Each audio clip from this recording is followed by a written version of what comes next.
Hmm.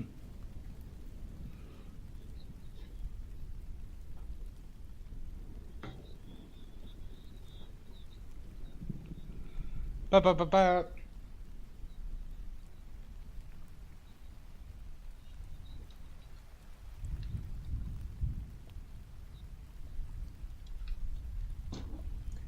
Hi, Omizu. Welcome in, bud. Hi, Kay.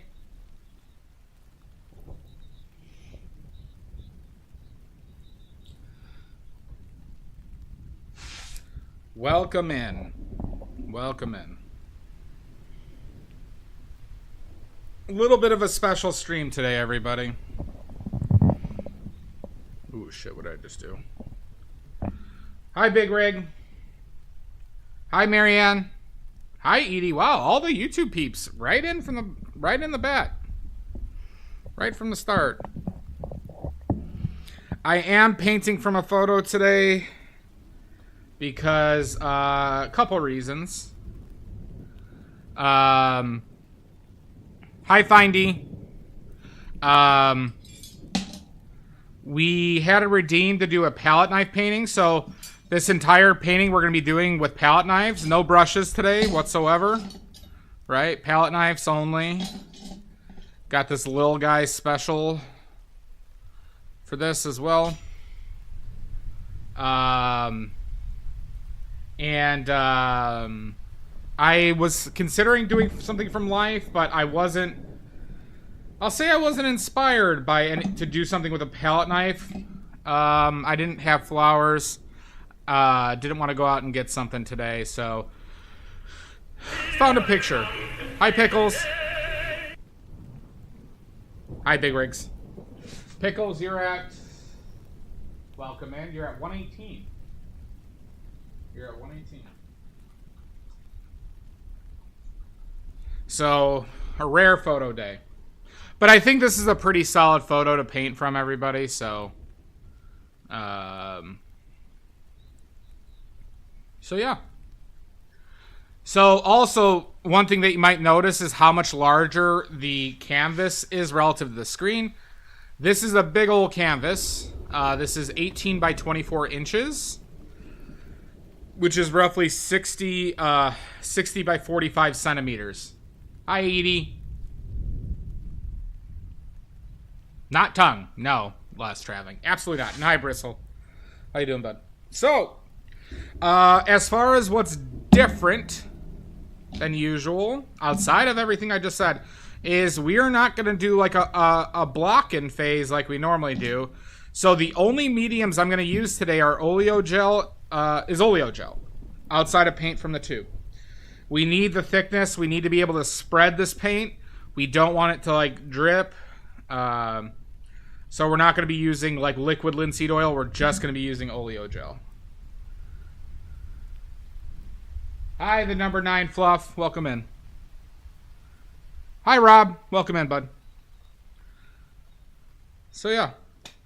That's the plan for today. Also, I'm going to try and paint this fast. Even though I have a big canvas, I'm painting with... I'm going to try and keep myself under some time constraints to ensure that we're going to have the proper looseness for this. So I'm hoping to keep this in the 5 hour to 5.5 hour range at most. Okay, everybody? Alright, so just buckle in. Buckle in, everybody, or else. It is super warm. Jesus Christ, lost traveling. 10 more. We are really close. It's going to happen this stream, isn't it? I hate the heat. Give me cold. Give me a winter wonderland.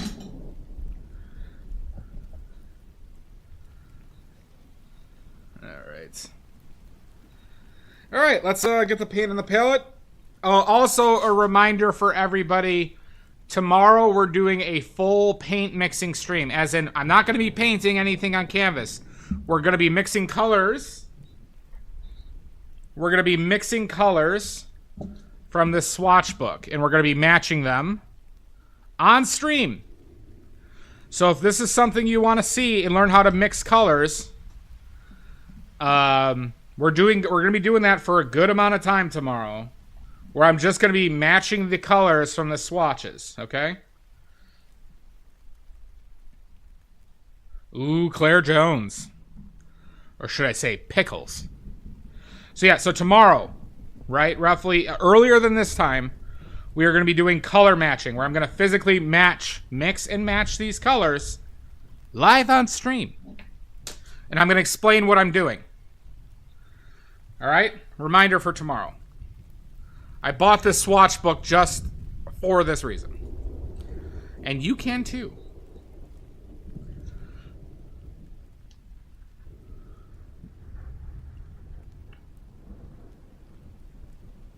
Oh, did you, Big Rig? Nice. Nice. Yeah, I bought it yesterday. Fuck, I'm wearing gloves. Forgot to grab gloves 1 second.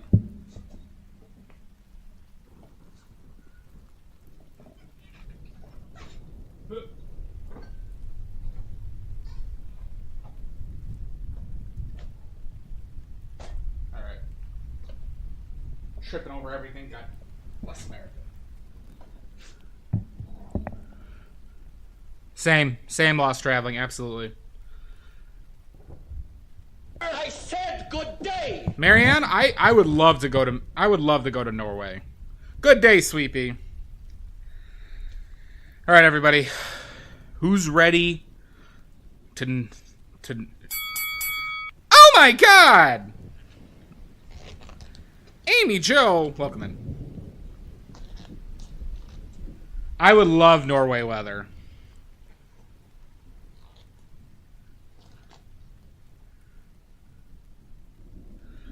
I could live in cold weather all year round. Moving. Indeed, Sweepy. Let the cow puns begin. Let the cow puns begin. All right. So palette for today, everybody. Like usual, I could have varied on the green. I could have varied on the cobalt teal, as we learned that we could replace cobalt teal with phthalo blue if we wanted to. There is only one, I'd say, loss on that, but we're not doing it today. So the palette is titanium white, lead white, bismuth vanadate yellow medium, which is essentially is cad yellow, ultramarine blue, pyrrole red, bismuth vanadate yellow lemon, which is the same as cadmium yellow lemon. Maybe, Marianne. Maybe. Who knows? I am moving soon. I am going to move soon. I don't know to where yet, though. We have quinacridone magenta, cobalt teal, viridian, true viridian, Blue Ridge burnt umber. That's what we're using today. Like I said, for mediums, Edie, they are the same thing. Lead carbonate can either be called just lead white or Kremnitz white. They are the same pigment.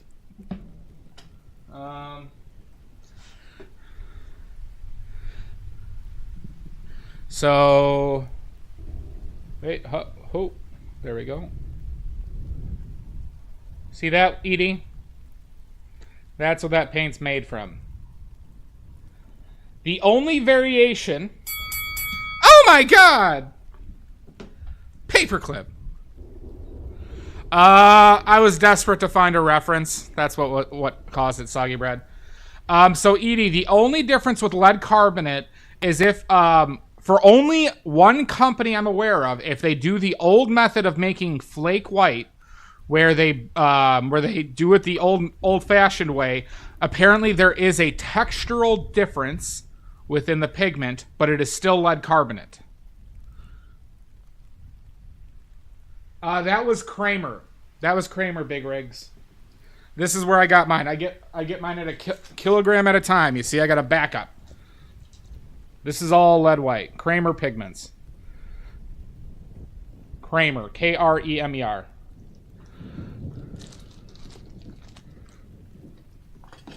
So, Kremnitz white, flake white, and lead white are the same material. Sometimes different making. I haven't, but Kremnitz white and lead carbonate have lead white name have no difference. Jesus Christ, Sweepy. Oh my god.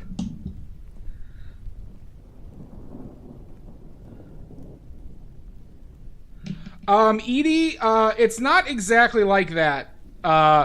The old method of making stack flake white is they would take a sheet of lead and they'd roll it like a cinnamon bun, essentially. They'd roll it upon itself, and then they'd stack it vertically in a clay jar with vinegar at the bottom. They'd close the jar, and then they'd bury it in manure. Once the process happens, they would remove the lead, and it would flake off because of the chemical reaction that would happen, and that's how it got its name, flake white.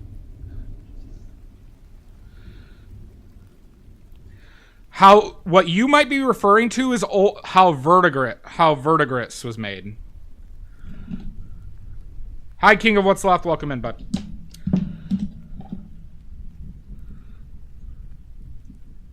Now that's how they might make. Sorry, I might have misheard, Edie. That's how they might make lead carbonate currently. I was referring to the old flake white method. So I apologize. Didn't mean to be a know-it-all there. Nope. They're now some companies. I will say this, Edie. Some companies will make something called Kremnitz white without lead in it. You're welcome, Edie. So, see, this is why there's a problem with no oversight in the oil paint companies. They could make a color with zinc white and call it Kremnitz white. Nobody controls the naming conventions that they use. So point being is that might be true for some companies, Edie, because they have no accountability. Rob, I've learned it through a lot of videos from Rublev Colors on YouTube, from their articles on their website on natural pigments. They have an old archive of like technical essays, random research from pigment websites.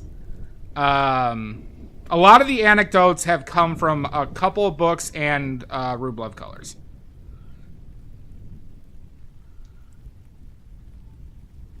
There's no standardization in naming. In light fastness, do not trust the light fast standard either. Those are not true. Go with historical data on light fastness. That's why I do not use alizarin crimson or Prussian blue. No, not a lot of books. A lot of it was coming from technical information from Natural Pigments website. But yeah, so it came from when I was like researching pigments, when I was choosing my palette, things like that.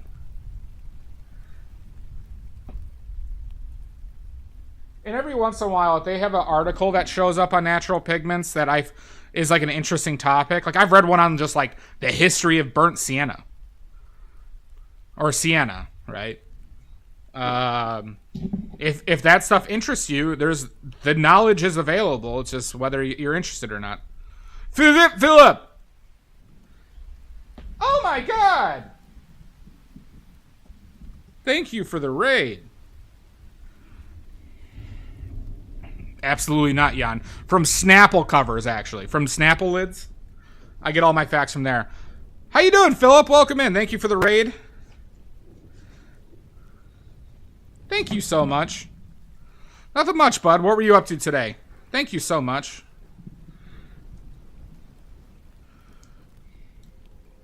I know I'm the best choice to raid, but I know that you don't always raid me, so I appreciate you raiding me today. Kay says welcome in from YouTube as well.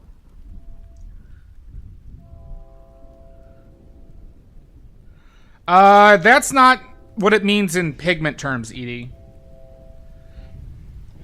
I accept your apology, Philip. I accept your apology. Ooh, that's true, King.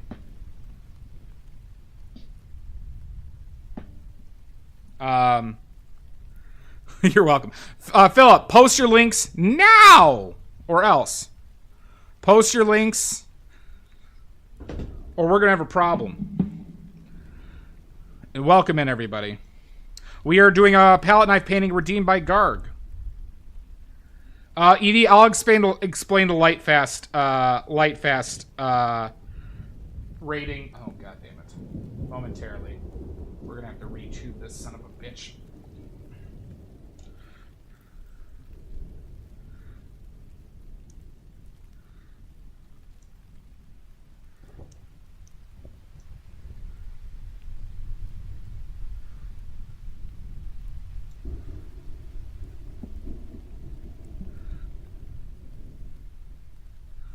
Edie, I believe, is in New York. Fantastic, Philip. Good. Everybody must follow Philip's Instagram or else. Hi, Corrupt. You're not too late. That's true. Welcome in. Everybody must follow Philip because I've been following Philip for at least 80 years. And so should you.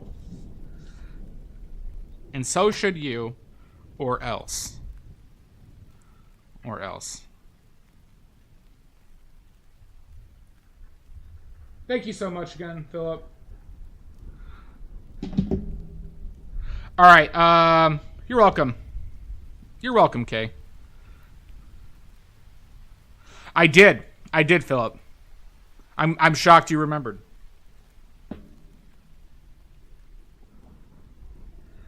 All right. So light fastness. Let's talk about light fastness. So this is going to be tough for you to see, but if you have a,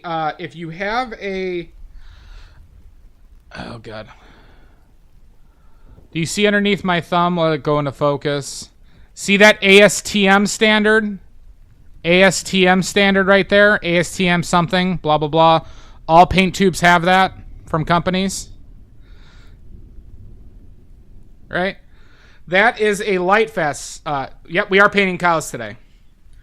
That is a standard, a methodology of testing the light fastness of a pigment. Now, what light fastness is basically when exposed to UV sunlight or UV light, will the pigment lose saturation or color over time? Okay.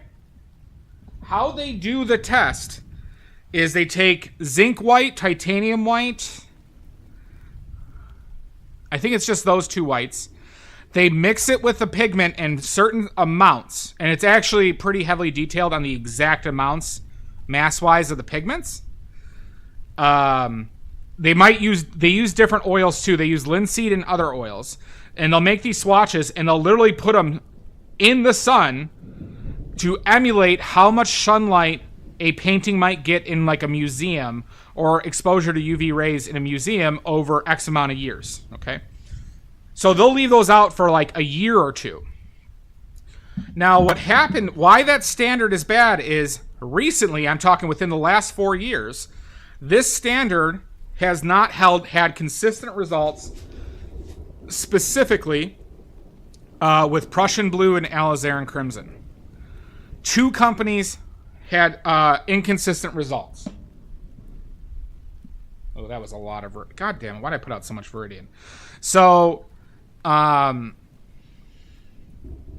they have found William Color, or Williamsburg, which is Golden Color. Golden Color owns them, and Rublev did the physical test and have found that Prussian Blue and Alizarin Crimson do not hold to the light fast standard that has been reported before. And so they want to reevaluate the entire test and create a new standard for light fastness. Viridian gods are angry, Jan. That's like $5 of Viridian. Way too much. However, no other company is really putting up money to change the standards because nobody they don't care enough to actually figure it out. Extremely soggy. So when I talk about like ethics or the ethics of companies, this stuff plays into it because I'd rather have companies be on the same page with what all this shit does instead of just having a name, a standard listed on their paint tubes that does not mean anything because it is not true. It is empirically false. It makes me angry. Good, Philip. Good. If you hear it enough, it will sink in it. I'm in my room. Jan. Okay. And then the last thing we need is Impasto Medium and Oleo Gel.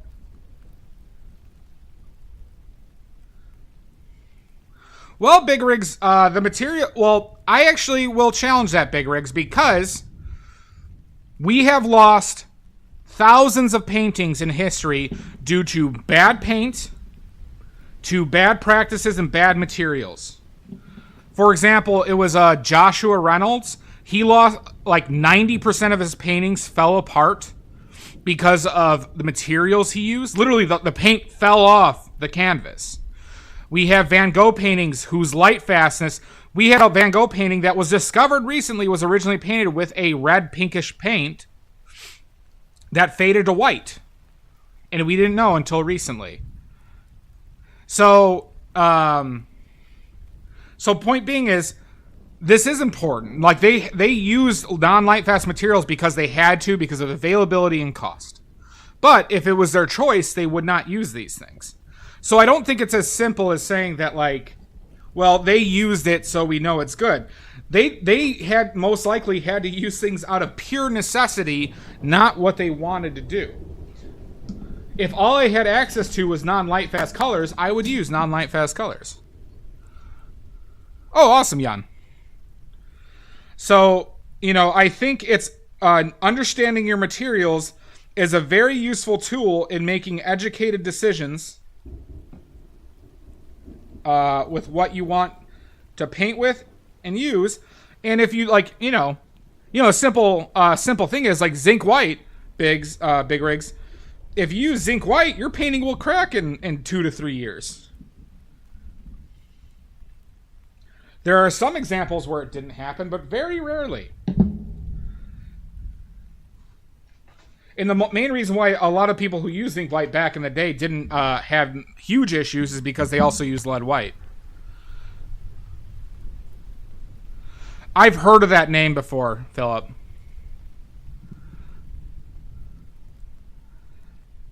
So, I think with simple knowledge, we could easily use pigments without sacrificing anything that will last a long time and do a great job and ensure our paintings stay the way we paint them.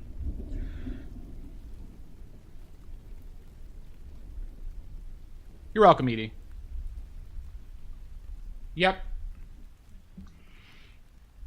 Edie, that's exactly it.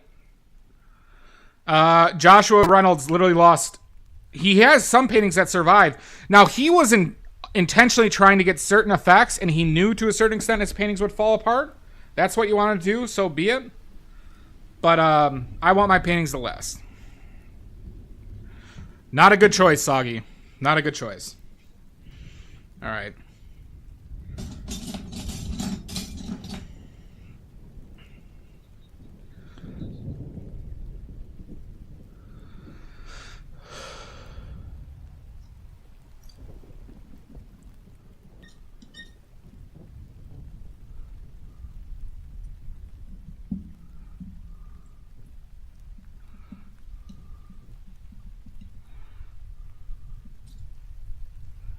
We're not going to do the foreground green stuff. We're going to do the...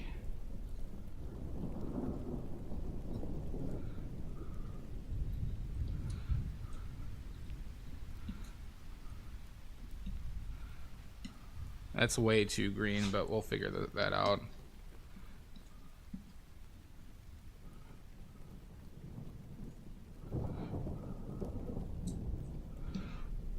kill that a little bit.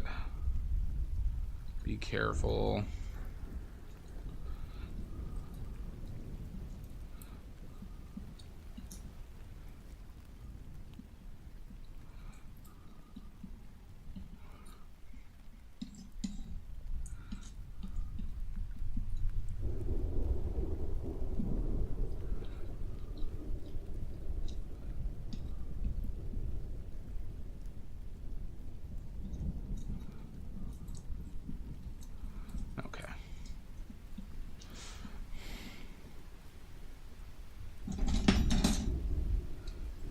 Oh.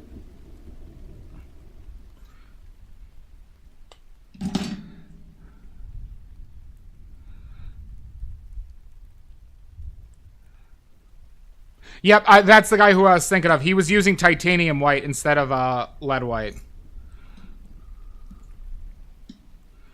Okay. 2 inches, roughly here.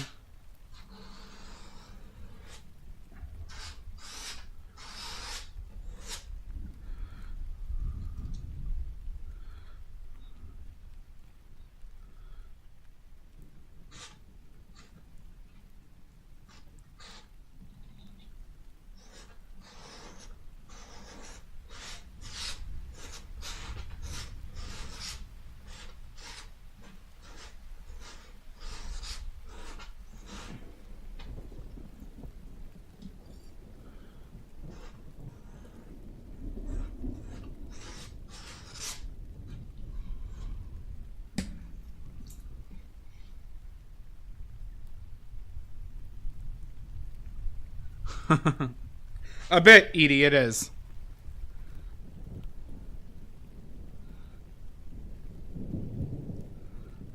It actually was soggy. Ochres, and like the carbon black and lamp black that they were using are light fast, but there was actually some issues with fading once they opened it up to the public. Apparently, what helped preserve them was that they were in caves that were shut out from like, I think apparently a lot of carbon dioxide from the outside. And the paintings cave paintings held up extremely well until they opened them up to the public, and then they started to fade a bit. I read that in a book recently, actually. Thank you, Kay. Kay, I'll sell it to you right now. 6 inches. 3, 4, 6.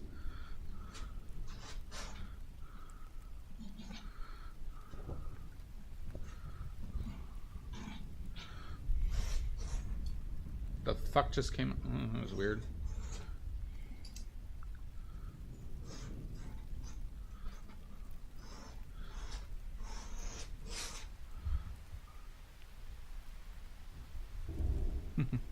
No, they were just using paints rocks that they found on the ground. Yeah, no, it helped a lot, Philip. Once they actually preserved well because they had very little exposure.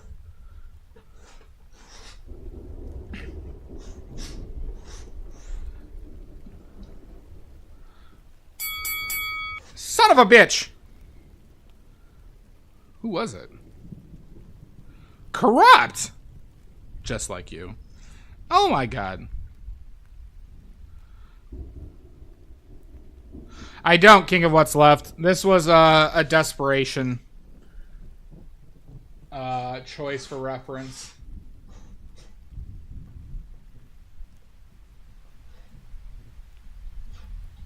I do have more flowers coming though, so.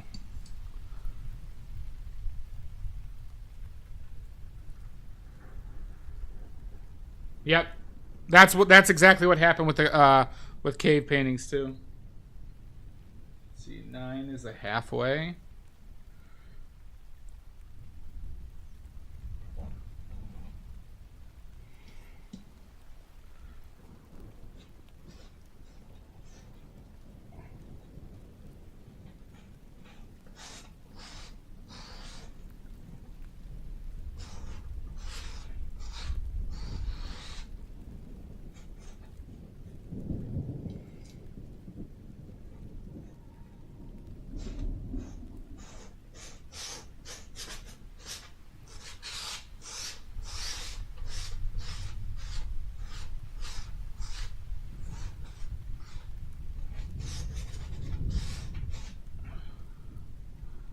Oh shit, we're in reverse here. God damn it. Hold on one second. I just noticed that this is showing in reverse.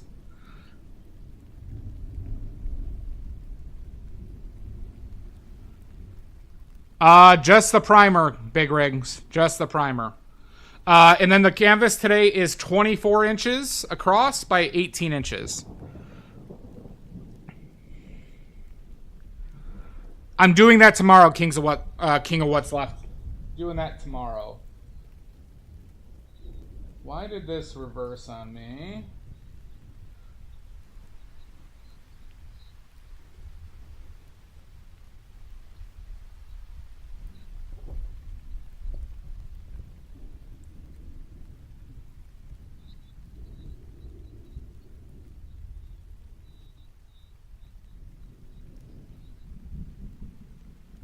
Why did that flip on me? It is a big one today. It is a big one today.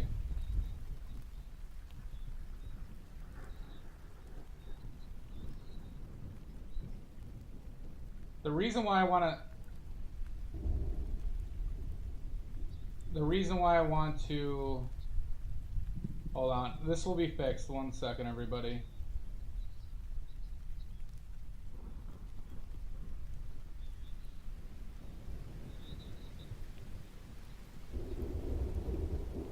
There you go. Good. Fixed. Sorry about that. That was for me, not for you. It is a good size. I usually go a little bit smaller than this because of my setup. Unfortunately, my setup doesn't hold handle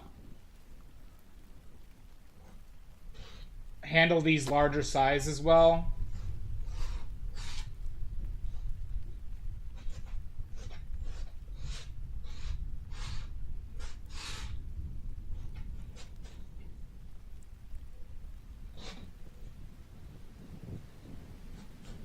Okay.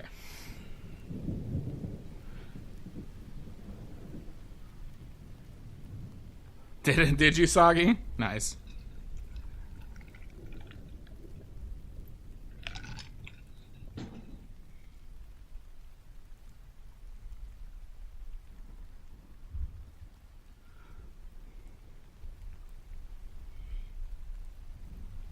Nope, not a lefty. I am a righty. I am a righty. Okay. Let's,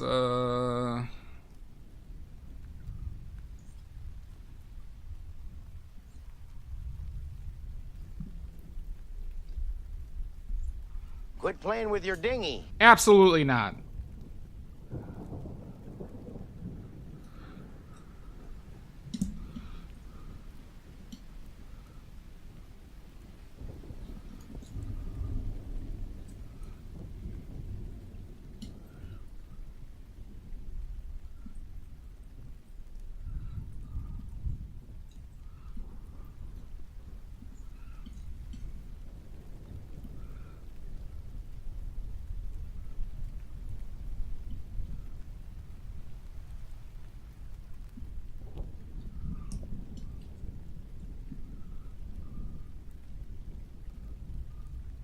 Fucking shit.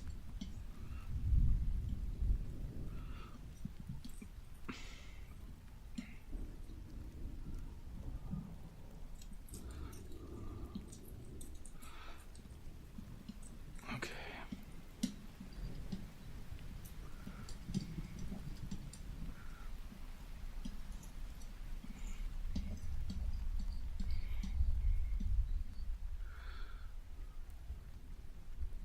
Fuck.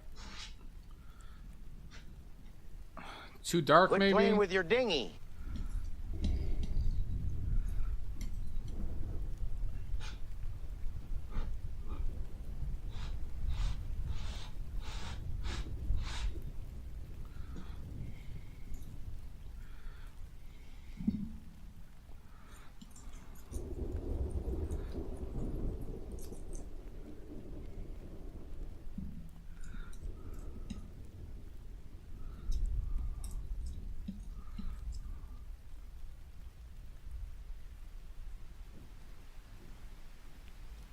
That is cramped, Big Rigs. Holy frijoles.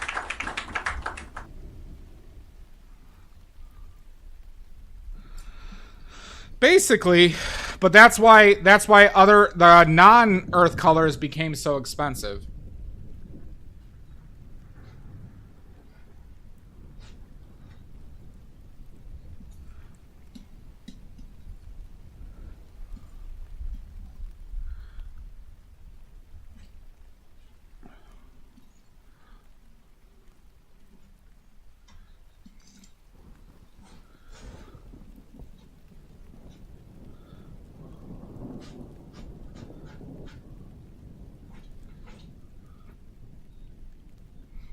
Indeed, Fruity Moo. Indeed, we are in Kalos today. It is a good aqua color.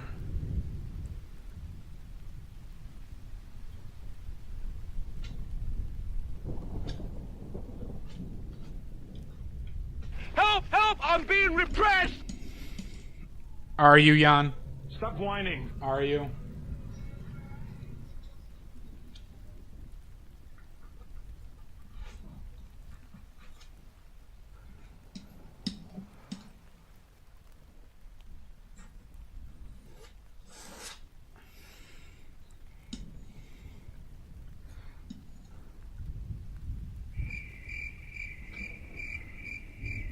Don't.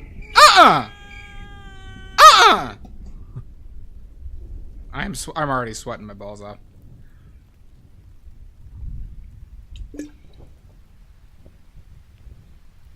I said good day! I can't wait till I have a proper studio space as well. I will really enjoy that.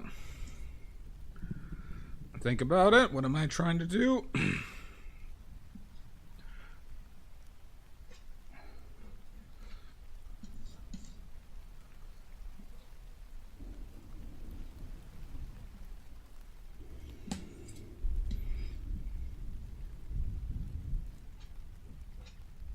What the fuck is that?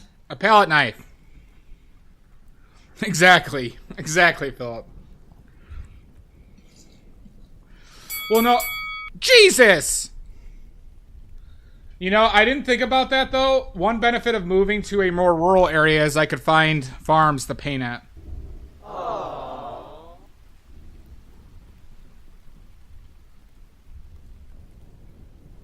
Quit playing with your dinghy. Absolutely not. Hi, Danosaurus.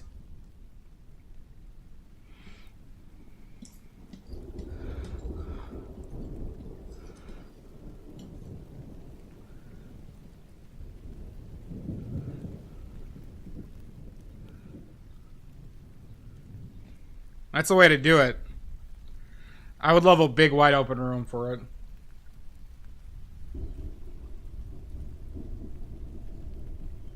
That too, Edie. That too. I will paint on cows, Philip. Bring me a cow. I'll spray paint it right now. Bring me a cow. I'll spray paint it right now.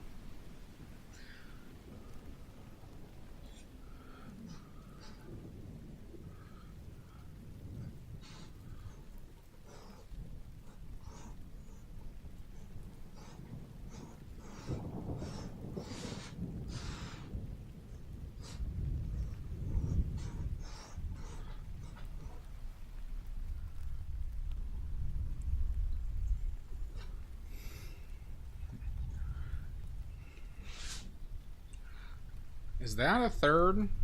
Where's the thirds? Third. I might need to bring this green a little bit further down.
Absolutely not Once Upon a Cats.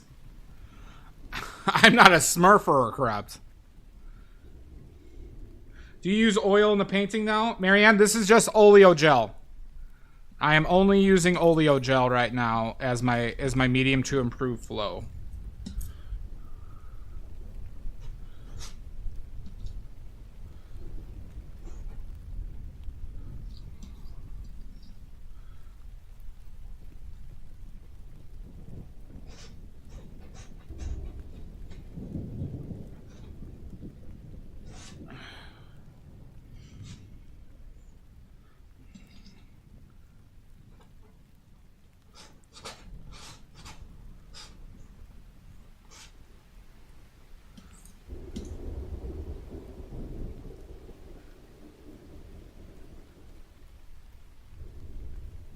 I have not big rigs. What is that? What type of medium is that? Or what's in it? Toothpaste. Never toothpaste comical.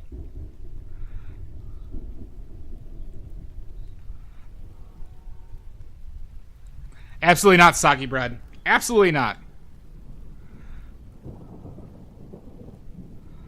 Oh, gel. Indeed. Yep, Marianne. Yep. Just oleo gel today. Okay.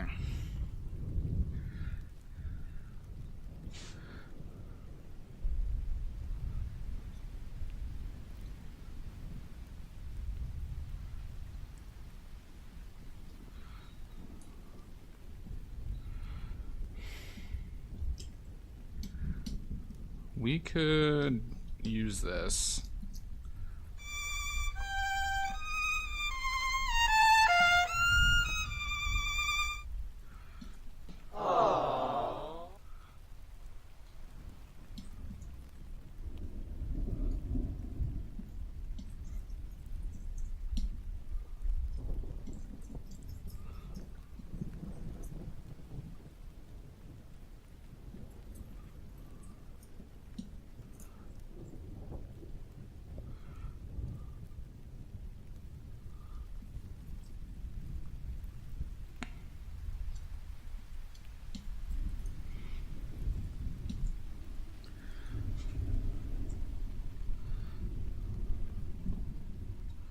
Actually, we're going to use a lot of Impasto medium today, everybody.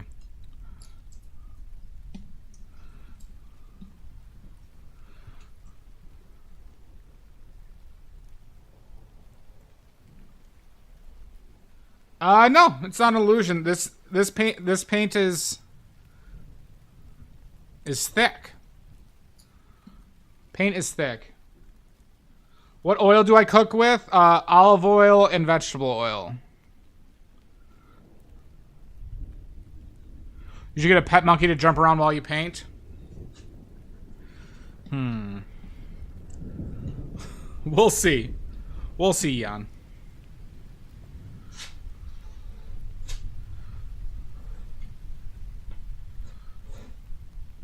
So it is meant to be. It is meant to be stiff, Edie.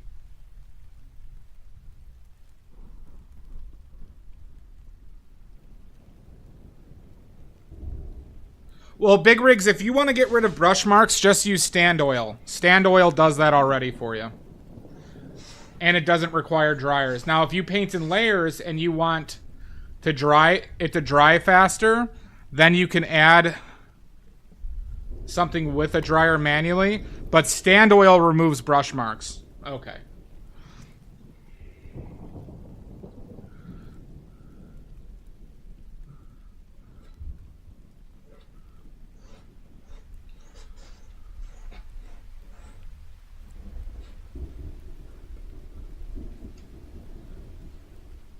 But yeah, I have not heard of it. I avoid anything with dryers in it. I avoid any dryers in my paints, Big Rigs. Stand and Gamsol. Yeah. Yeah, if you don't need to use Gamsol on that if you don't want to. I know stand oil can be difficult though, but I try to avoid dryers at all times.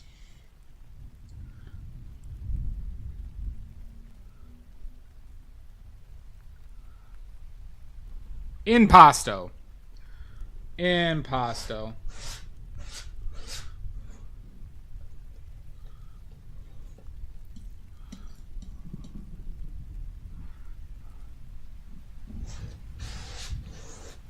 I just need to spread this around.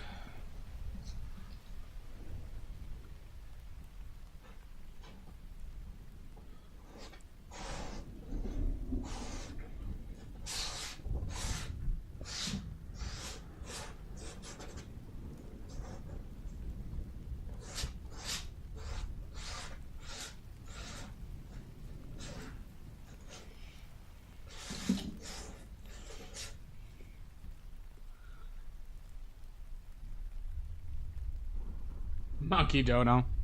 Not yet, yeah, not yet.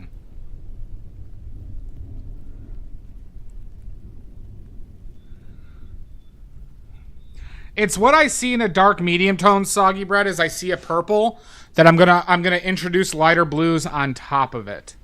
And it will mix with some of this to give me some of that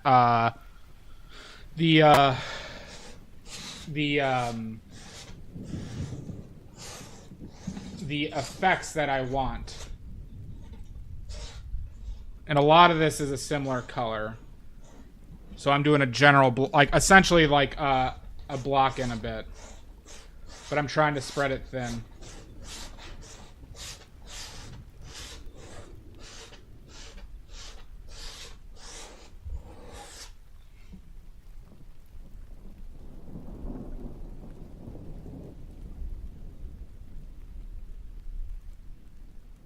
It does take longer to dry on its own, and I mean, I get it, Biggs, and I mean, Big Rigs.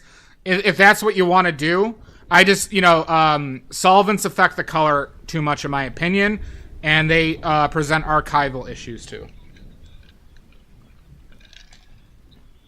But I get why you would want that.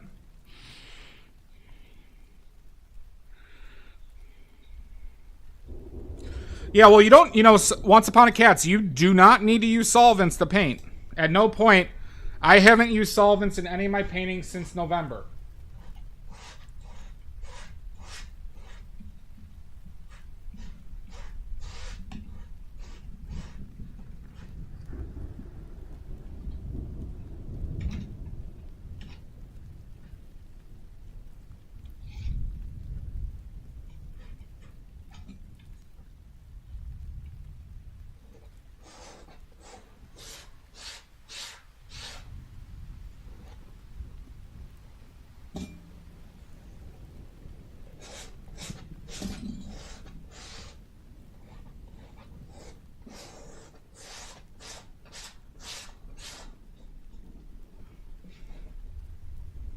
Always varnish, and you would use you do use solvents in varnishes, since resins are soluble in solvents.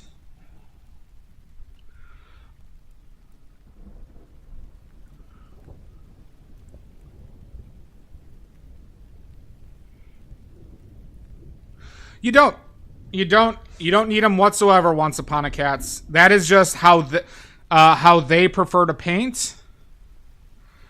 And it's not a. There is no dogmatic principles in painting. There's just none. You don't have to follow what I say. Obviously, you can use solvents all you want. People still do. I find them a not necessary component in painting, and there is nothing that solvents do. There is not a single thing that solvents do that is not reproducible with other materials. There just isn't. It's not even about like a commentary on that. It's just that it just becomes standard practice to expect to use them when you just don't need to.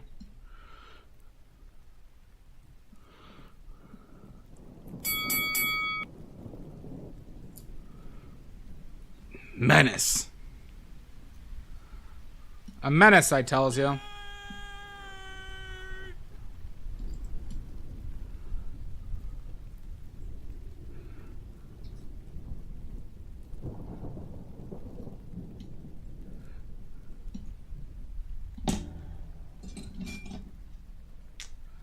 We're going to be using a lot of impasto medium today.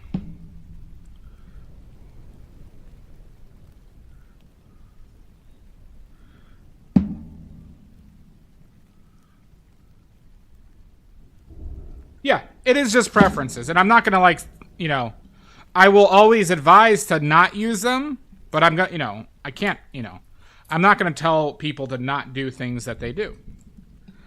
But if you ever ask for my opinion on such, I will recommend to not use solvents ever. That's just it.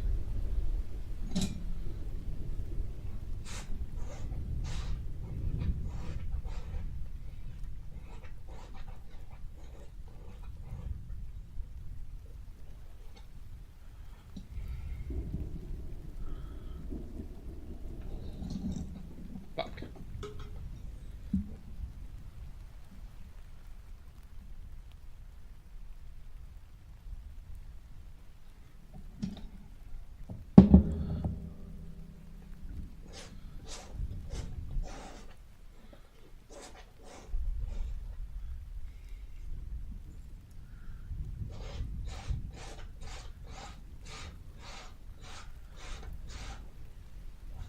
This is the thing that's annoying about palette knives, is getting just coverage. But granted, this is my only second time using palette knives, so.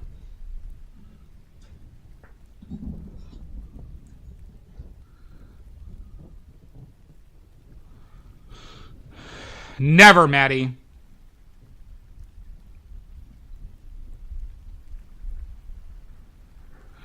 All right, have a good evening, everybody. Have a good one, Phil. Thank you so much for the raid again.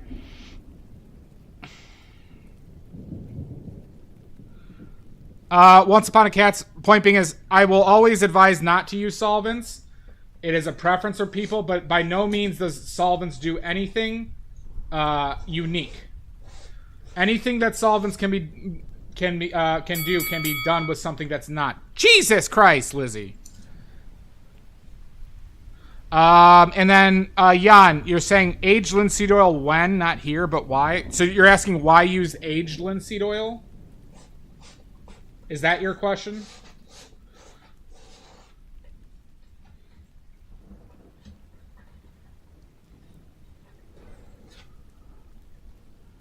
So there are different types of linseed oil. There's cold press, there's like pale grinder's oil, age refined linseed oil. From my understanding, aging helps with the, I believe the acids in it, the linoleic acid, and the particle size of the oils. So I believe by aging it, it will dry in a more durable film, which is desirable. Stand oil is partially dried linseed oil. It's still just linseed oil. Stand oil is partially dried, which makes the particle, and they usually do this with heat. Sometimes they could do it with sun, like just by putting it in a jar and letting it sit under the sun. So stand oil has just a larger particle size,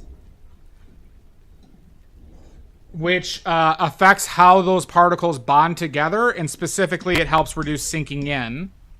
It increases drying time. And it is particularly useful, though, when using solvents. But it also gives it different flow properties. So stand oil flows like honey, where it will even out and reduce brush strokes. And where regular linseed oil won't, with pigment around it.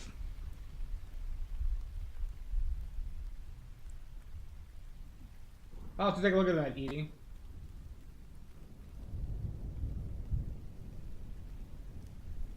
I'm drinking coffee right now. Well, good, Lizzie. It is not yellow ochre. It is actually from iron, Once Upon a Cat's. Yellow ochre is made from geothite, which has iron content, but it is not just an iron oxide. I have not named the coups yet. Not yet.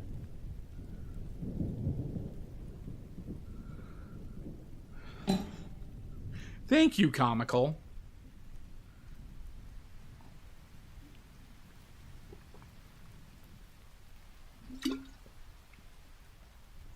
Yeah. Let's drink some coffee to cover up that salt taste. Much better. All right. In fact, time for a refill. Good. All right. So now we got to start placing these cues. So we got to make a dark for them.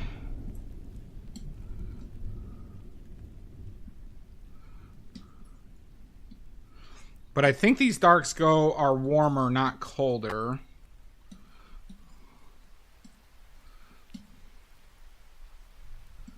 Let's do a smidge of that.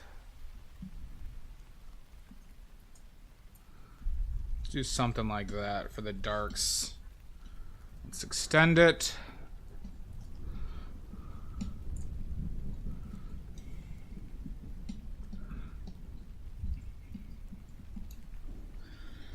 Okay.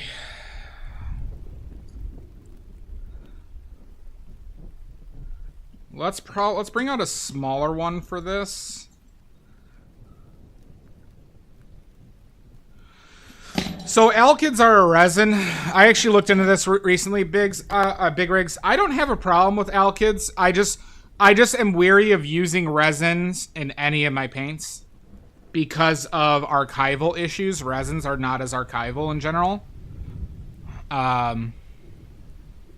Yes, of course it can once upon a cats, but to me it's not like yellow ochre. I don't find it to be a very useful color. Ball taste. Yeah, Big Rigs. And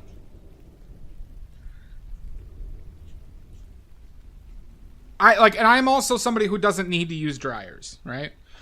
Nature of how I paint. But if I were to use dryers, it would probably be alkyd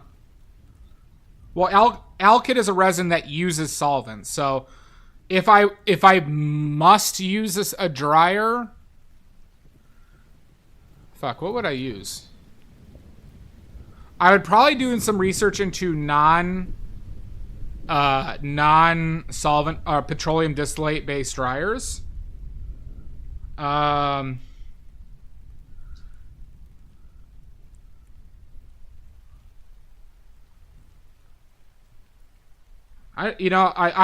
would stick with using pigment. I would do everything in my possibility to use non-dryers, and I'd use pigments.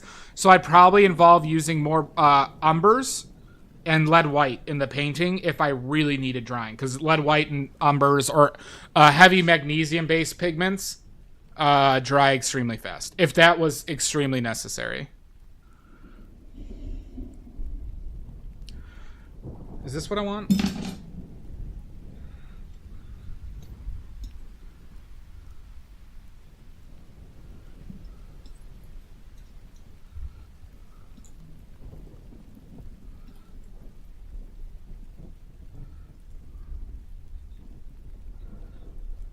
Around 6 and 2. That's about 2.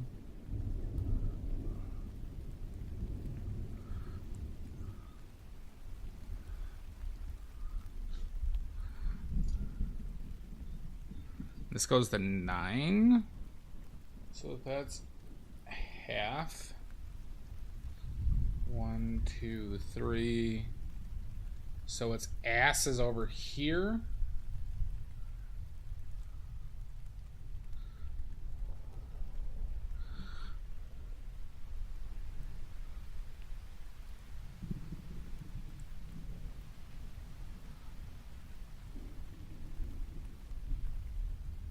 Sorry, is it all possible to turn the camera to show what your avoiding lighting source is? It is. Well, here. All right. Hopefully this doesn't blind you guys. There you go, everybody. Lighting.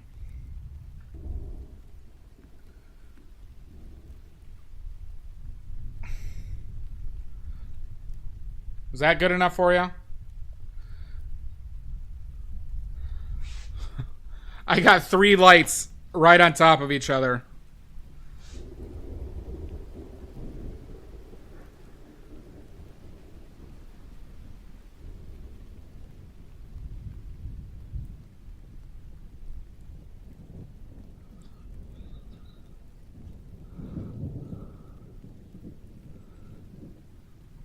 Yeah, those one are like the Omergens or whatever, and I have one Westcott that I borrowed from my brother.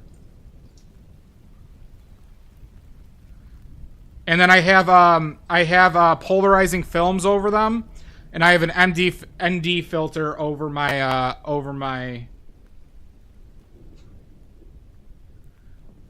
I have an ND filter over my camera.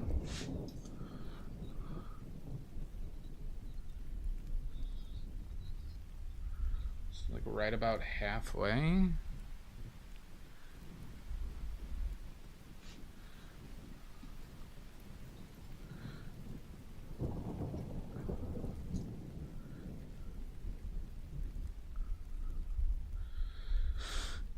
So this one could be a little bit more purple.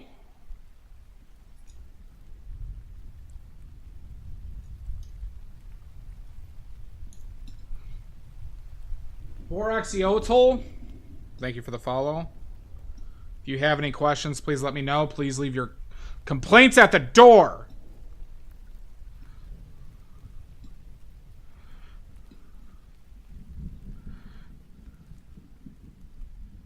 So right about halfway.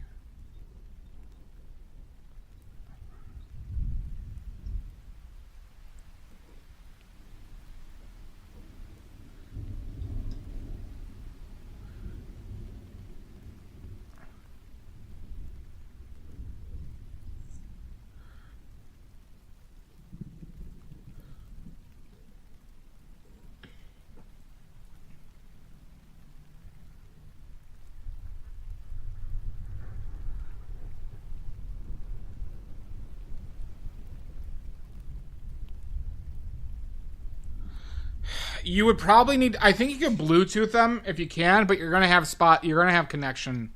You know, most likely have connection issues.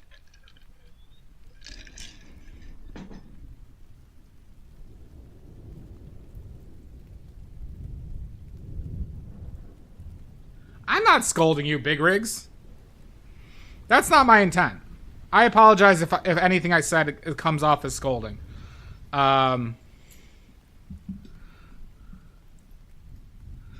You know, we paint very differently, right? I prioritize certain things, but I also am one to embrace technical improvements. Oh, fuck.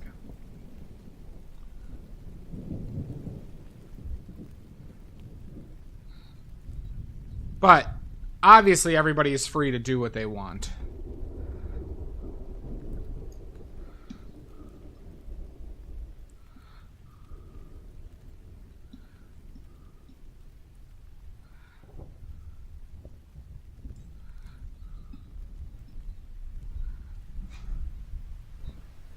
$17. So quarters near the top, probably somewhere around right there.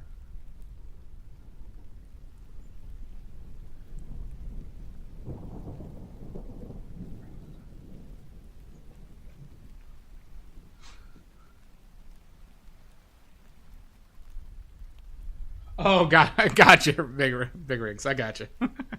I don't take any complaints. Right to the shredder.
So far, even just these shapes and the rhythm is kind of nice. Well, good, Sagi. Hi, Oxford. How you doing, bud?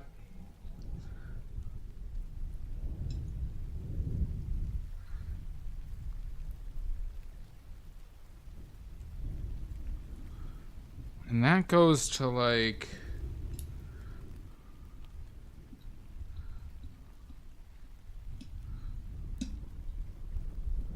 Let's do more of this.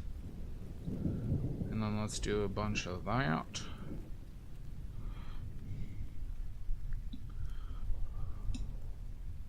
Maybe a smidge of that was more than a smidge, everybody.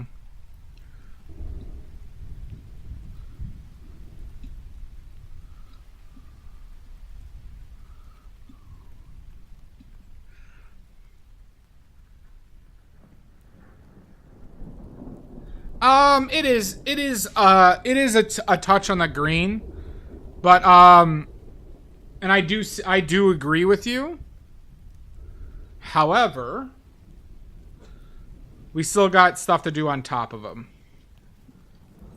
I'm also accentuating colors right now, or hues.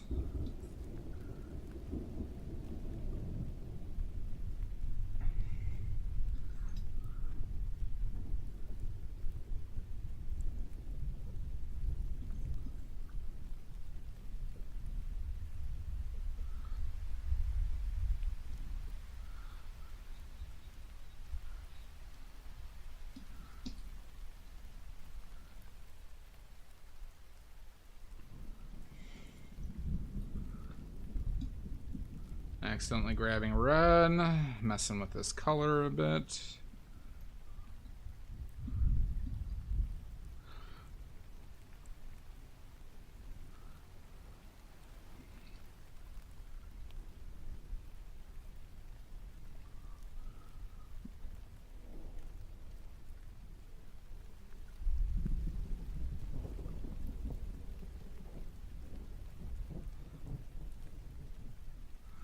We're trying, Oxford. We're trying. I just got to get that damn nomination that has been eluding me. That damn nomination. Okay. Let's...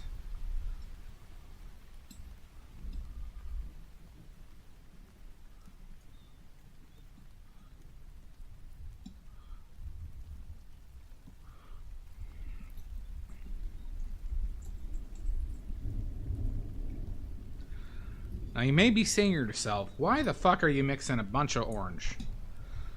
Because we're creating kind of a base hue.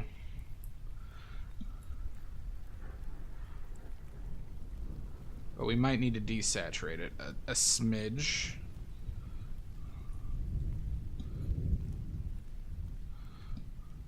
Maybe less red. There you go.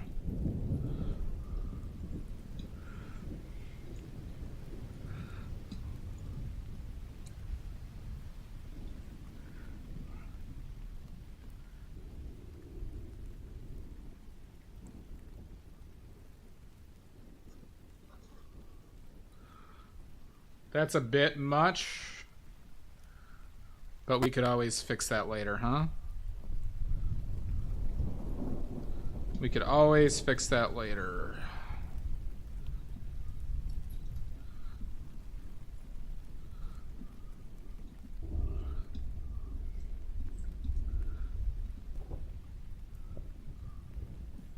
Start off with that over here.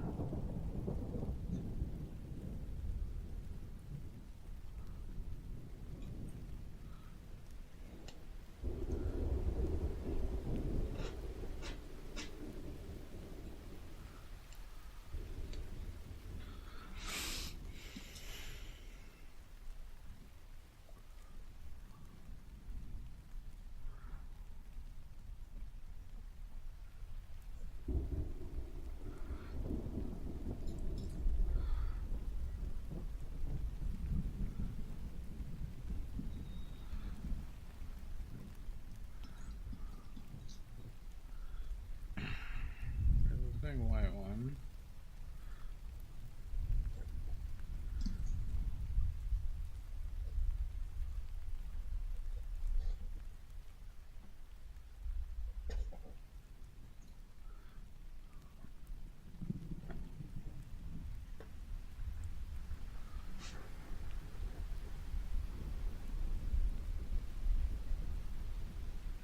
I'm sorry to hear that, Kay.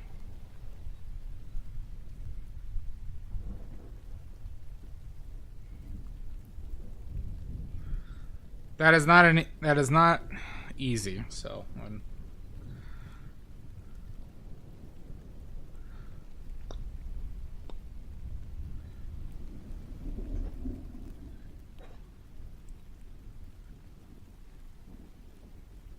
I said good day.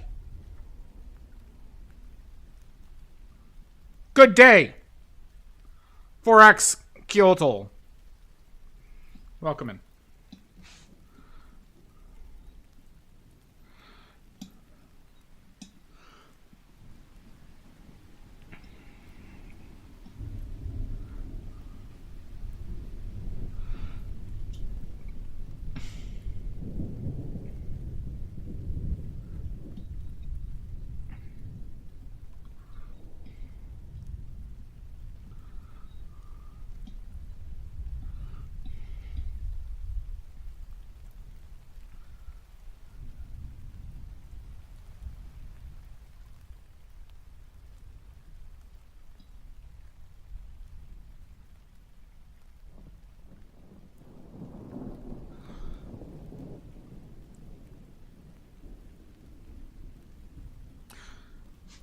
Sure sounds like it hasn't. But Clay, like Edie said, I'm glad you're still trying to enjoy yourself.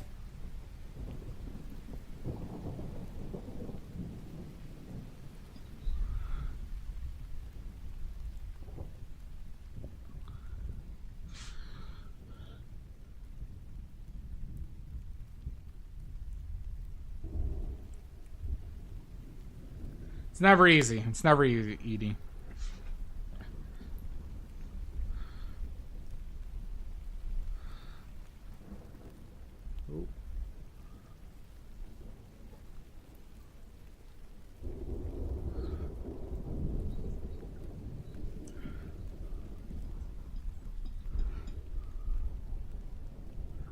You know, this area.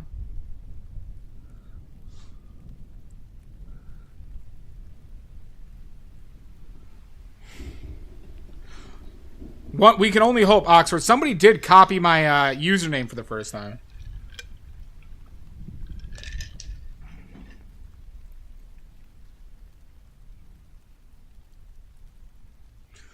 There are no YouTube places that I reliably go to anymore for tips outside of Rublev Colors for technical information. When I was just learning out, I was using Ben Lustenhauer. I was using Draw Mix Paint is great for beginners.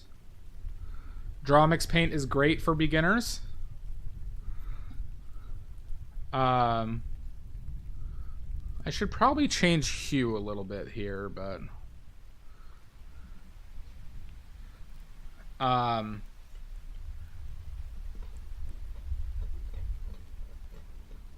Paint Coach is pretty good too for some early tips. The most altruistic though are Draw Mix Paints, Good Dude to Support, and Rublev Colors.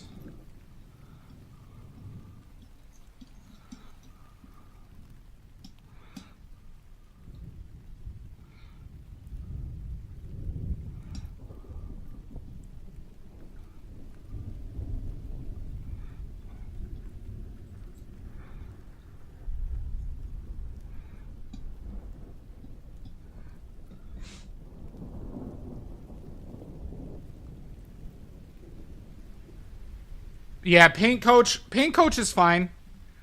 My only issue with Paint Coach is he's really geared towards you taking his Patreon classes, which is fine. Everybody needs to make it, but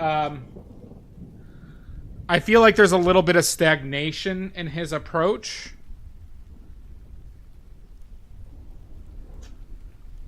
But he is teaching the right things. He is teaching the right things overall. But his videos are very much more designed to be like, hey, click on this. versus like I'm gonna give you some good information in these videos. Never, Jan, never.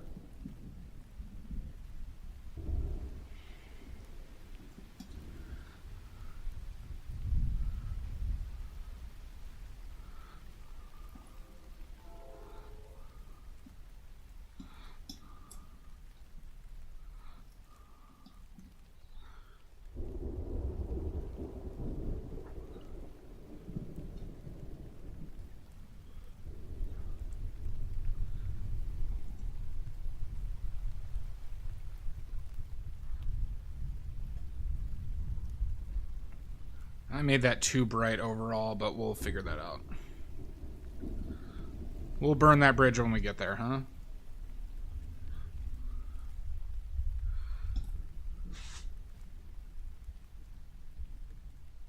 Agreed, Big Rigs. That's why I don't really trust classes. I also am of the opinion that you should only take classes from somebody that you want to paint like.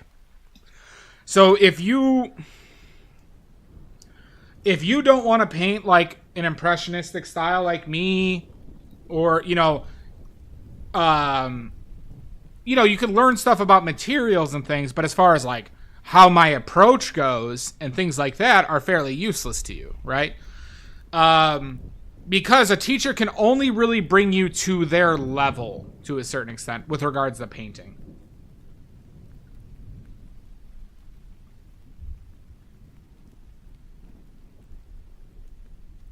Well, I mean, cadmiums are not toxic. Cadmiums are not toxic.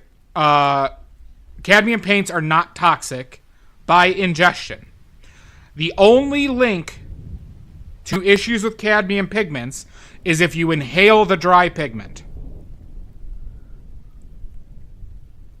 Yeah, no. I have no issue with using cadmium paints whatsoever. This one is done. Lead white with reasonable hygiene, lead paints with reasonable hygiene are not a significant danger, especially if your brain is developed. Some of the biggest issues that lead presents is when lead is ingested by people who have developing brains, aka up until your early 20s. But once you're past that, lead is not very dangerous by ingestion. So I've heard phthalos are toxic. I've heard cobalts are toxic. I've heard manganese colors are toxic. They're not. If they were, you'd be seeing them because they have to test for these things. By law, they have to test for these things. You will know if they are actually toxic. So yeah, I'm with you on that, Biggs. The solvents, the main reason I don't use solvents, Big Rigs, is not because of safety. It's because they make my paintings worse, in my opinion.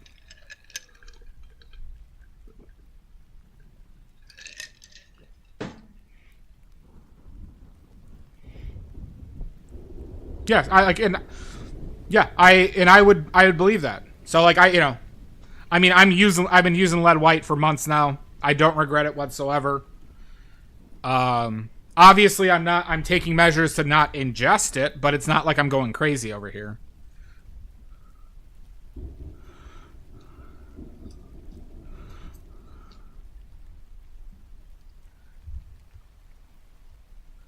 Yeah.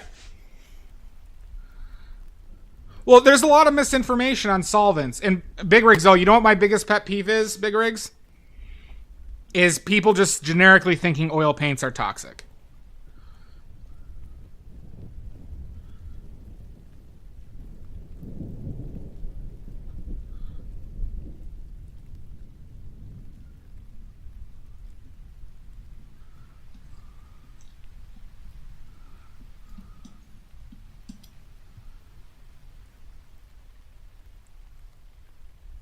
Well, thank you, Kay. God damn it, King of What's Left. No! What we don't have is we don't have chronic toxicity information. But that doesn't, like, you know. So point being is, don't eat your fucking paints, you assholes. Don't do it. But if you accidentally bite your nails and you had some pigment on there, you're not going to die. You don't need to go to poison control.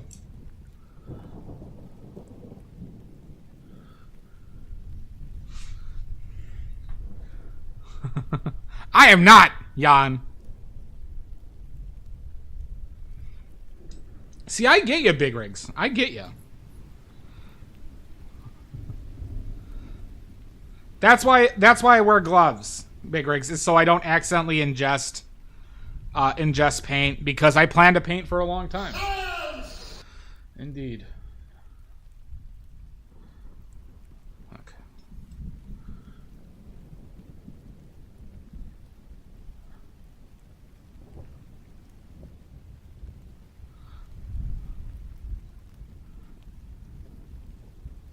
Hi, NG Wuck. Well, thank you. Welcome in.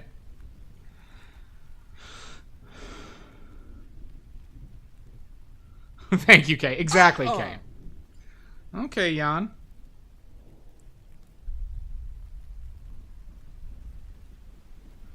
You do got to protect those manicures, Big Rigs. Yes, that is important. Wear an N95 mask when using dried pigments if you're making your own paints. But once they're bound in oil, a mask is not needed.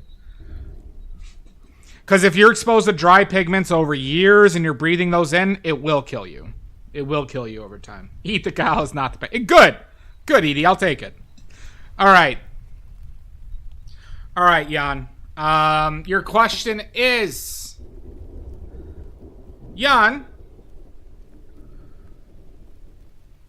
outside of metal, what was one of the most common materials used for palette knives historically? What material was commonly used for palette knives historically? I'll give you two guesses. Well, I'm drinking coffee right next to me as well, so. Bamboo? Bamboo is incorrect. You get one more guess.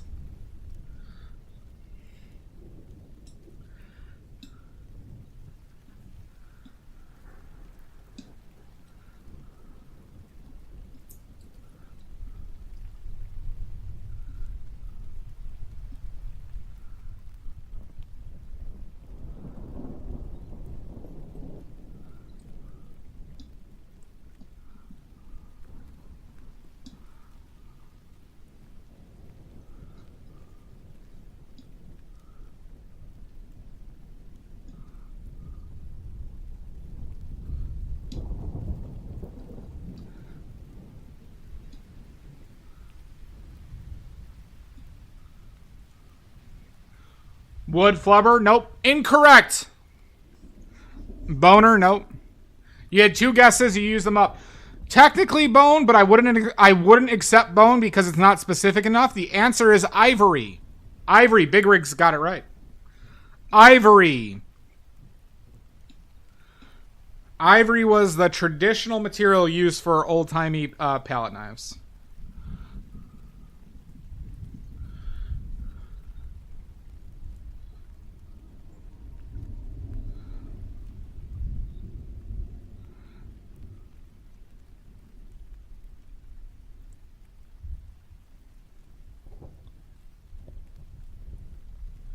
I just completely missed an area, huh?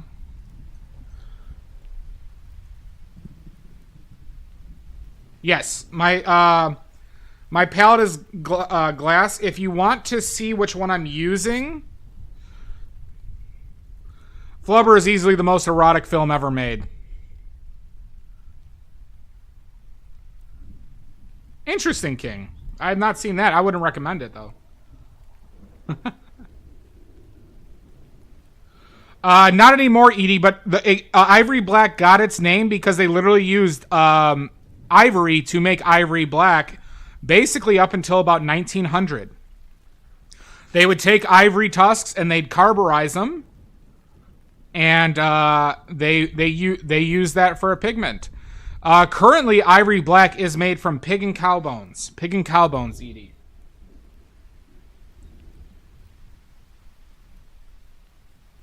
Edie, I'm gonna send you what I use for my palette.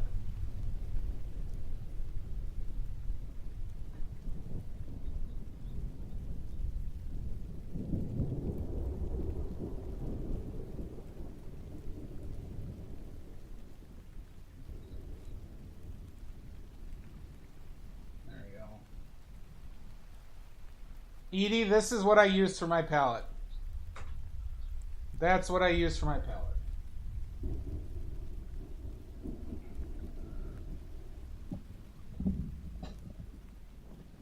It does. So, Edie, Bone Black is the commercial name for that pigment. Bone Black is what, like, pigment manufacturers call it. But for paint tubes, they'll change the name to Ivory Black for the name recognition. Yep, Ivory Black is not vegan.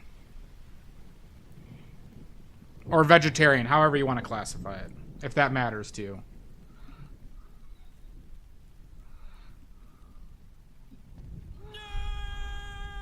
Don't nerd me.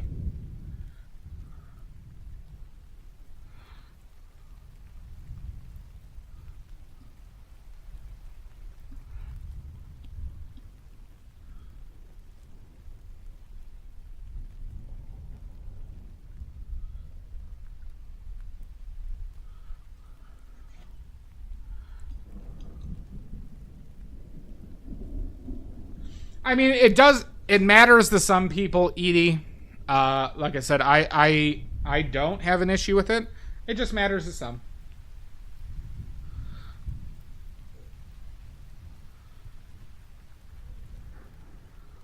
If that's the choice that they want to make, so be it.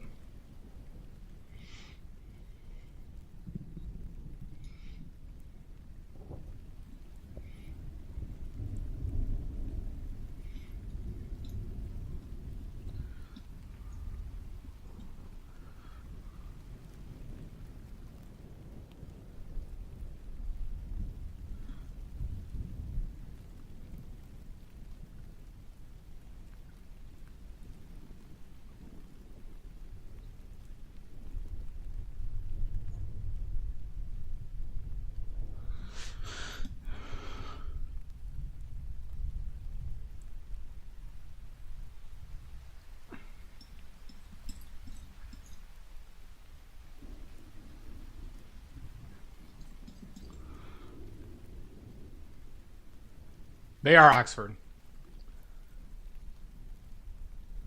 Yeah, and there's not too many others that I am aware of that are made using animal products. Historically, there was a ton. Right? Old Indian Yellow was made using diabetic cows.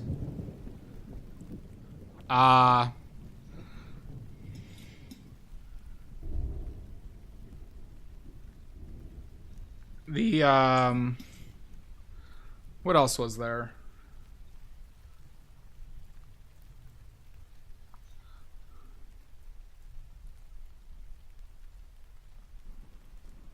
Well, King of What's Left. Payne's Gray is commonly made with Ivory Black.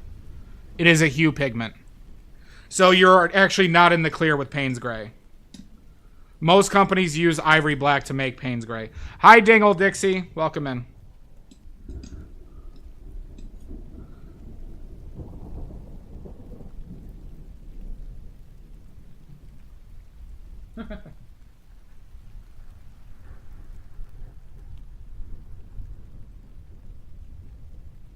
Yeah, I get you, Big Rigs.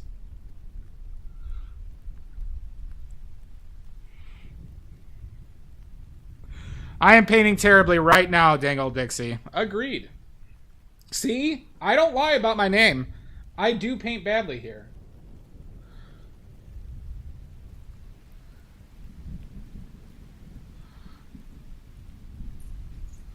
I ain't lying. We're painting badly here.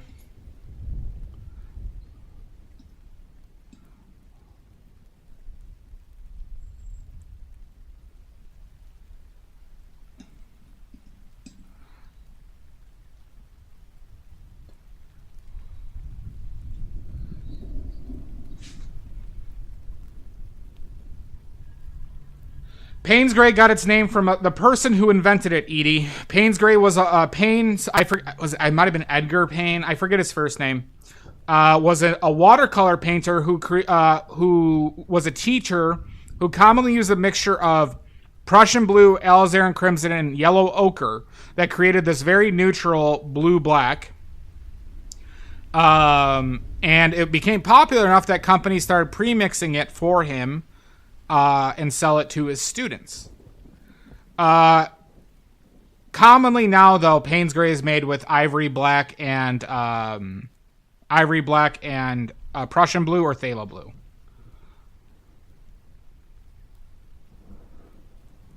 Why you mean this? This is a bad paint. I'm painting badly. William Payne. There you go, Big Rigs.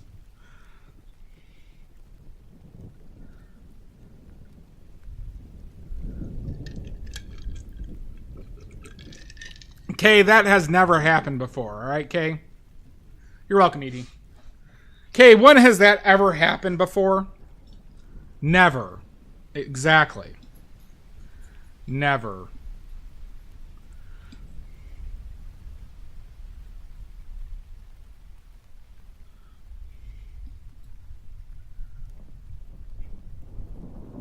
There you go, Big Rigs. Yeah, see? There you go. You're learning something.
Yeah, the original Payne's Gray was made using Prussian blue, alizarin crimson, and yellow ochre. That was the original Payne's Gray. So still very mixable for you.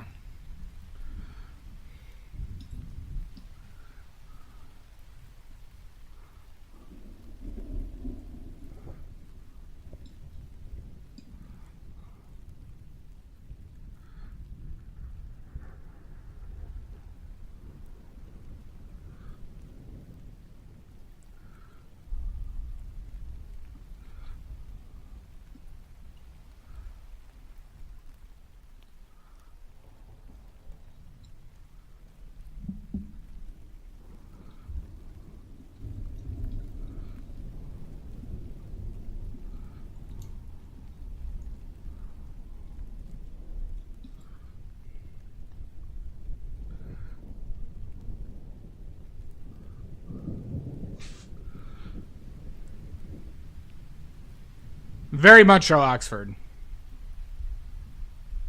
That sounds really good right now, Jan.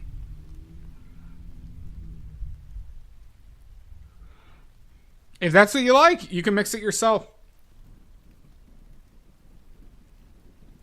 I have not, Edie.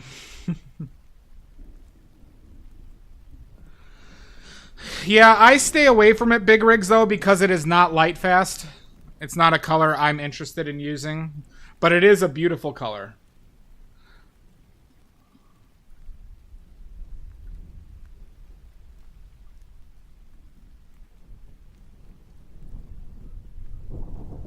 Wayne, Dwayne, and Payne? Jesus. My dad had a client who named his sons Brian and Ryan. I just thought that guy was a maniac.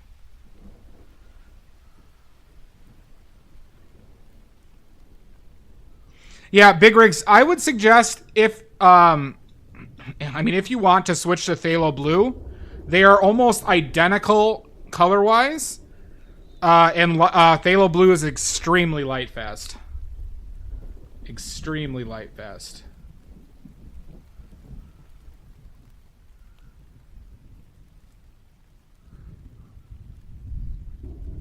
Okay, good. All right.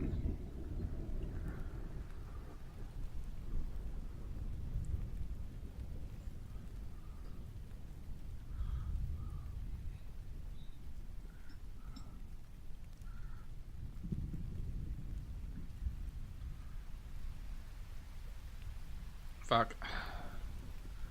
We're gonna have to start using this little fucker, huh?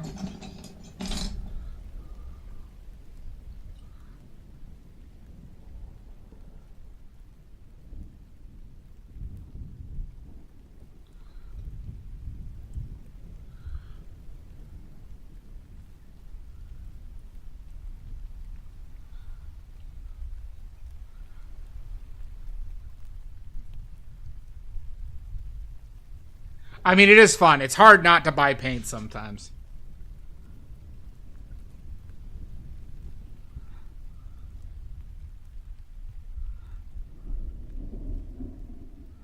They're getting their Dixie.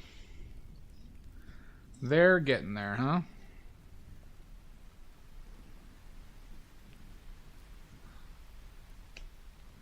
But we are going to keep this loose. We are going to keep this loose, everybody.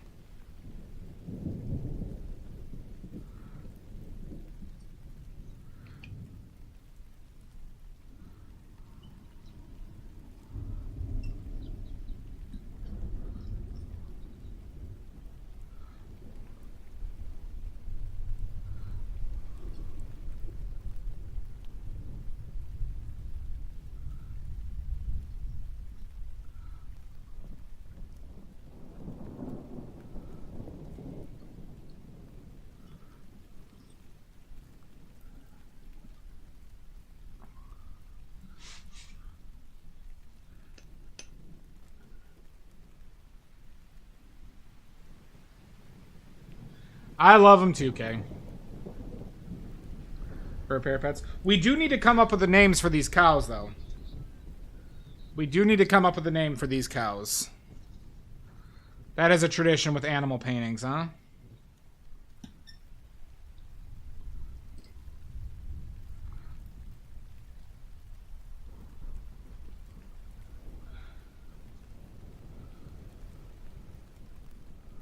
Patricia?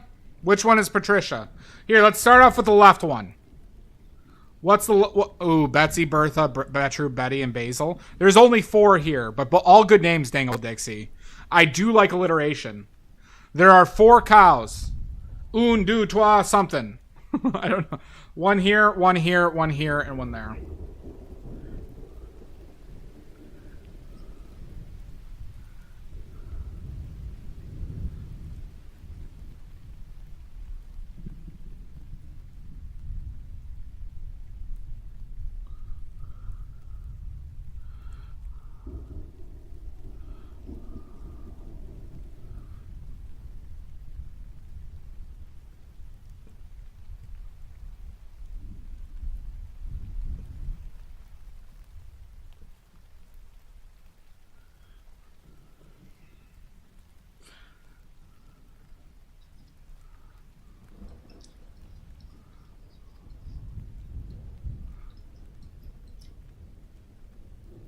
Larry, Moe, Curly, and Shemp. That's not bad. John, Jacob, Jingleheimer, and Schmidt. There's only 4 cows. Oh, is that where you're going for the reflections, too?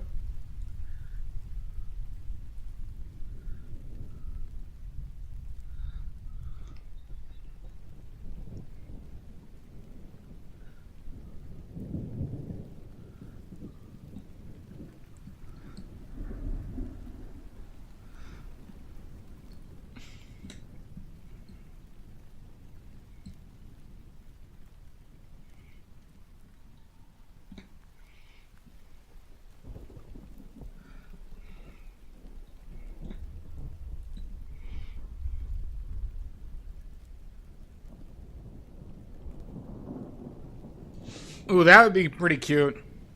Alice and Morris. Fair enough, Dangle Dixie. Fair enough.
Zone.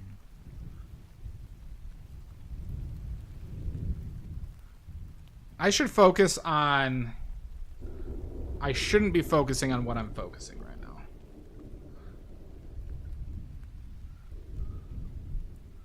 But...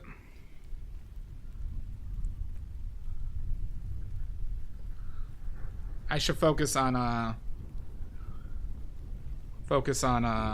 finishing this block in, essentially. So let's do that, huh? Let's stop using this small boy. Oh, actually...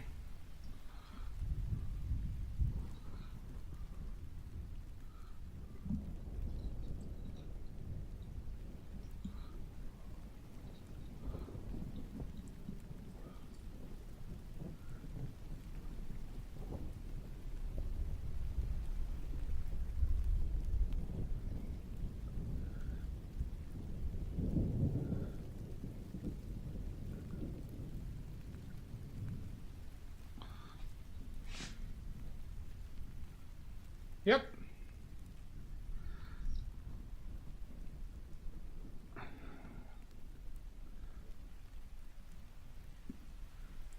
Stop touching that.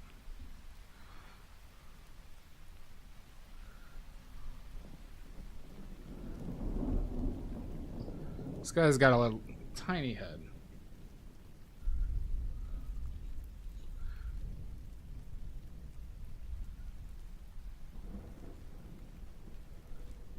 Well, that's what you get here, Dangle Dixie. Someone could.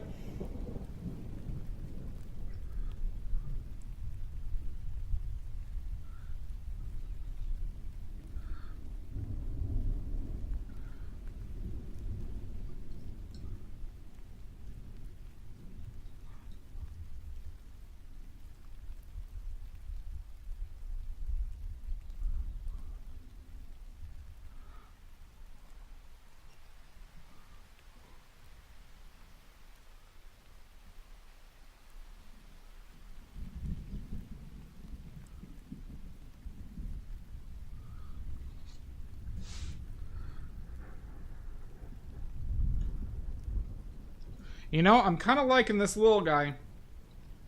Kind of liking the control I get out of this little guy, everybody. Just shit for mixing paints.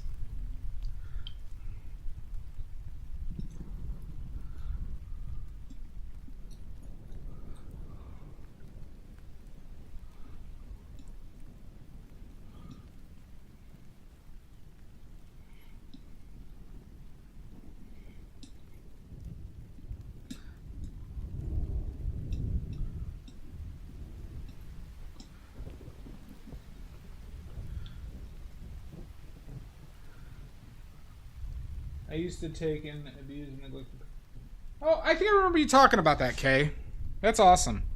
My aunt, I have family that are bird people, and the only pets I had growing up were birds. The birds were in my room.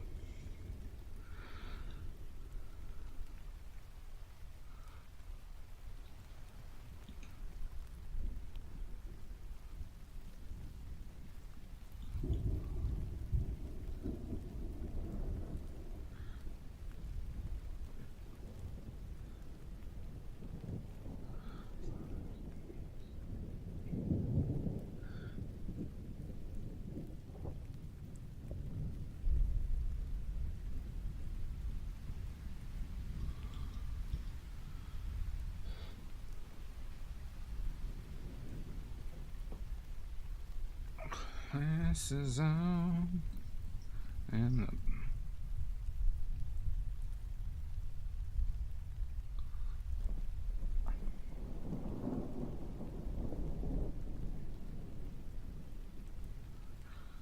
at first with wombs. We'll see, Edie. We'll see.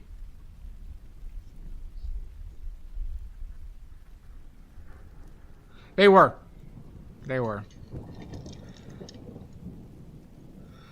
Yeah, the blue sky is not done yet. And speaking of that, that was something I've been wanting to do as well.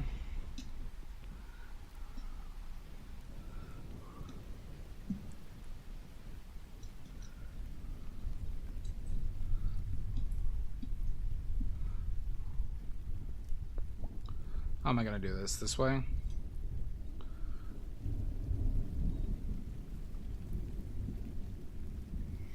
Too dark. Darker than I expected.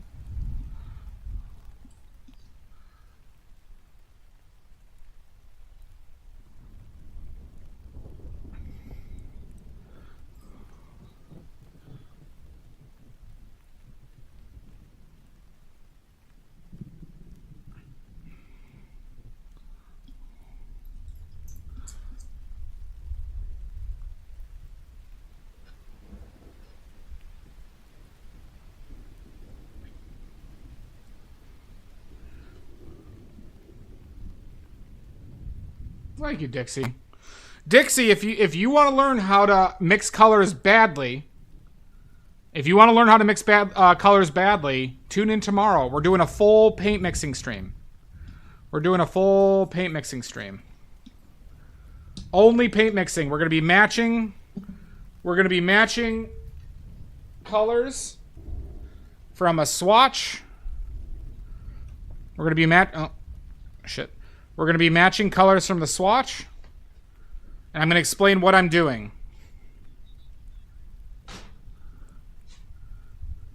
And that will be on YouTube too as well. You can if I'm just a big old fraud, Big Rigs. You're free to tear me a new one.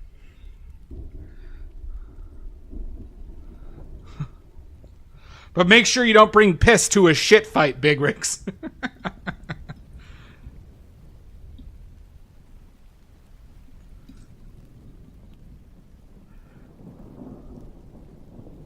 Not yet, Oxford.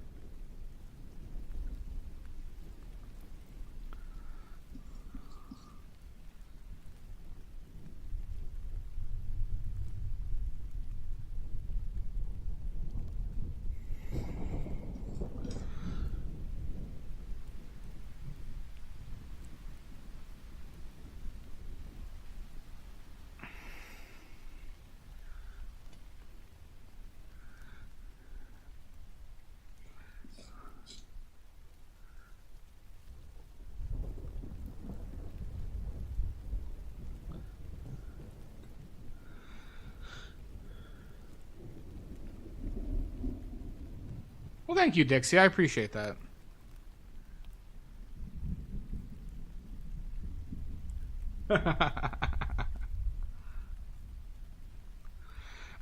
Big Rigs. I'm gonna let the viewers choose the colors. I'll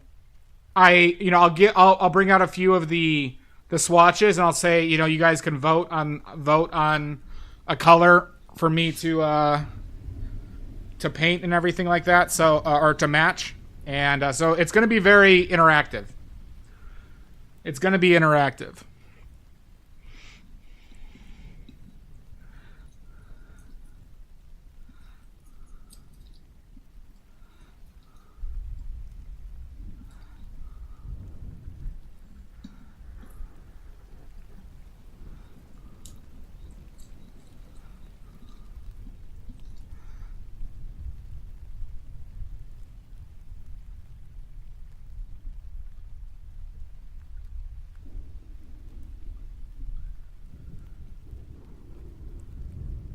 We could. Well, good, Soggy. It is going to be for sale. It is going to be for sale if anybody wants it. But you could wait till it's finished.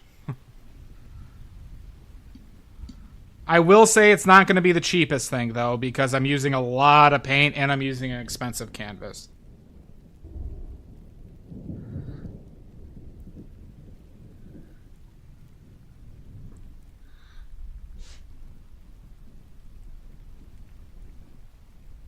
Yep. Yeah, and I pretty much only sell originals. If you check my Etsy, those are all originals. I have prints, but I do sell originals.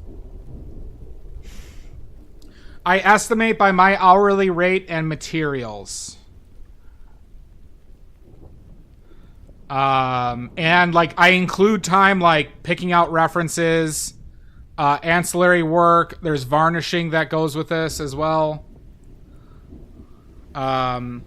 So there's also ancillary costs outside of the painting time. Now I also take into account the quality of the work too. On Etsy, on Etsy.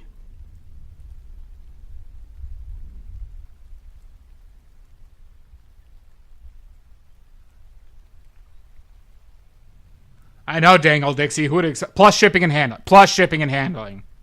That's a big cost.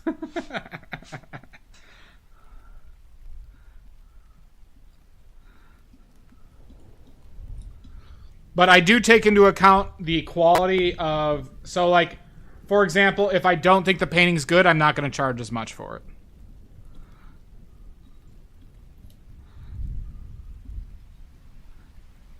Now, sometimes, though, like, there are paintings I have that I charge more than better paintings, and that would be because of ancillary costs or time I spent on it. But in general, I account for the quality.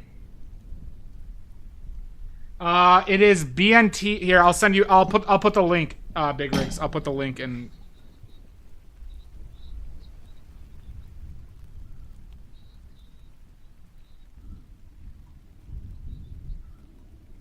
Oh, not there.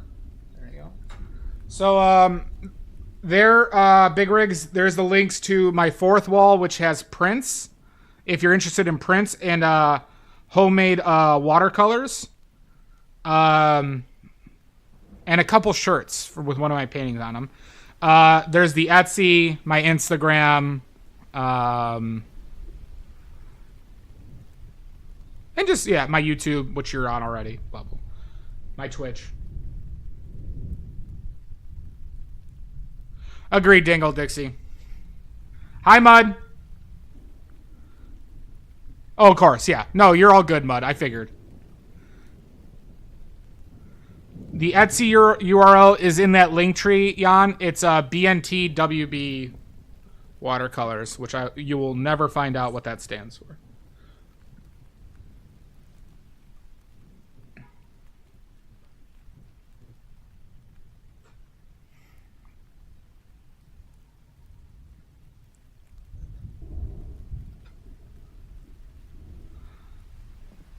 I bet it's chaos. Oily points, King. It's oily points. If you get trivia right, if you get, or you stump me, those redeems, the personal trivia question, the contest, the trivia contest, and the stump badly ones, you can earn oily points. And with oily points, you can redeem. You could have me do a palette knife stream. You can have me paint with a Zorn palette. You can have me do a limited palette stream. You could choose a reference for me to paint. You could choose props for a still life. There's a few other things you could redeem with that. Well, thank you, Big Rigs, but I need to sell paintings before I need to. There needs to be a demand first. I've only sold one painting to essentially non-friends and family.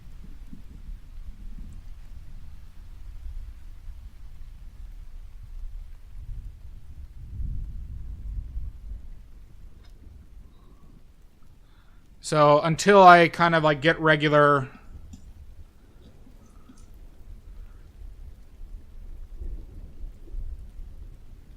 regular buyers. I think I need to charge a little less. Oh my. Not yet, because of some of their restrictions on their applications.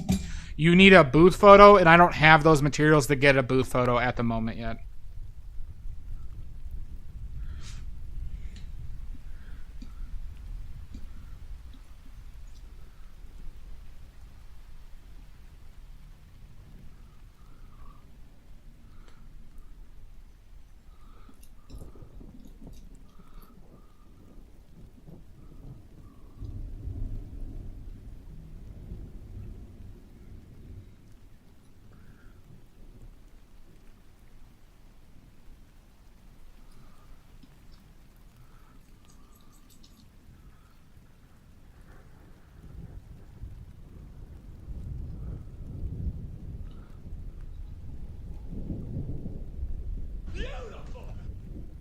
Yep, agreed, Edie. I mean, that's partly why I stream, right? Is to build up people who are familiar with me and my work and how I do things. Because if I weren't to do this, I'd never get a sale on Etsy, I think. Plus, streaming, I don't really have to change much of what I'm doing to stream and paint at the same time, so.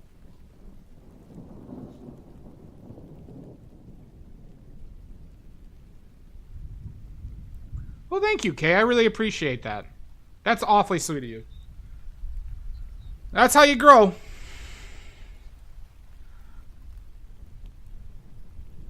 How much for a duck print? It's on the, if it's not on the fourth wall, Oxford, I'll put it up. I'll get it on the fourth wall. It'll probably be about $15 plus shipping. It would probably be about $15 plus shipping, so probably $20 to $23 all in.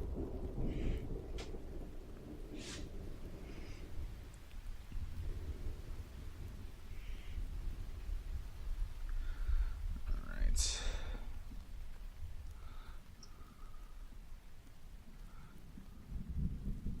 I have to say, I'm having a much better time as far as, like, my enjoyment out of this than the first time I palette knife painted.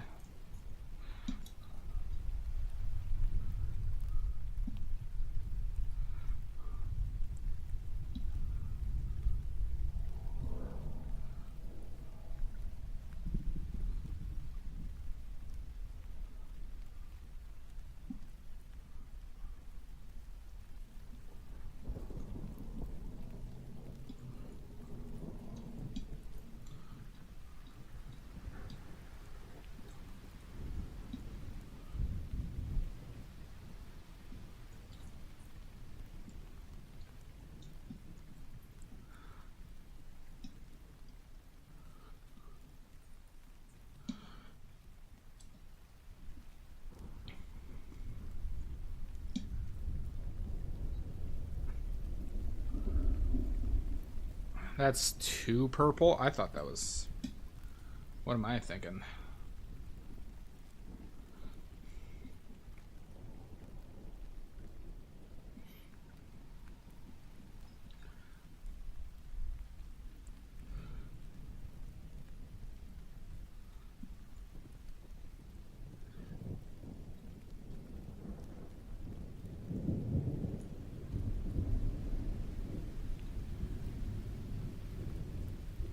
Still looks purple, huh? Why is that looking purple? Whatever. We can make this work.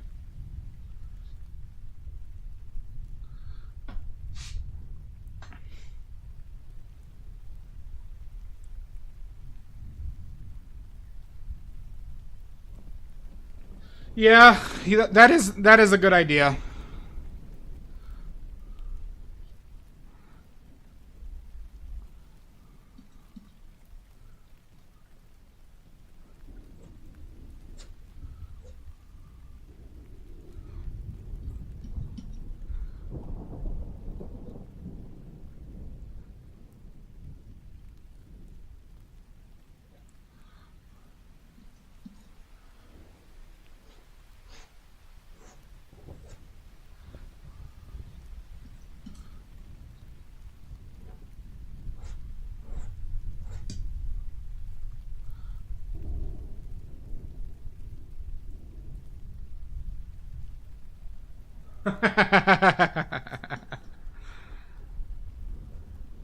I just let it ride. I let it ride, Big Rigs. People think I'm a I'm a clean painter because I clean my palette after every painting. Use a butter knife. All right, Oxford. I'll put it on your tab, Oxford.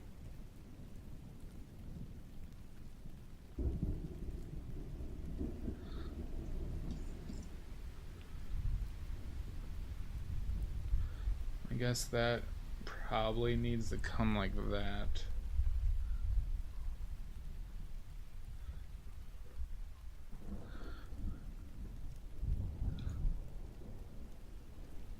Thanks, Kay.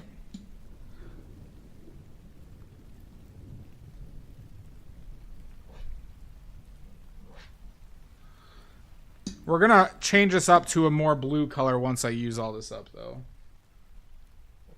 Let's do that now.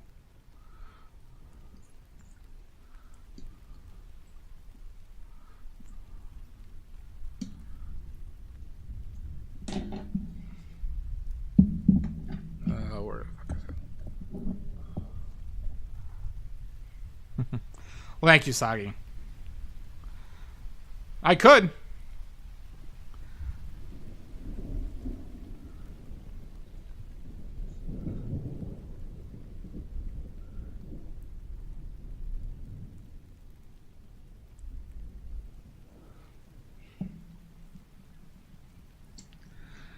I recognize that painting is messy, Big Rigs, but I also try to keep a clean palette afterwards to ensure that I don't have dried paint on my palette, because I don't want to paint with dried paint.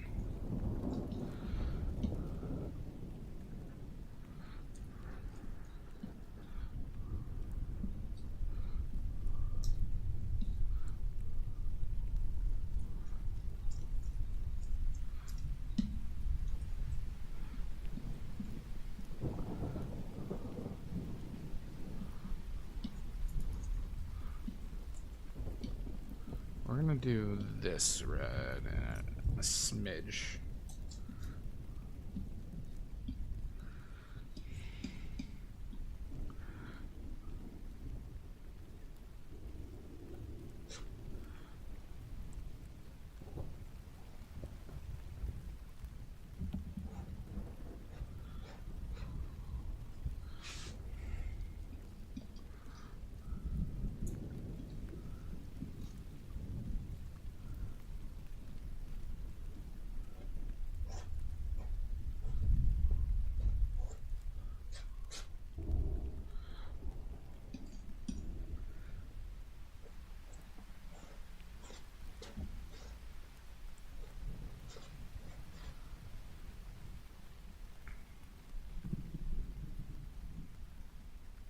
No worries, Jan.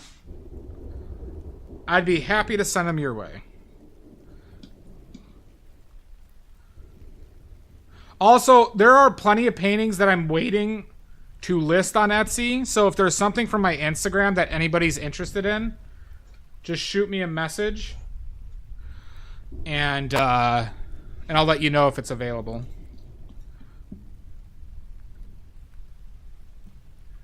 Yeah, can't do it.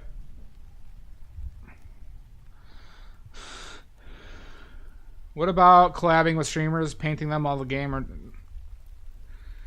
the issue is I'm trying to paint from life, not from a camera. So like I could do that, but I don't look at it as very beneficial to my skill, like increasing my skill.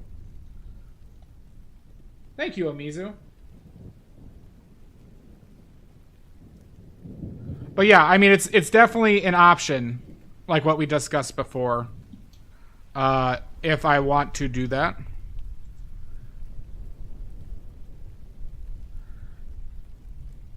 Where does that come down to? So it's like right there.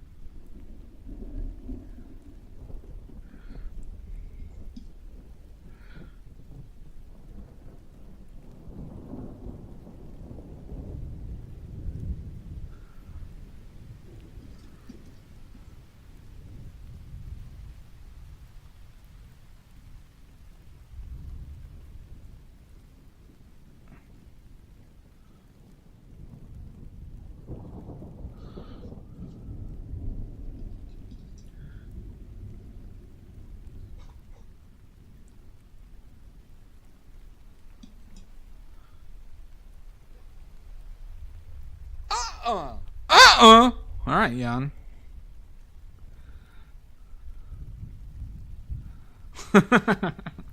I'm trying. My goal is to make this my profession, Dixie. Oh, I forgot to do more in the shadows here. Whatever. It's okay.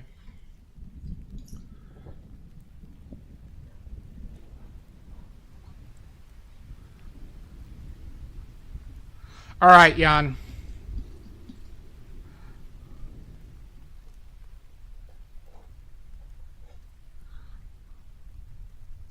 How do you feel about paper palettes, please? Some are dead set against them, and I don't know why.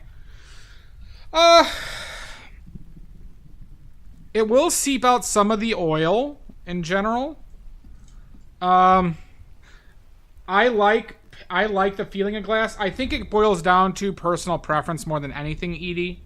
So I don't know much about them because I used them in the beginning and then I stopped once I got a glass palette. So that's the best answer I can give you. I don't know why some people would be super against them. It probably is some sense of traditionalism, I bet, though.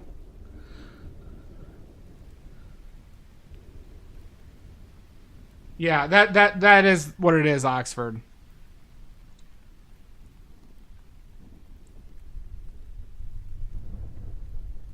Well, you might have to do it, Omizu. You might have to do it.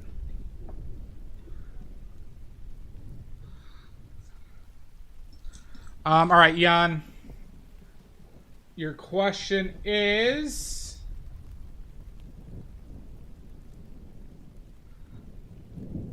What is your question, Jan?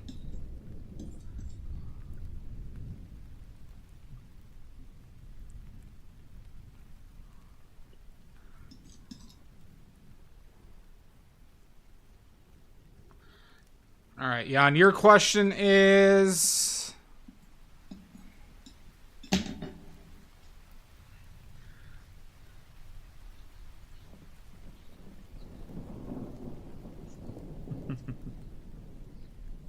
Jan, I just got I got a truckload of mangoes and mango leaves. Like they brought the mangoes still with the leaves on them.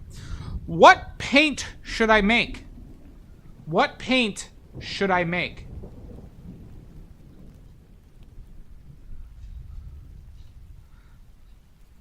I have a bunch of mangoes and mango leaves. What paint should I make, Jan?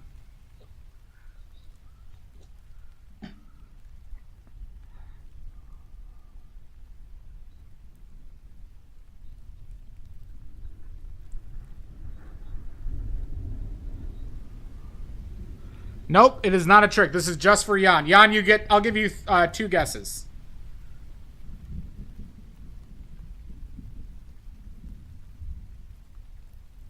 That's pretty interesting, Edie. You might need one, Imizu. Yeah, plexiglass works. I'm using glass, though, if you saw that when I posted earlier. Transparent red? Nope. Bubblegum blue? Nope. You get one more guess. I'm not going to count bubblegum blue. Hi, Shasta. My mangoes. Shasta, I would have painted your cows today, but I didn't have a canvas with the right aspect ratio.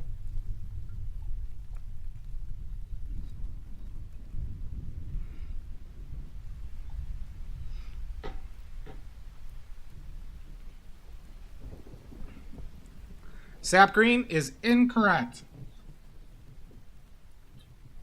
The answer is Indian yellow. Indian yellow was made from cows who ate a bunch of mangoes and mango leaves and turned diabetic, essentially diabetic cows. Their pee was this deep reddish yellow color that was collected, dried, and turned into a usable pigment.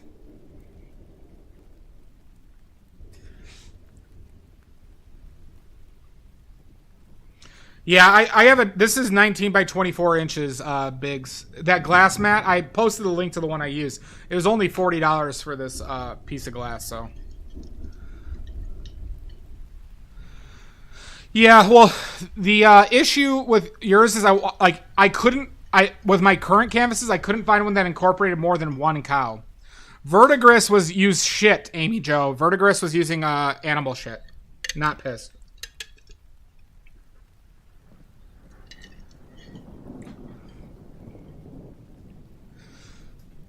Now, Indian yellow is no longer used in its traditional form, obviously, because of animal cruelty issues.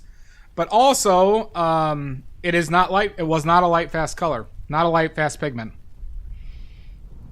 No, they were not okay. That's why it partly was stopped being made, was because of animal cruelty issues. It was not light fast, Edie. It was not.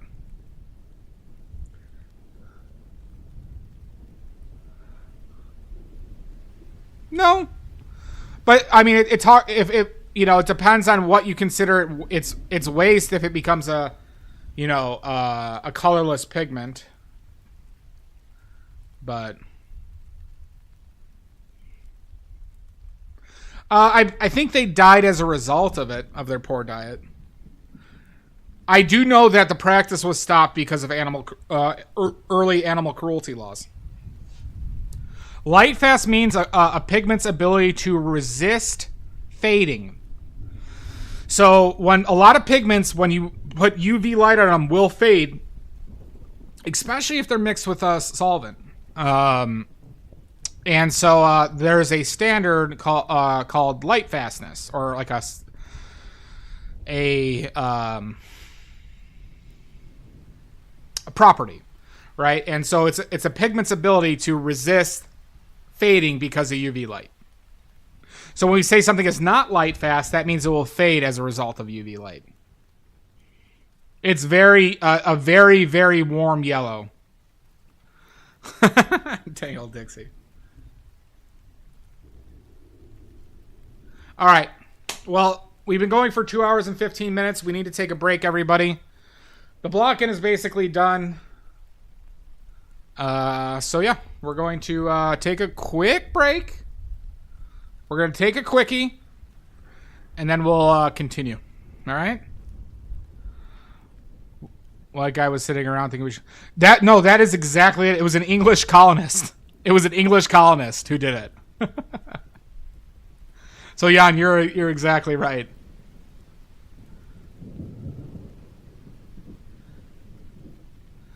It made a phantom black oil point. Not that I'm aware of. I don't know what phantom black means. I'll do my best, Kay. All right, we're going to take 5 minutes, everybody. We'll see you then.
I'm back.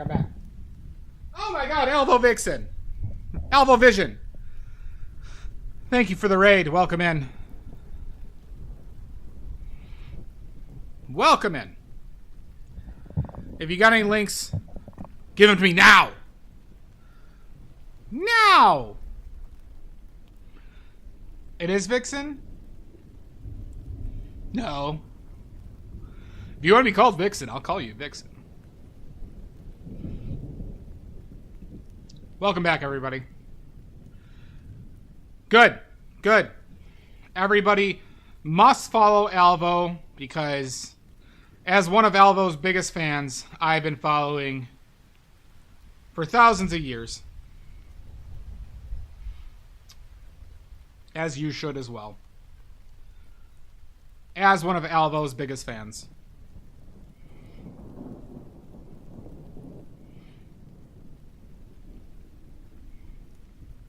And so should you. What were you working on today, Alvo? Sorry.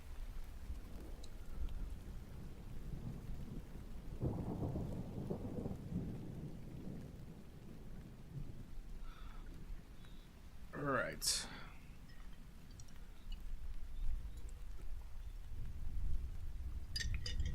If anybody has any questions, please let me know. We're doing a palette knife painting today. And we just got off a break. Oh, fantastic. With Jack today? Thank you, Mud. Those are my links. Hi, I'm painting badly. I'm painting badly. There you go. Phrase it correctly. If you'd like to see more of my work, check out those links. If you want to buy anything, check out those links. If you want to look deep into your soul, check out those links. But you may not like what you're going to see. I promise.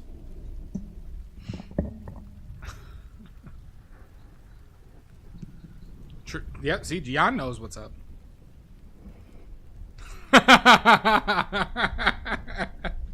Mud! I'm not a liar.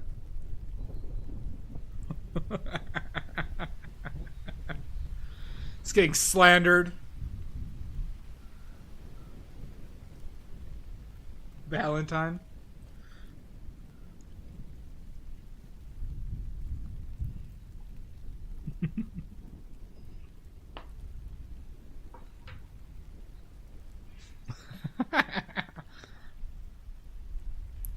Legally, you're in the right.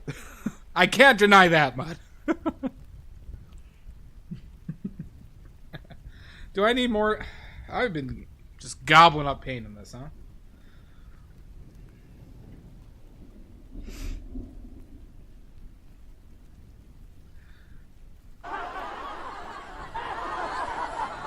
Laugh it up. Let's see.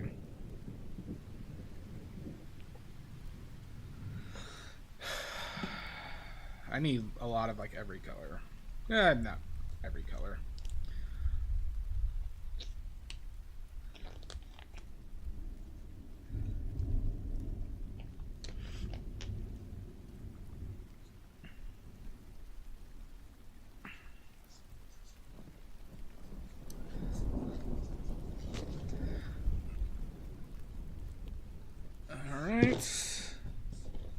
We need... Don't need you.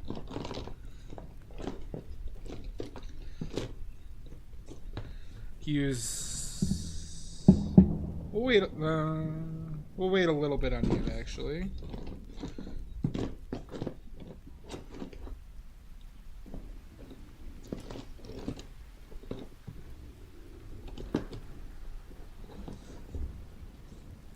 Put out a little bit more of you. I love how I can't find anything and I'm just making noise for the sake of making noise. There you are. There's you. I don't need more Viridian yet, but I have been going through a decent amount of it. You know what? We could... I live in the suburbs, Edie.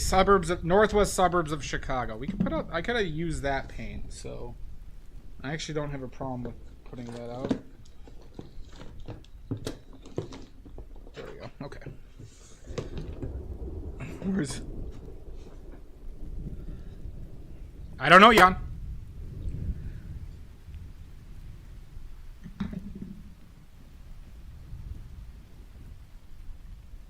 But I am going to be moving, Edie, but I don't know where I'm moving to. Yeah, no, I'm only about a half hour away from Wheaton, Jan. I was raised here, Edie. I currently live like 20 minutes from where I was, not 20 minutes, like 5 to 10 minutes where I was raised. I went to college in Milwaukee. Which I like. I like that. I like Milwaukee a lot. But yeah, so I've been here a lot of my life. It's comfortable. It's boring. It's not a great place for plein air painting though. Without, like, close. I'm talking about, like, without driving like a half hour. So, but I also need to downsize, so. Need to downsize. Milwaukee's a great city, Jan. Milwaukee's a great city. I will defend Milwaukee.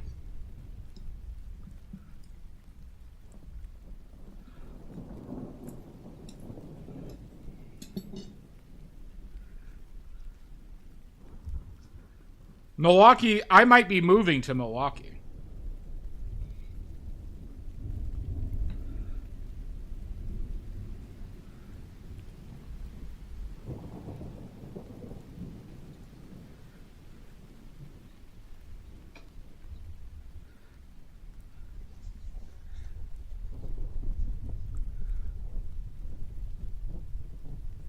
Chicago. Oh my. Was that good, Omizu? Oh my. Alright, we're refilled, everybody.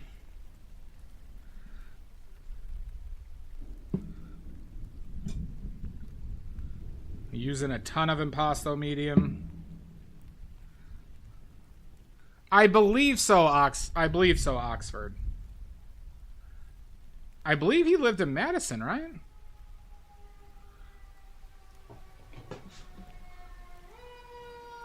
Deep dish, Jan. Deep dish, always.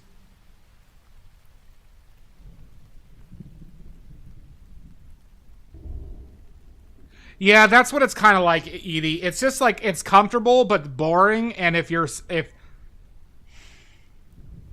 like, there's plenty to do, and there's nothing to do at the same time, Edie. And it's a little bit of, suburbs can be like soul draining at times. Cult. It's just good. It's just good food.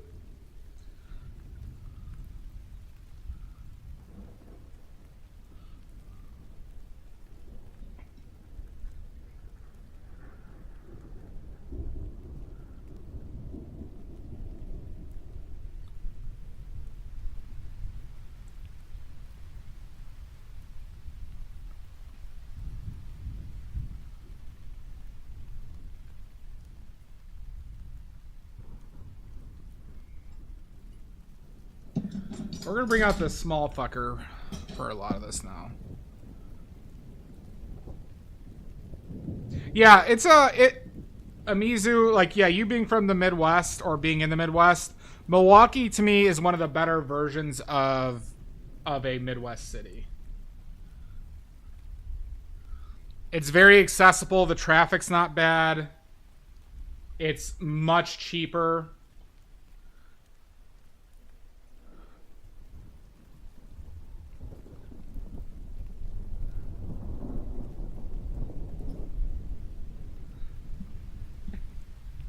I gotta stop using this to mix.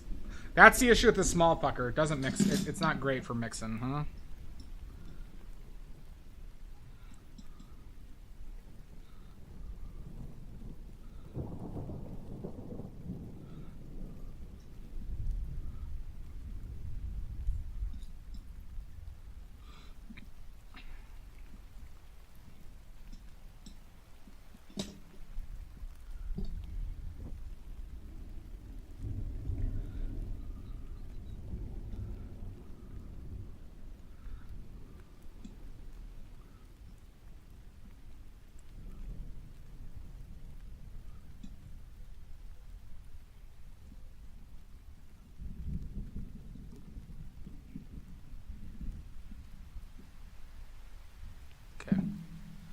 Hi, Garg. Teeny tiny palette knife string.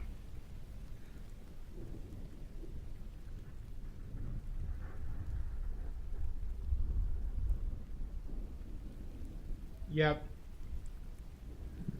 That is true, Edie.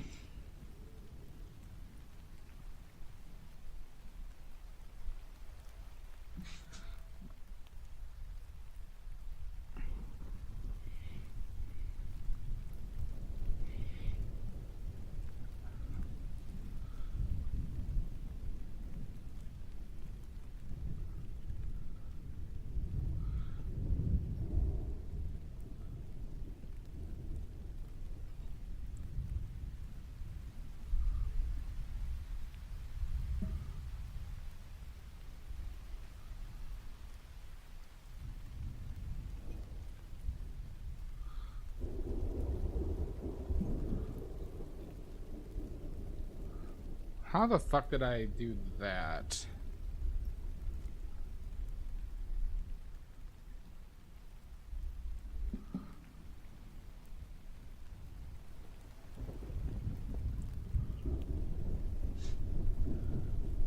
Let's do this.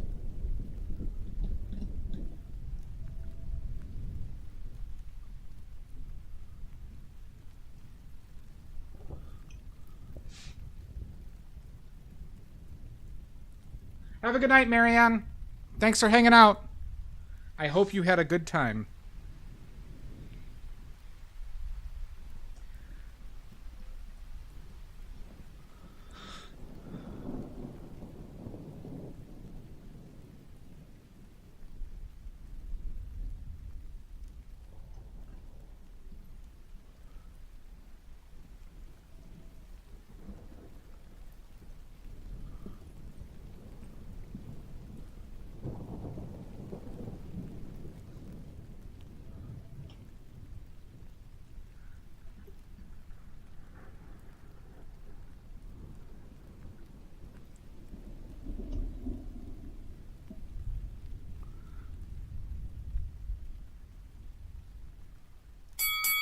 Oh my god!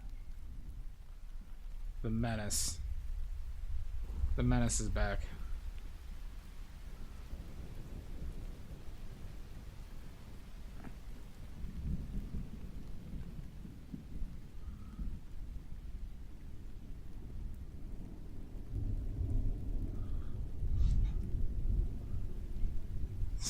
Son of a bitch! This is real beef.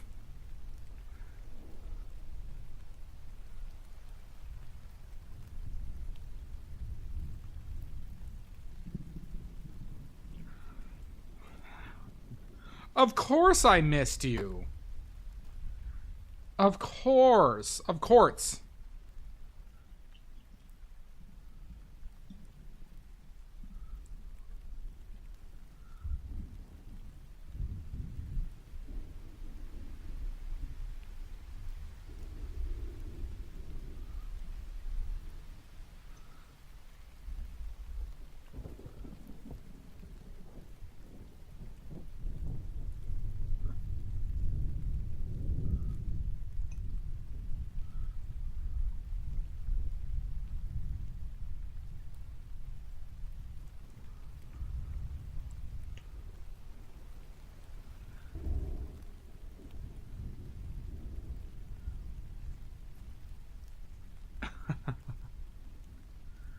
I'm sorry, Maddie. I don't know what happened. Paperclip didn't get hers either today.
Why would you die, Amy Jo?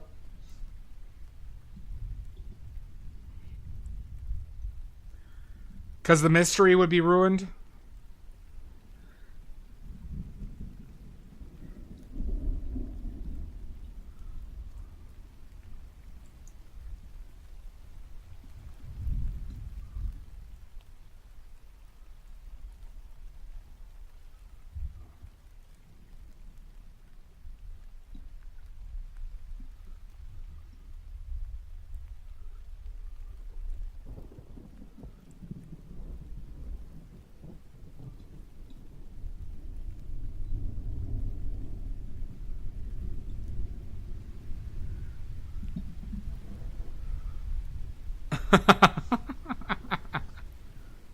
No, Maddie, I'm not painting this one from live.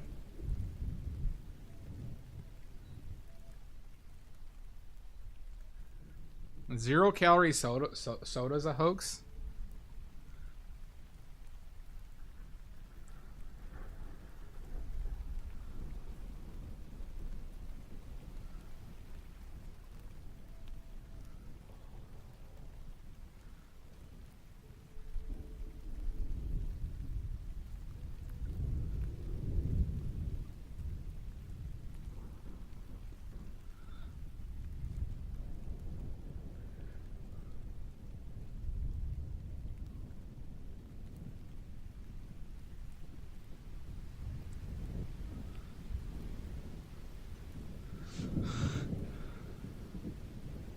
I love Diet Coke.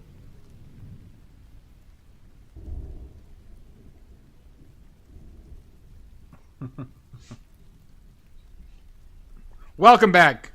Welcome back, Big Rigs.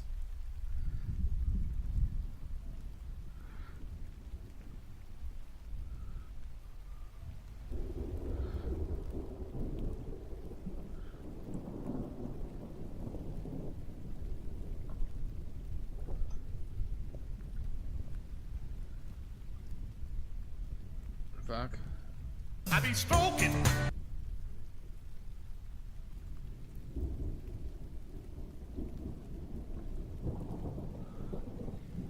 Portillo's, not a fan of Portillo's.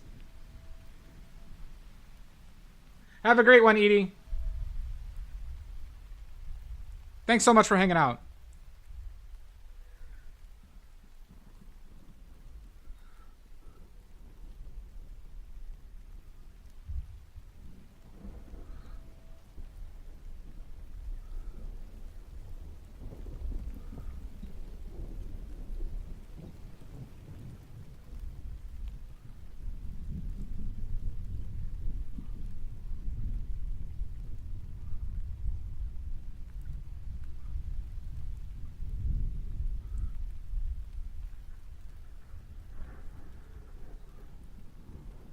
And that's a fact.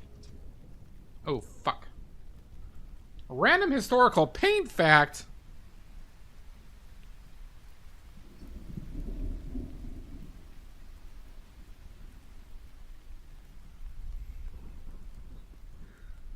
All right, let's go with...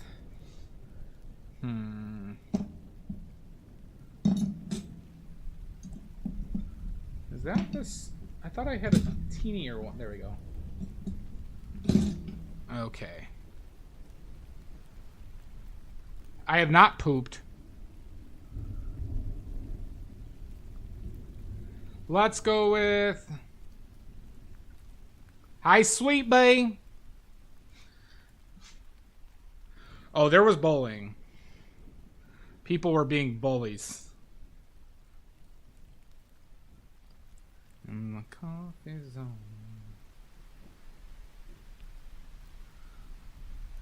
But let's go with... What's a good one, huh? Alright, let's go with weird pigments, right?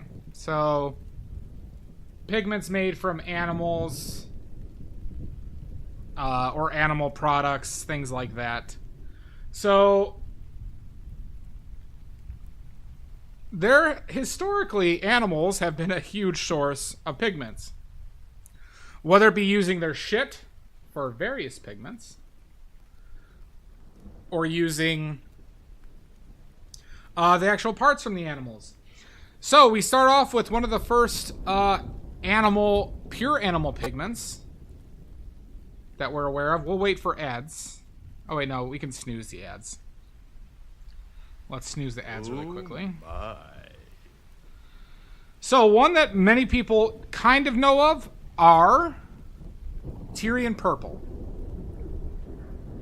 Tyrian purple was one of the first synthetic purples ever made, and it was made by the fermented glands of specific sea snails. Sea snails, everybody. It is still being made today by at least one person. Boo this man! Don't you boo me. And it is one of the most expensive pigments ever created, including historically. Because it's actually been around for a while. It's actually been around for a while. We're talking, I think it was invented, or I think it was first started used prior to the Dark Ages.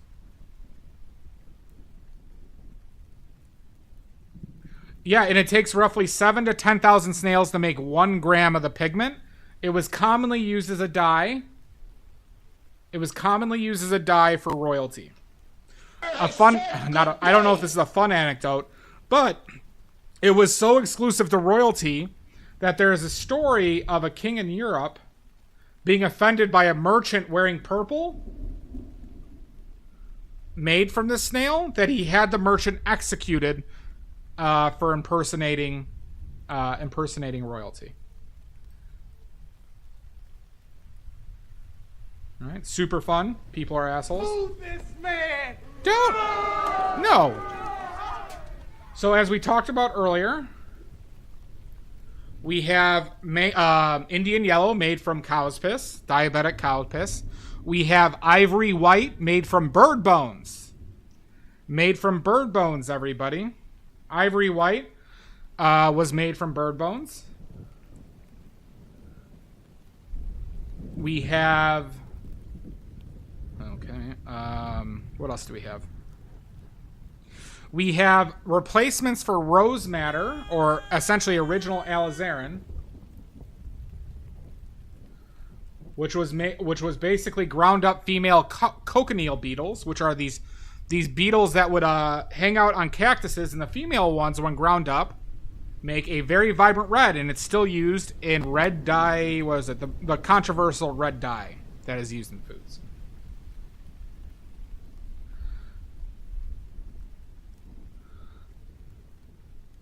Nerd alert. I am not a nerd.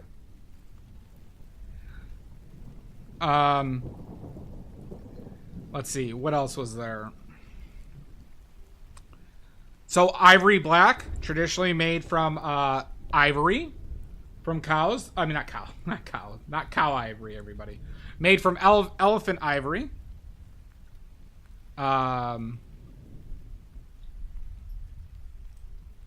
Where they carburize the tusk to make a, actually not neutral, but warmer. A warmer black. Actually, original ivory black was warm, if you didn't know.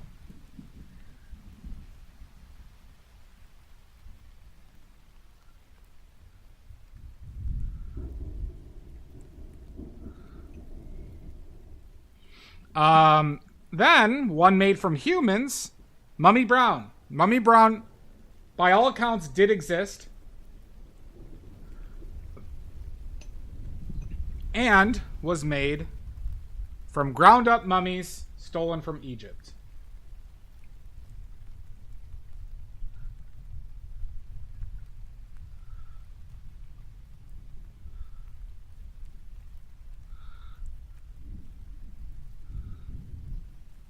Let's see, is there anything else? Is there anything else made from animals or people? Once again, horse shit for our original flake white, and general manure used for verdigris.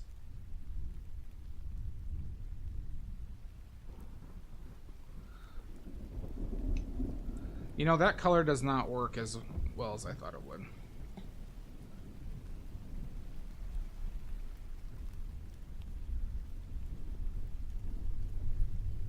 There we go. That's better. That I would be down for that right now. I would like some water. I would like some fruit. I don't have fruit. I made noodles today.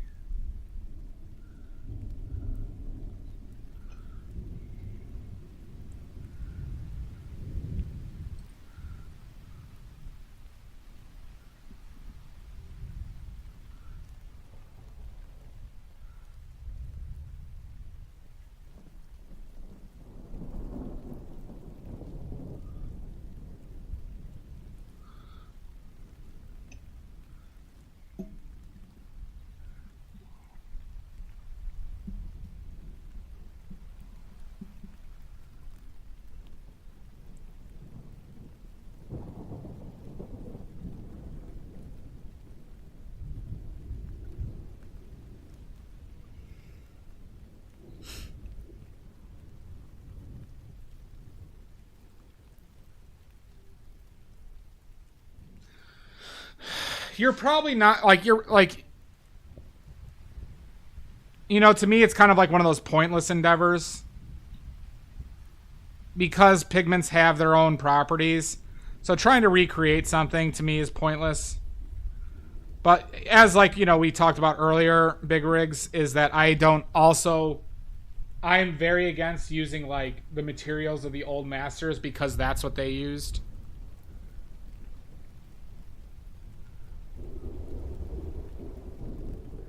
Yeah. Well, cooking is one of my hobbies. Cooking is one of my hobbies, so I cook a lot.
Fuck.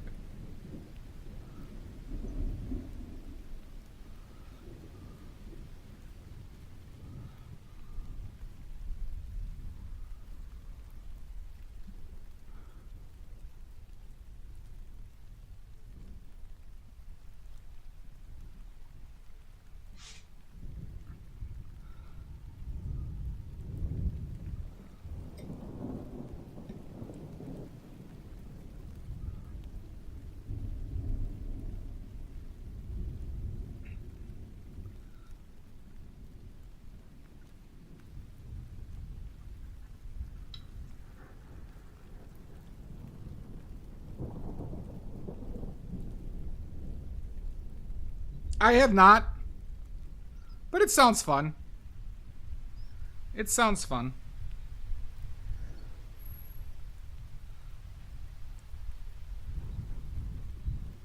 If I come across it, I'll probably check it out.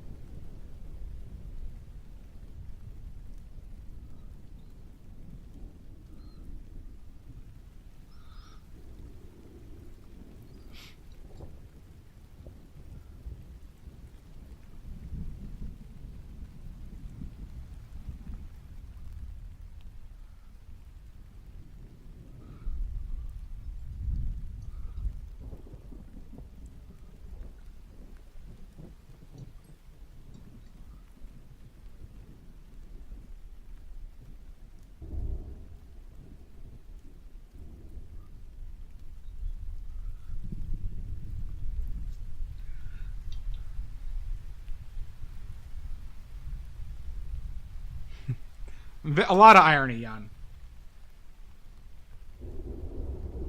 Have a good one, Kay. Thanks for hanging out.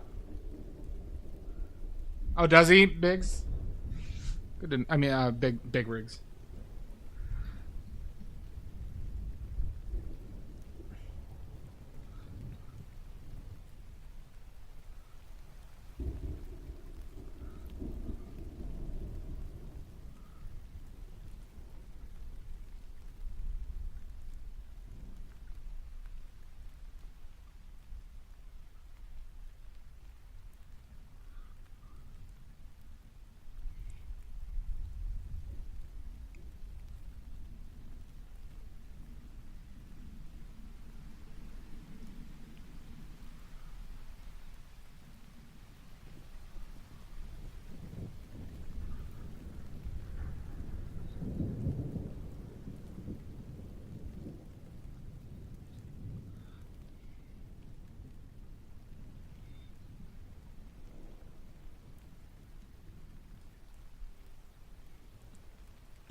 We have noodles.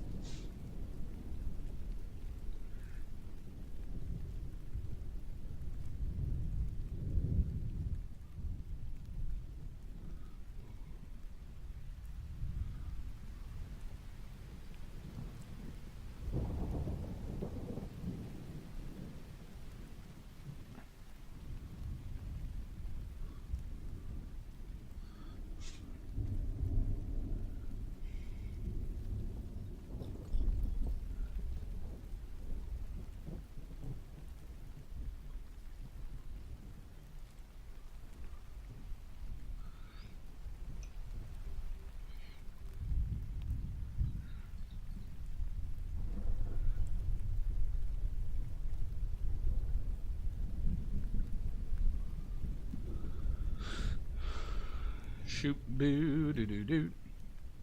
Ba doo ba doo boop boop boo doo doo.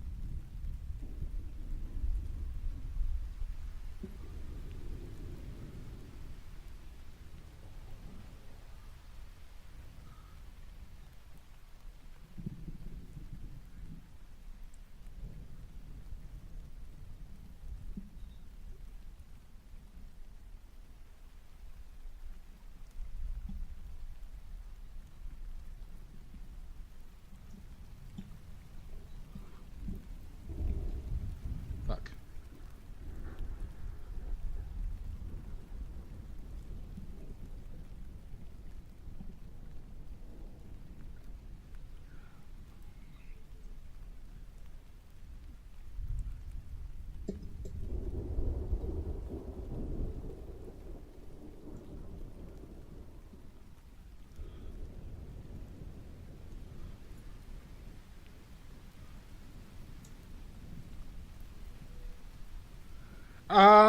Various brands. I forget what this brand was. Right now, I get medium like price canvases. I don't get cheap ones, but I don't get the most expensive ones. These are cotton, which is just because the price point for this size was a bit inhibitive to me at the moment. Yeah, I use Centurion a lot.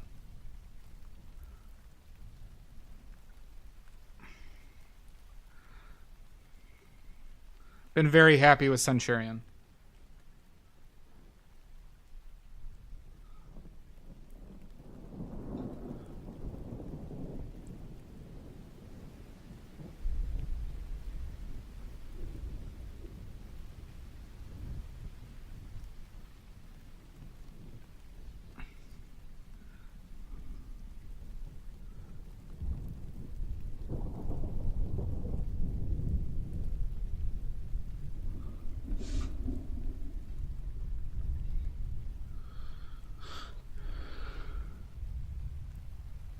Three $300 commissions?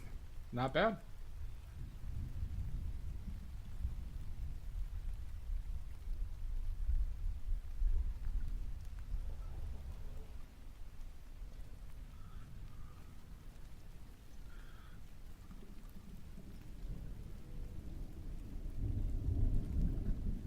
I'm not familiar, but I'll have to check it out.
That's a pretty good price. No, I had to spend that amount of money on canvases recently too.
If I could find those people, but it, goes to somebody who's like working with me, right? Like, or understands what I'm trying to do. And that's a fact. Random historical paint fact. All right.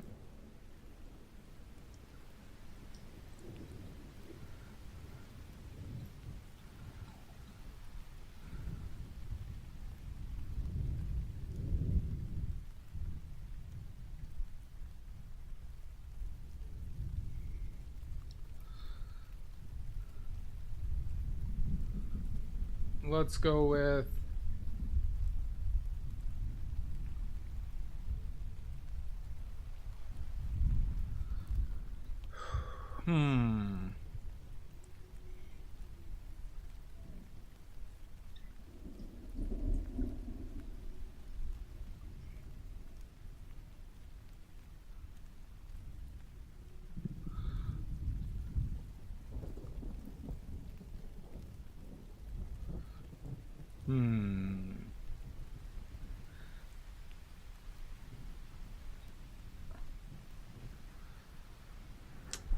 Sorry, I'm thinking.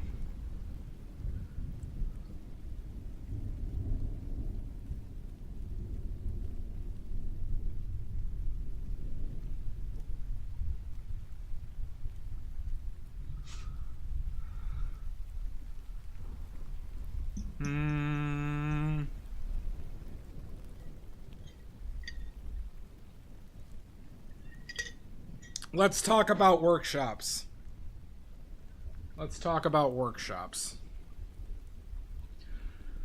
So, prior to really Impressionism, painting was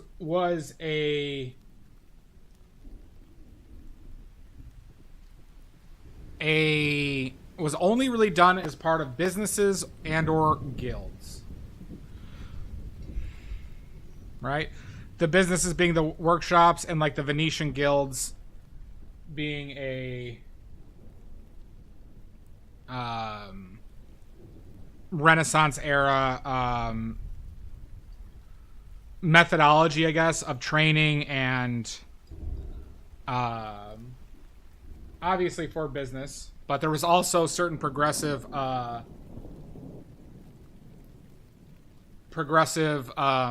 social aspects that allowed people to paint earlier. However, most paintings in the Renaissance were done by workshops. So these workshops were basically a business owner who hired artists to do the painting. So, for example, Peter Paul Rubens. A lot of his larger works, he never laid a single brushstroke on. He would go around and sell paintings to the church, royalty, and other wealthy people. He would do a draft where he'd create a sketch of what he wanted. He'd send it back to his workshop where they would produce it. And there'd be dozens of people working on these paintings. And like I said, a lot of the time he would not do a single brushstroke in said painting.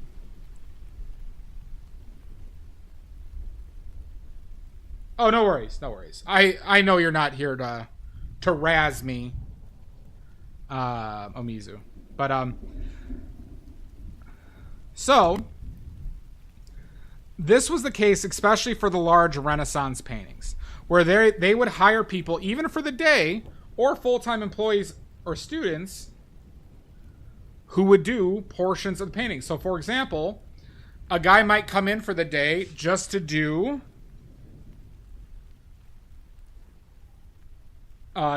background people. And this was a common thing. Rembrandt's did it. I believe Vermeer had a workshop. All of these workshops operated in this way. It was not this romantic thing of just like a singular guy painting these gigantic paintings that are now considered masterpieces, unfortunately. No, because these were businesses. Like, they weren't... They needed skilled labor, so they did have to treat their labor, like, fairly well. You know, it's not like...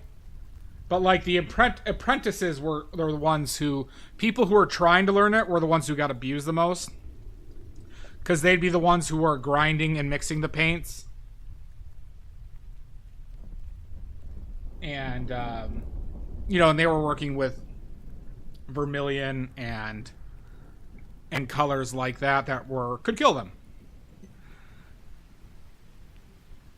Correct, King of What's Left. That's why attributions, the paintings might be like Peter Paul Rubens' workshop, because there wasn't an individual, and the only one that they could really attribute it to is Peter Paul Rubens.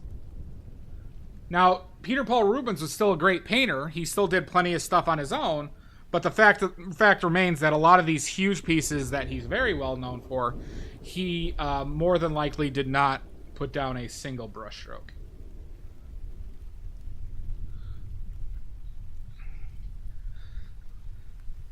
Now let's talk about what the apprentices did.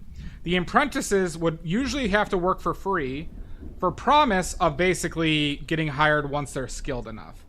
So sometimes they would get a lesson, right, from the owner or somebody there. And their work was largely grinding paint. A bit. It ruined a lot of it for me, Big Rigs. It ruined a lot of it for me.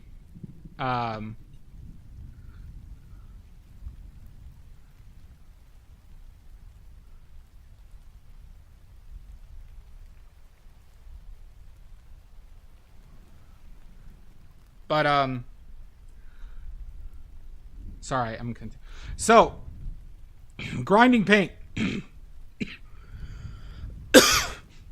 What they would have to do for paint back in the day was that they would have to get the material for the paint and grind them themselves on big granite rocks. And this is what the apprentices would do.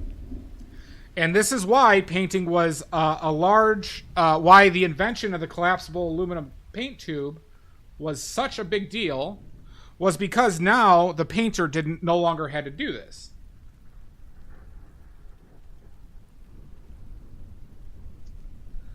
And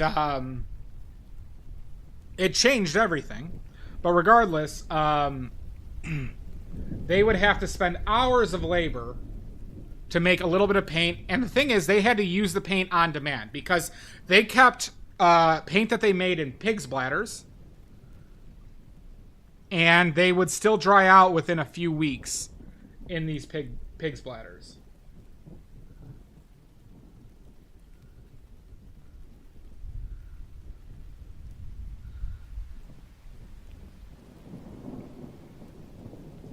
And so it just led to this, situation where it was, these workshop owners just riding around, going to rich people parties, selling paintings. The workshop would manufacture them, or they'd procure the paint materials. Once they were done with the painting, they would then work on reproducing the painting until the next one was ready to go, or ready to start being made. Because then they'd sell them to other rich people. And this was the cycle for a lot of the Renaissance.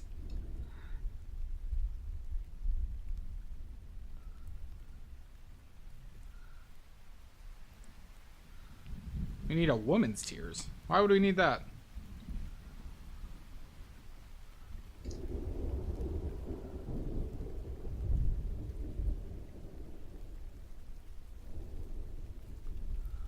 Mazer, thank you for the follow.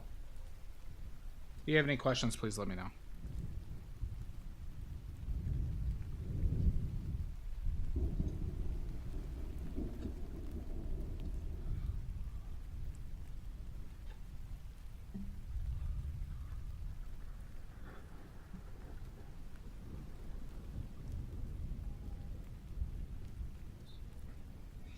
And that's about it. That's all that is encompassed in this one. Basically, there's a shocking amount of subjectivity into attributions of paintings. And it makes it a lot less, like, romantic. Thank you so much, Mazer.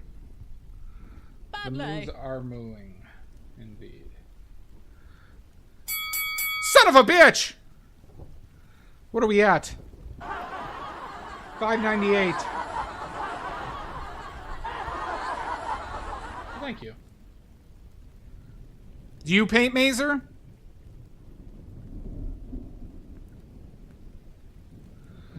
I mean, that's just... they probably just noticed that in winter.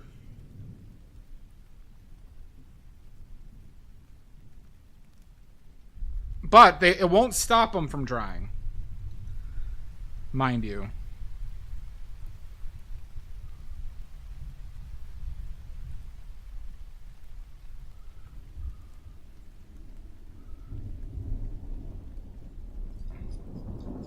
Nice. Hi, Gunner.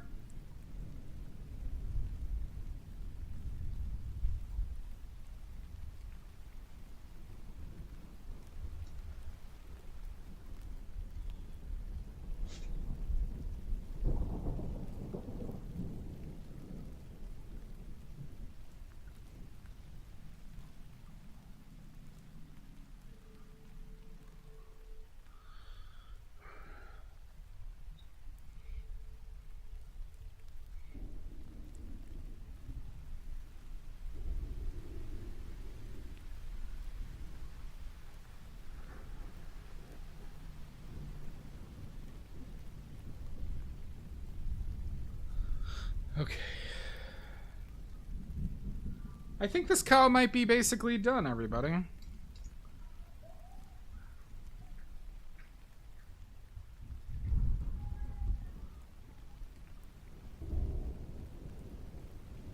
Yeah, most likely. That's how most things are discovered. Well, good, Mazer. Well, thank you for joining us today. If you do have any questions, please let me know. I'll happily answer them. If I don't have an answer, I'll make one up. To save face. I'm very insecure. I'm very insecure, Mazer.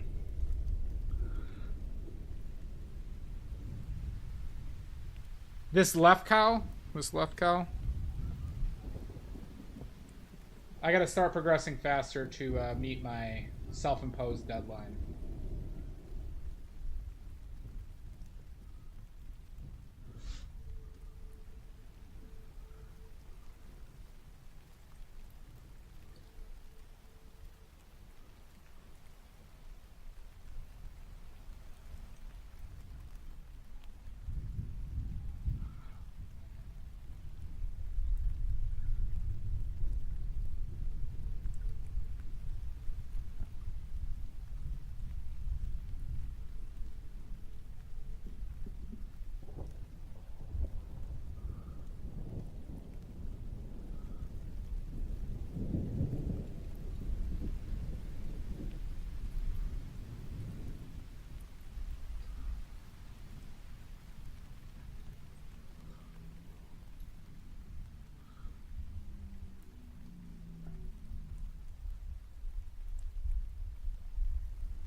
Me forget a cow?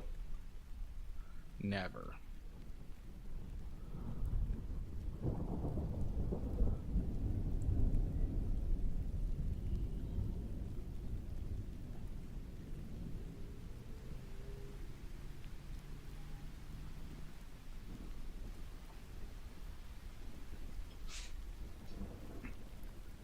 Cubism. Don't forget, everybody. I could just call it quits and call this cubism.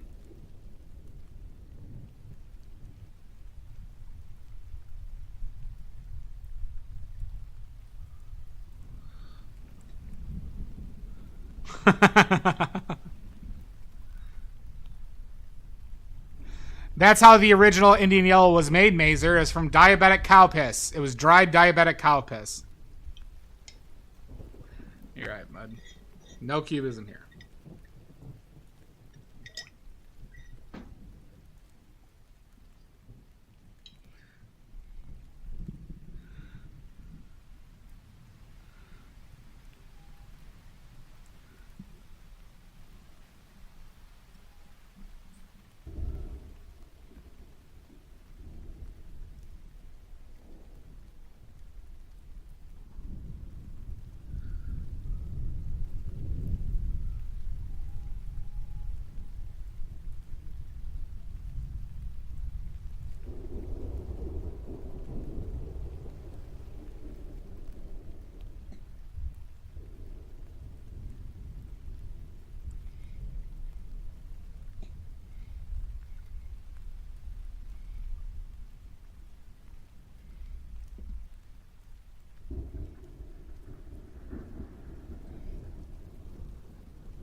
Because ultramarine blue was one of the most expensive pigments, Oxford.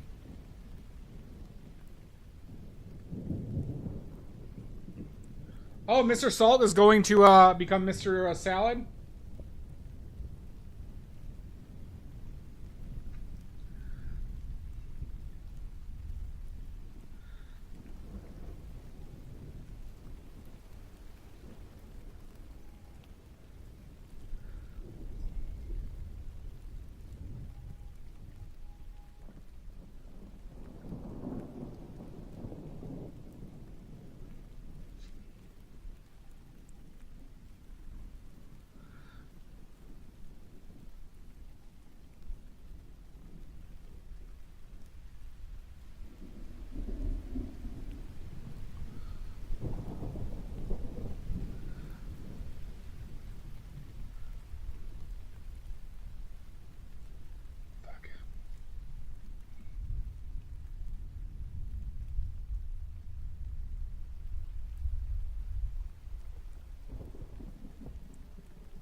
Ooh.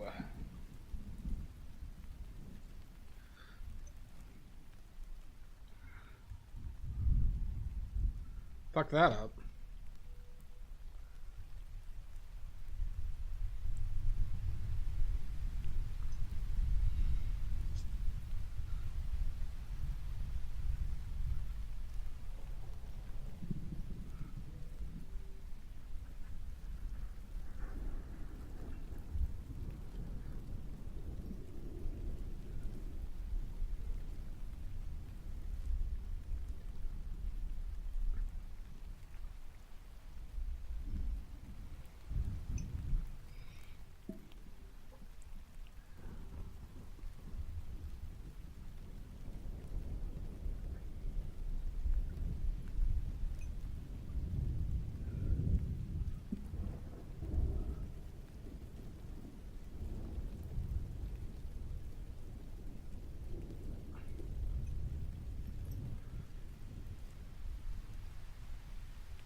Too much, maybe.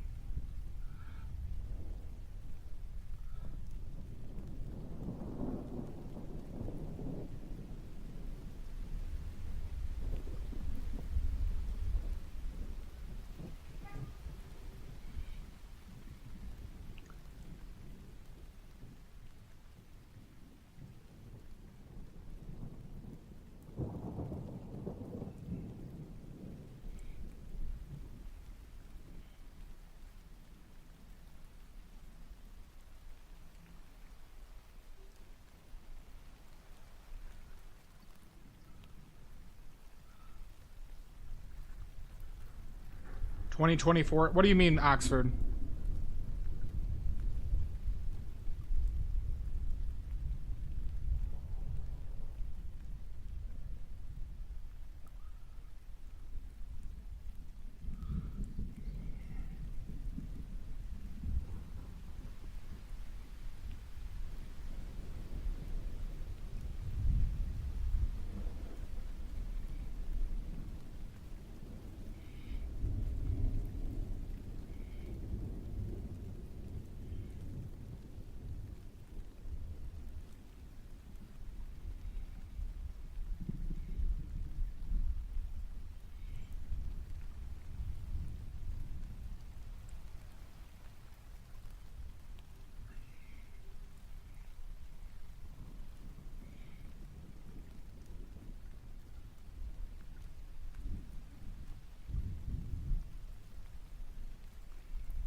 Don't know about that, Oxford. Plagiarist? No, I guess you could say it's like fraudulent by nature. I'm gonna need to see data on that. Oxford.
I'm get.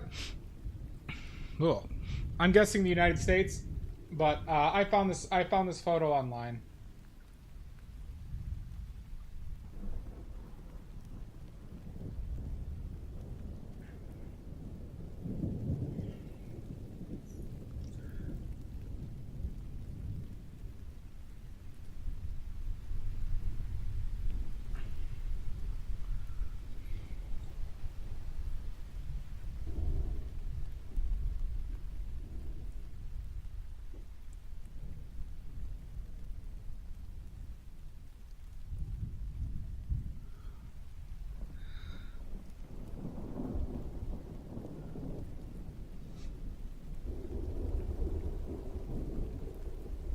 Well, thank you, bud.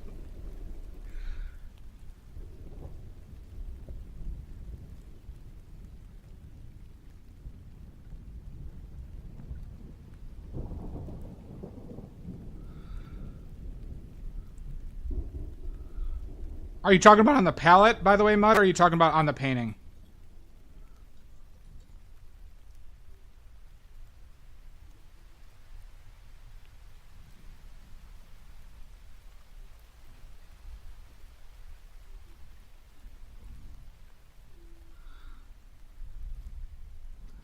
On the palette?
Have fun.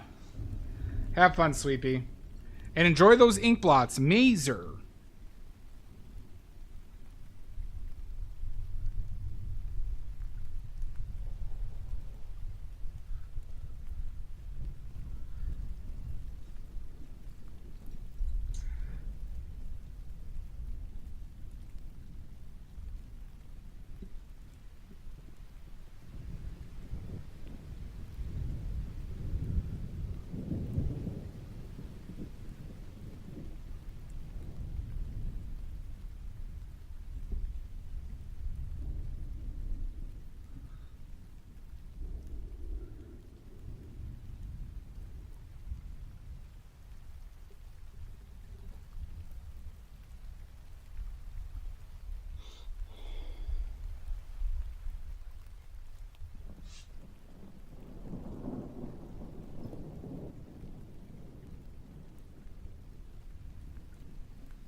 Toodles.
Not currently. I am working another job that I'm going through training for right now, but it's not going to pay. It doesn't pay enough.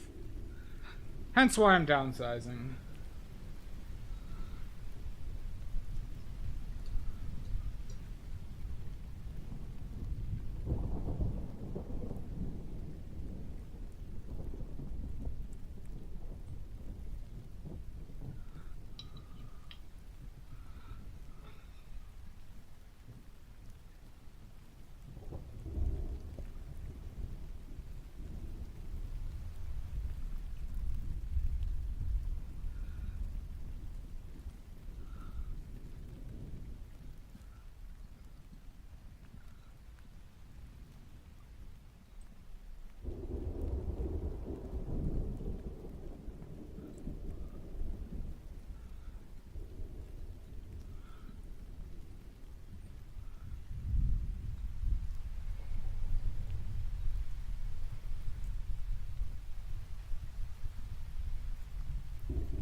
Hi, Illyri. Welcome in. Hope you've been well.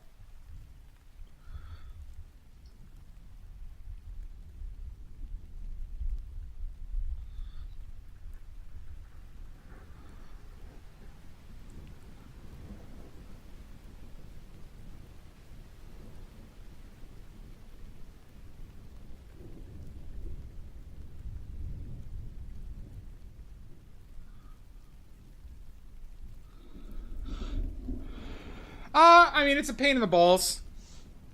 Good amount of ball pain, Illyri. But I feel better than my first time. I'm a bit more confident with it than I was previous. But still a good amount of ball pain.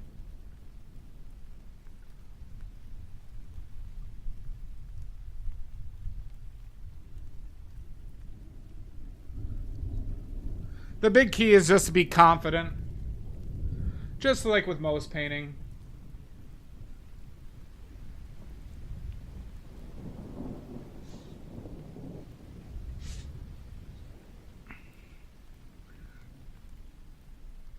True. True. As you know, Illyri.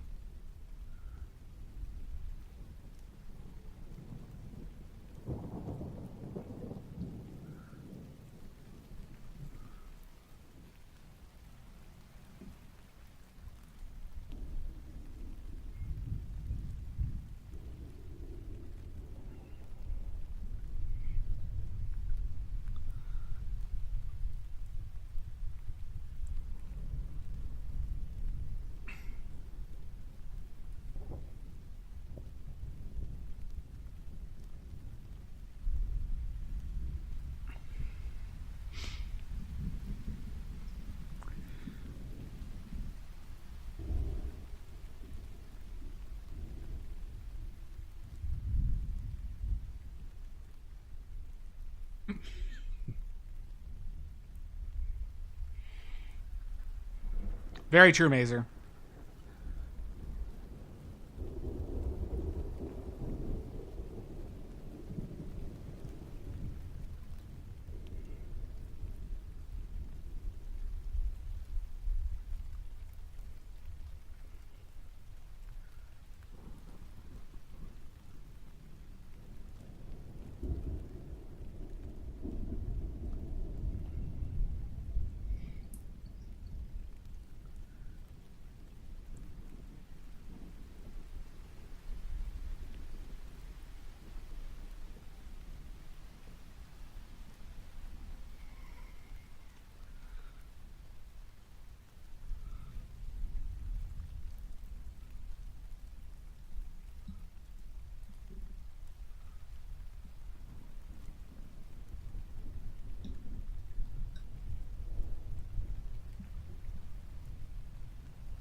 True. Another one for the cow series.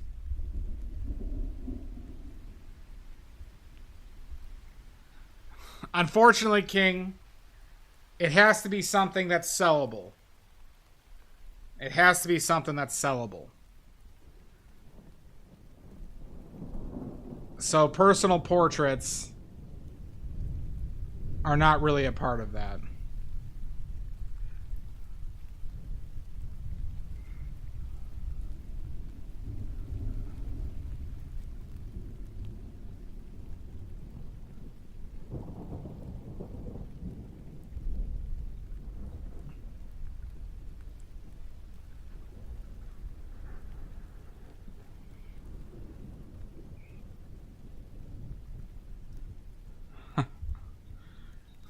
True, true.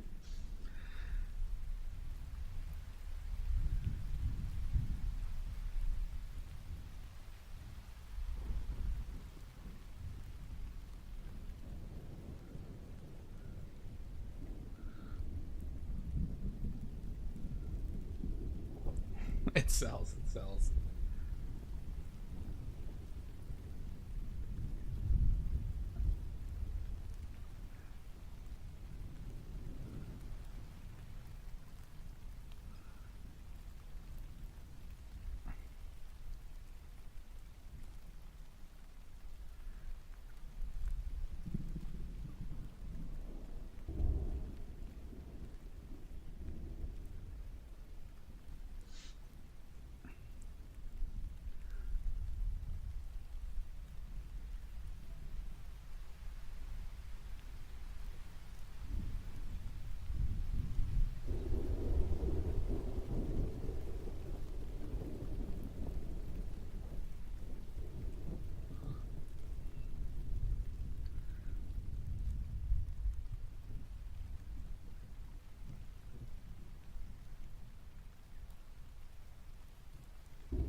This is exhausting, though. You know, painting when it's really hot in your studio is way more exhausting than you expect it to be. But I'm also like, palette knife painting is more exhausting in general because you have to like move around a lot more.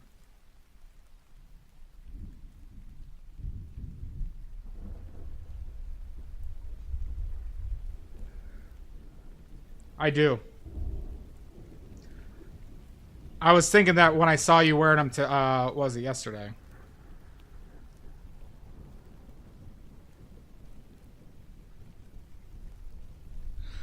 By the way, did Babe's shop drop go well?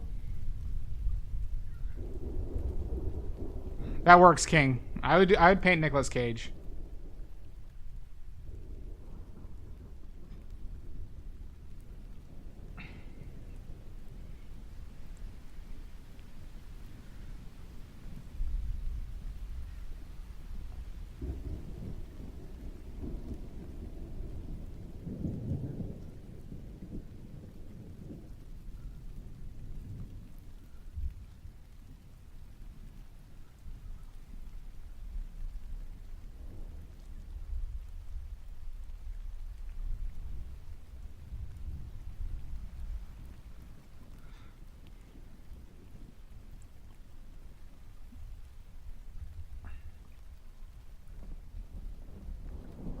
Fantastic.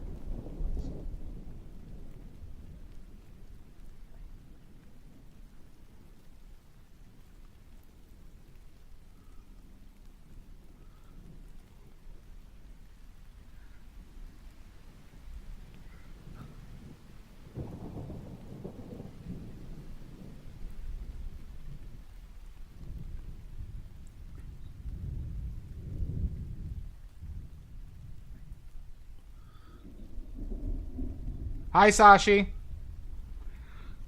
Hope you were well. Have you watched any of the 7 Days to Die streams today, Sashi?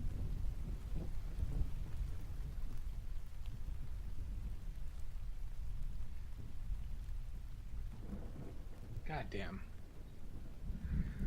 Beans.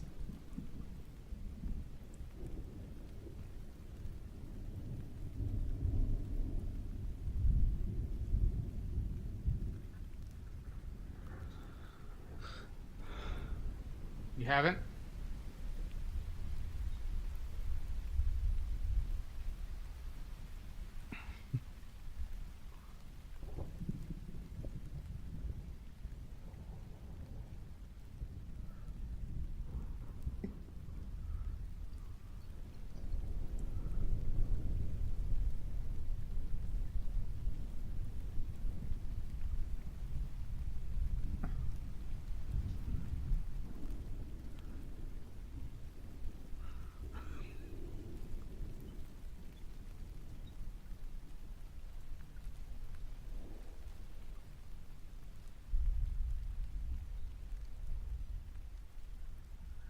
Have you noticed improvement in forearm strength since you started painting 2 years ago? I painted the other night.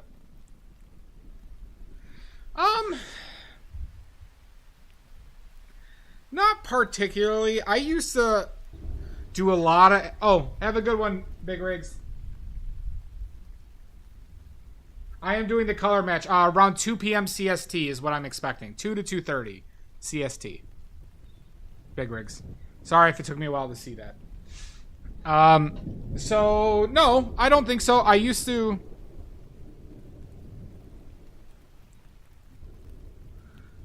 I used to do a lot of athletics, and I used to actually particularly stress forearm lifting because of wrestling. When I was a wrestler. And, so I haven't had issues with forearm. However, when I make paint, my forearm will cramp, or one of my fingers will cramp generally when I...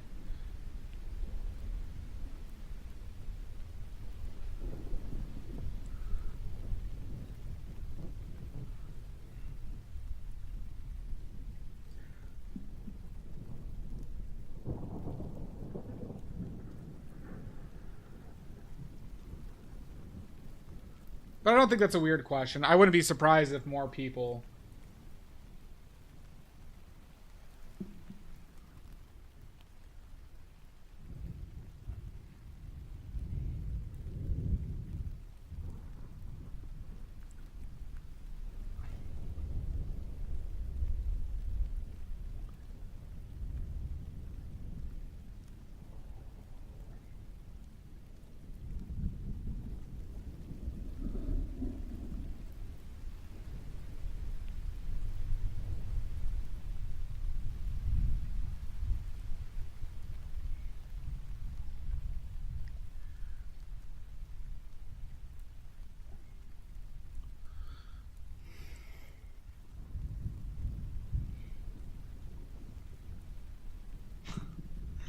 Awful lover, Amy Jo.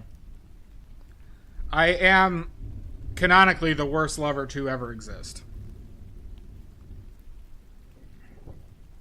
Yeah, I'm sitting up straight right now. I generally do a lot because I'm sitting in a wooden chair.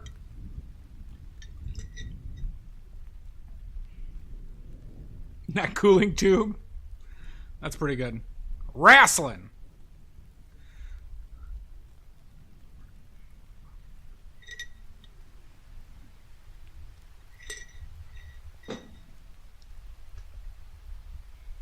Neck popsicles are a good name.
I got to get on.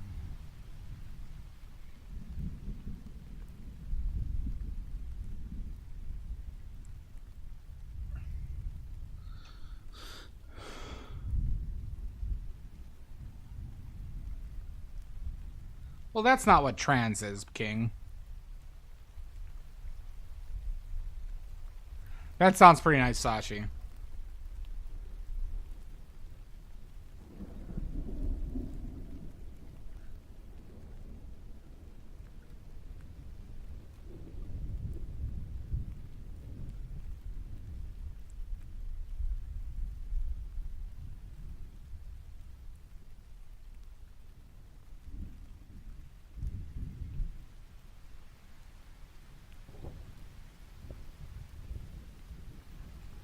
Frozen mango sounds pretty good.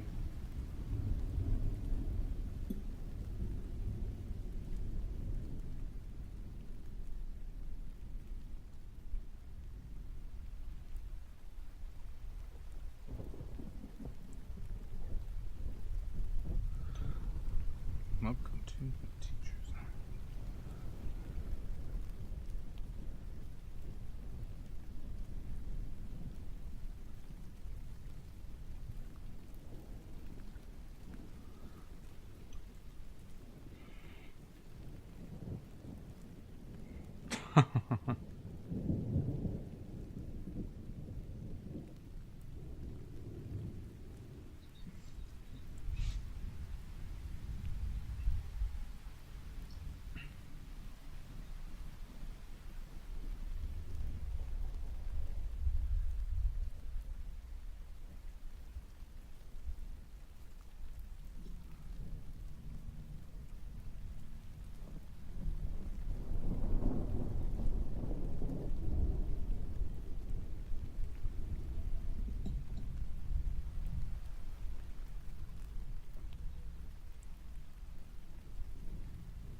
I watched a little bit, Sashi. I woke up later than I expected today.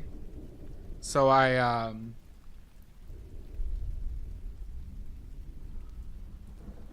caught a little bit of it. Did you watch that video I sent you? The game isn't officially released now, Mud. The game has been officially released after like a decade. And what they do is during big patches, they do something called a streamer weekend, where the streamers get access to it basically like a half week to a week early. And so they're all of the 7 Days to Die streamers are streaming it.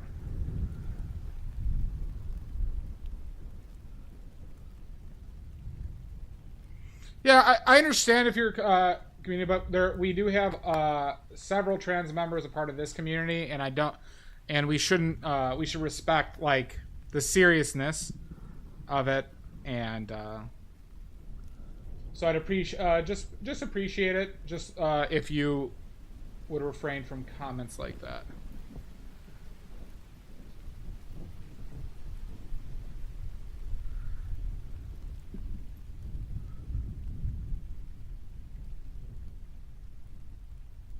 That's red, huh?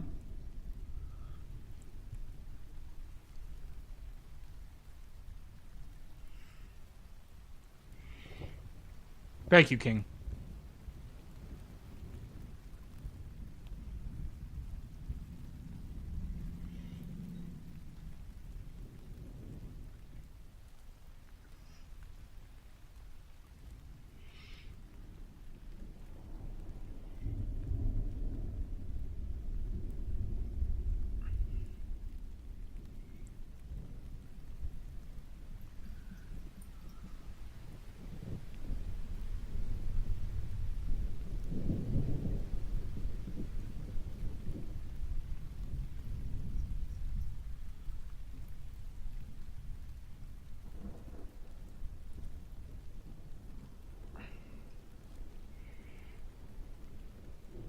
Yeah, they did a big visual update for the characters. They rechanged some of the skill trees.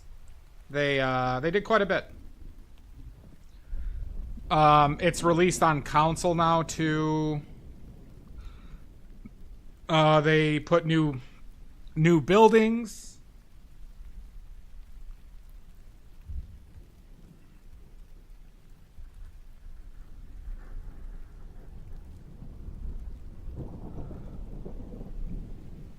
Quite a bit of things.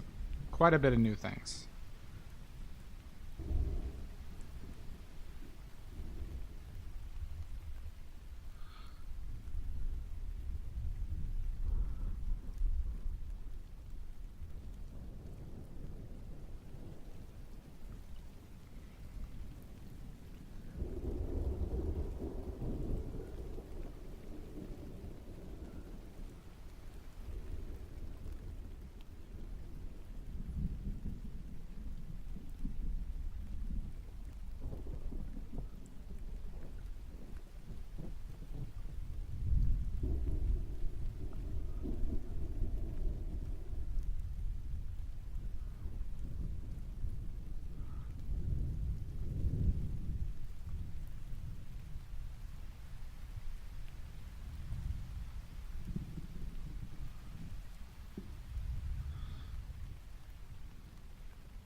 Thanks, Mud.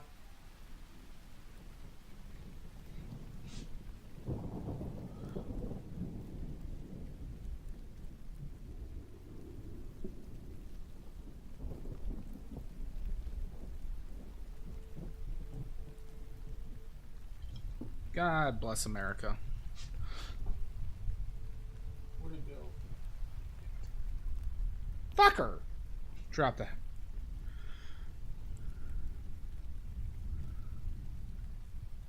Drop the earbud. Fell out of the ear.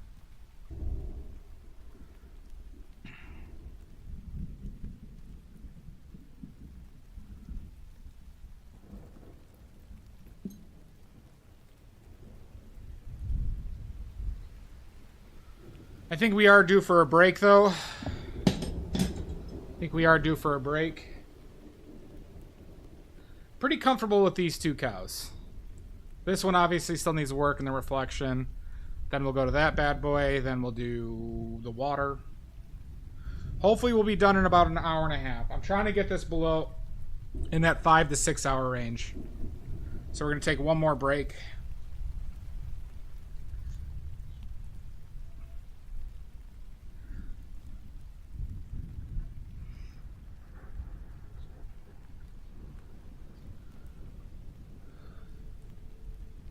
Break number 2, everybody.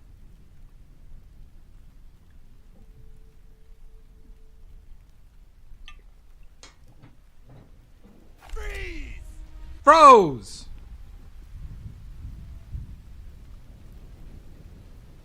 Welcome back, guard. Welcome back.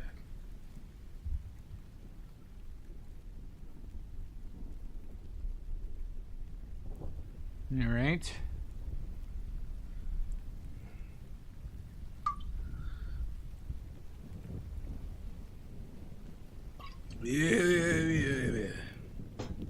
Okay. 5-minute break, and we'll see you when I get back.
All right. We are back. Home stretch, everybody. Home stretch. Home stretch. Oh, you're going to Seattle? Awesome, Garg. What are you doing in Seattle?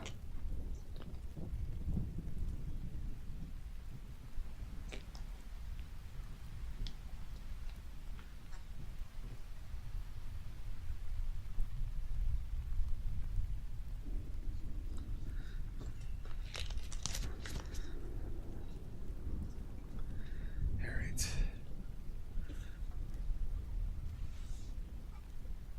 Well, thanks, Mud. Oh, visiting babies? Nice. Love a good baby visit.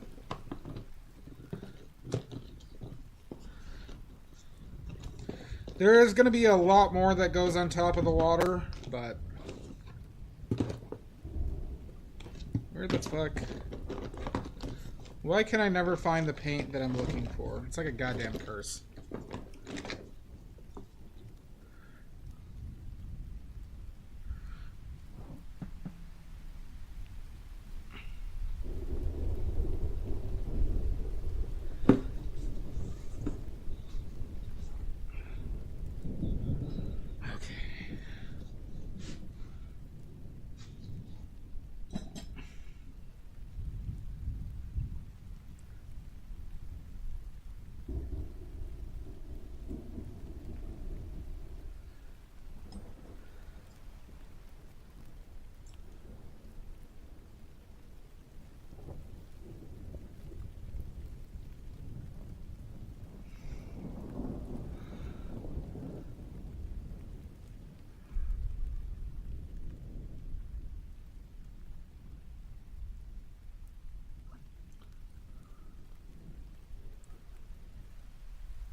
Love a good baby visit.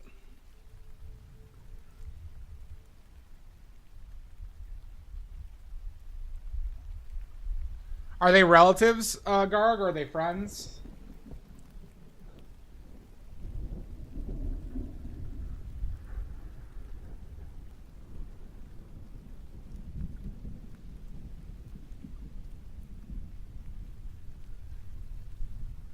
Cousins? Awesome. That's exciting.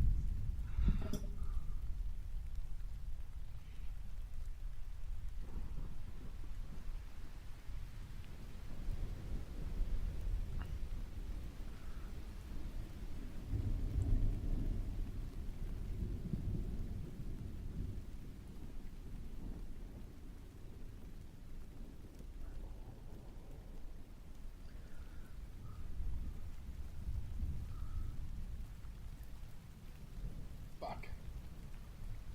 Maybe that works, actually.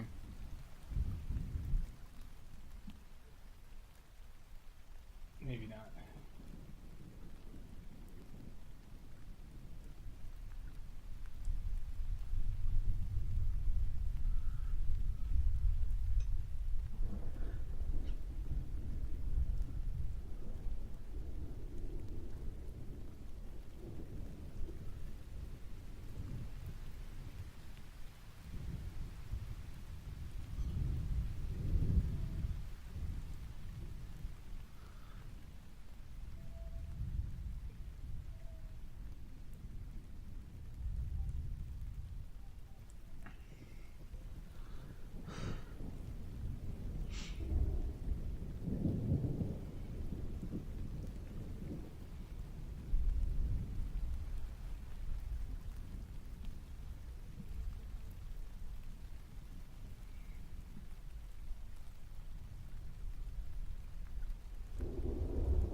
You want a baby painted? I'll paint a baby. Give me some spray paint. I'll paint that baby right here.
And I'd use wax.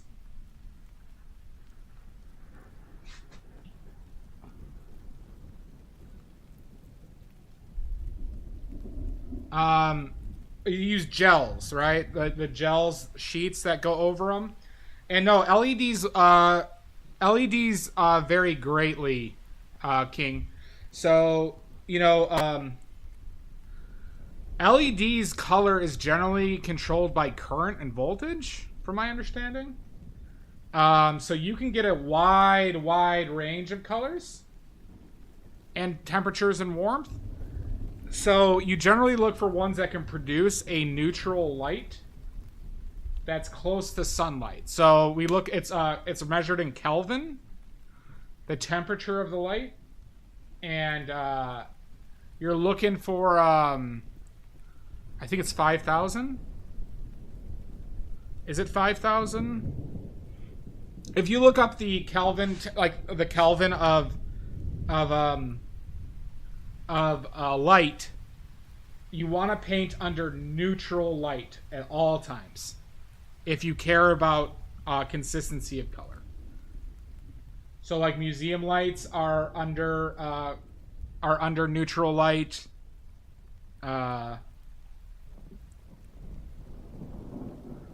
And it's something that actually, like, one thing when I want a new studio is to make sure my lights are a lot better. But all my lights are neutral within that range. Because that will ensure that your colors look the same as when you apply them to the canvas. Because it makes a humongous difference. Makes a humongous difference.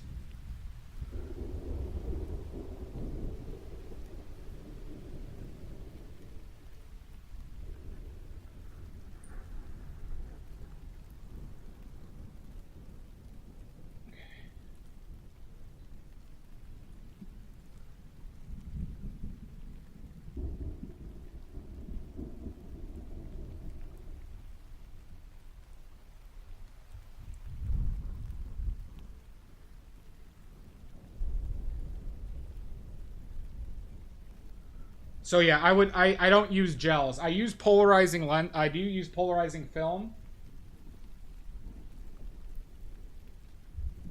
over mine to reduce the glare for y'all. Gel sheets. Oh, they used to be wax? Interesting. Yeah, so I don't use gels because gels only really affect color. I know you have a background in photography. But yeah, we only neutral daylight. Only neutral daylight. Otherwise your colors you'll mix colors that aren't true to what you were intending.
Yeah, lights are tough. You could find bulbs though. So King, if I was when I eventually, build my own lighting setup for, what I want, I'm just going to buy bulbs. I'm just going to buy bulbs rated to that neutral lighting with very, very bright, mind you. Very bright ass bulbs. And I'm just going to find a fixture that can hold as many as I need. They're going to come from the top. You don't need photography lighting. You just don't.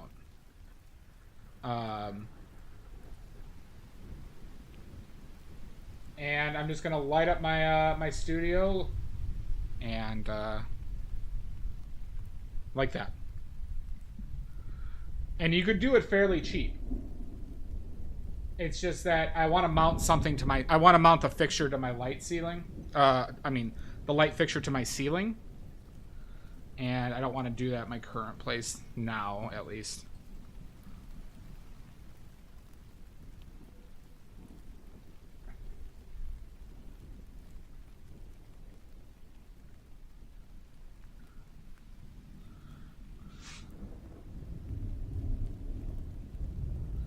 Yeah, so Leary, when I do my own lighting setup for like a studio that is my own, I'm just gonna use the high lumen neutral LED lights. So very bright neutral light. I'm gonna mount them from my ceiling, top down lighting, and I'm gonna light that fucker up. I mean, there's gonna be a ton of those bulbs. And that's what I'm gonna do. It's actually not gonna be expensive. I don't like you don't need to do this to achieve this. You don't need like photographer lighting. You don't need to spend a lot of money on it. If you know somebody who's good with woodworking, what you can do is have them build you a box that can mount a light fixture that you buy that can hold like 4 to 6 bulb, like 6 bulb thing, and you just mount it to that box, attach it to the ceiling, top down.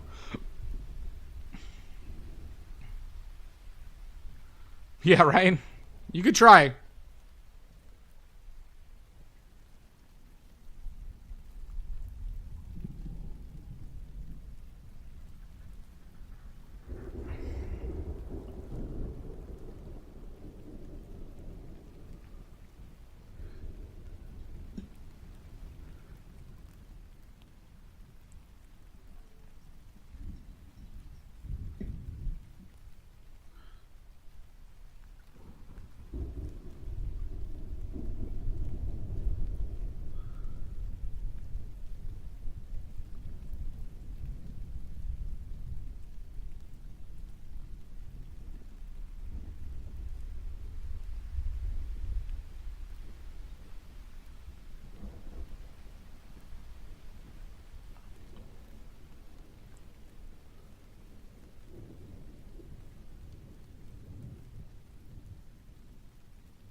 Yeah, and so Illyri, there is a stat or like a property called or the temperature, right, is rated by the unit Kelvin, Kelvin.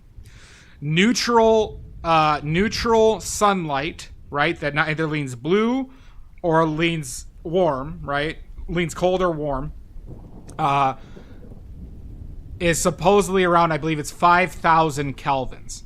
So you get bulbs that are bright as fuck that are rated to that. And I have one over here actually, and another one that just work with your normal with a normal light fixture.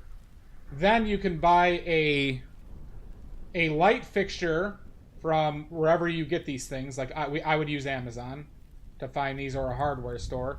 But you could find a piece that you could mount 6 of these bulbs or more in one thing that connects to one power cord. And then I would mount that from the top down.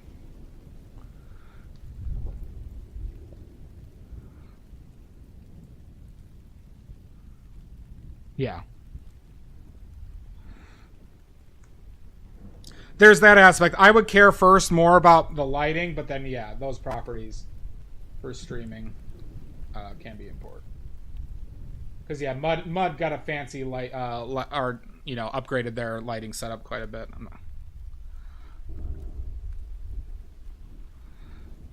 It is and it isn't, Illyri. It's like, for me, I would, if I had it, I would put double, if I had the room for it, I would put double the lighting I currently have on this.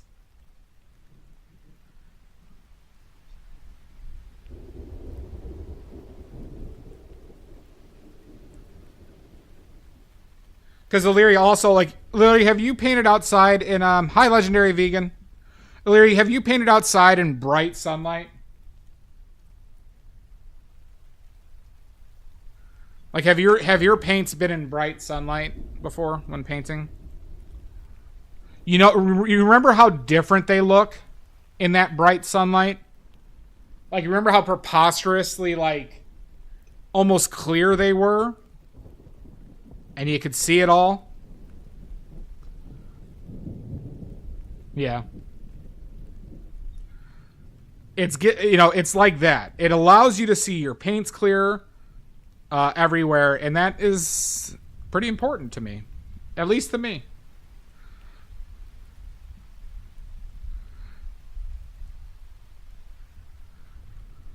Like I showed this earlier. Here, we'll do one more show. Get ready to get blinded, everybody. Yes, lumen is... You want brighter lumens, but my lights currently... This is what I have going on right now, everybody.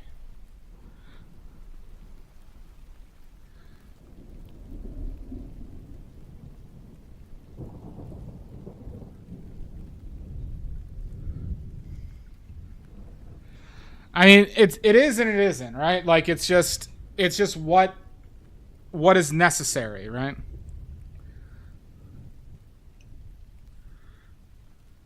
Necessary?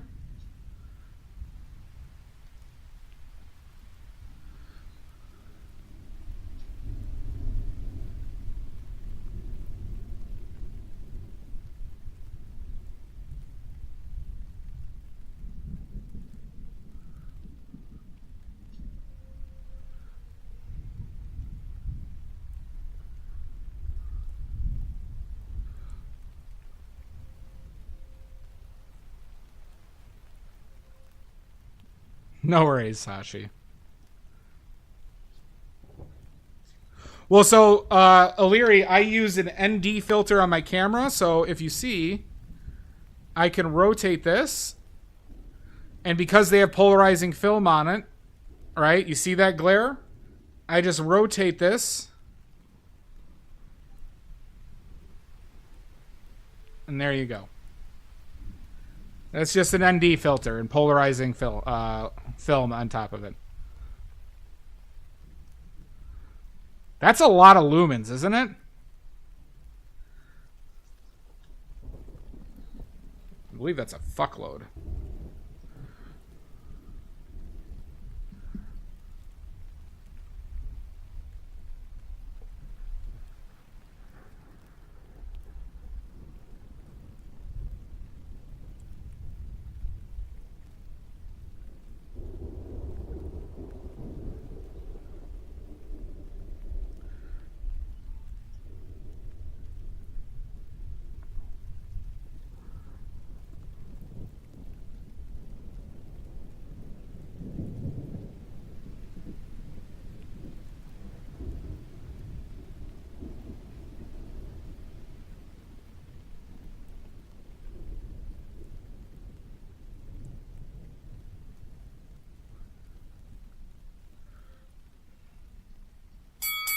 Son of a bitch! 5,999 water poop?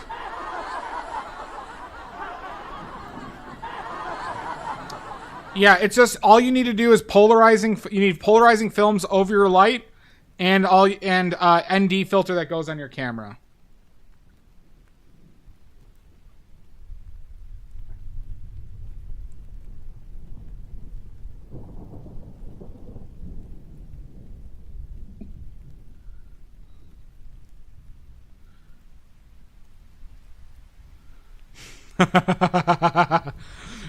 Mud, no!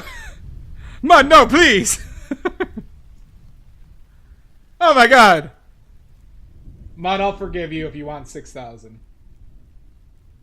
That goes for any of the sweet little angels. If you want to kill me, I'll forgive you if you want 6,000. I'll forgive you if you want 6,000.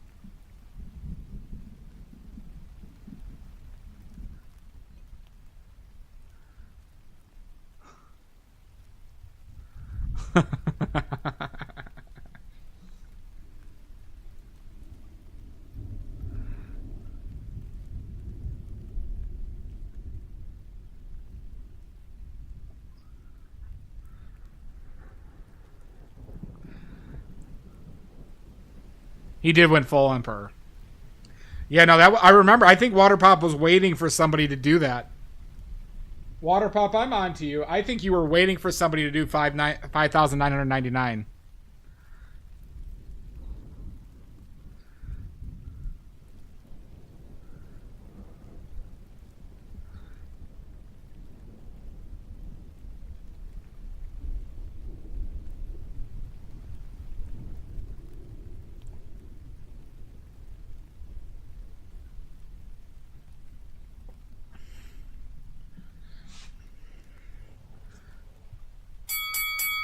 Oh my god! Sashi! No! Oh my god!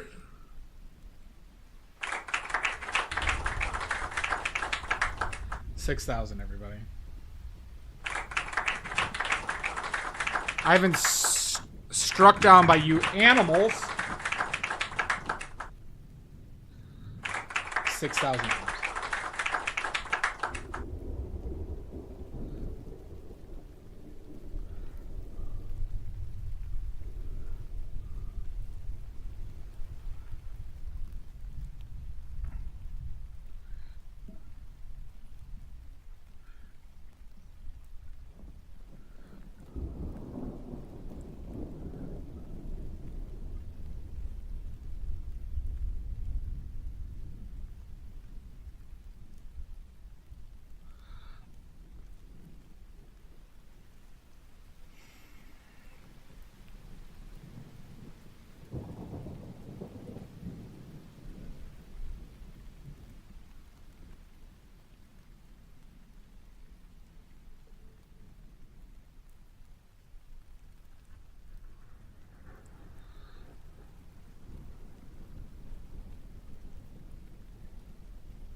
Jesus Christ! Oh my god! Ah! Ah! Babe! Babe! I heard your art drop went well. Oh, thank you, Dio. Bearded Jalapeno, thank you for the follow. Hank! Jesus Christ! Hi, Amber. Soda Gut, thank you for the follow. Hank. Cows. Points at cows. Ruby Trillions, thank you for the follow. That is true, Mud. You do mod the coolest streams. Fantastic. Yeah, I'm glad it went well. Holy cats. Orin Skies, thank you for the follow. Welcome in, everybody. Thank you, Josh. Babe, do you need to be kicked out? Or do you want to post your goddamn links now? Thank you, everybody. Those are my links if you'd like to see more of my work. I have an Instagram. I have a Fourth Wall, where you could buy watercolors that are made by me, some shirts with my paintings on them, and or prints. I also have a Etsy and a Ko-Fi with some originals on there. Give me your goddamn links, babe! Hi, Nerdeek. I won't say it again. Oh, God, I love a good threat. We are doing a palette knife painting today, redeemed by Garg. Redeemed by Garg.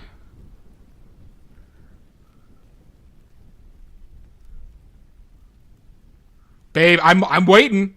I'm not seeing any goddamn links, babe.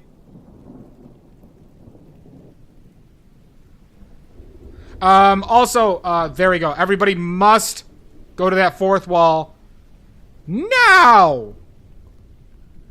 Good. I want pad thai too. Thank you so much, babe.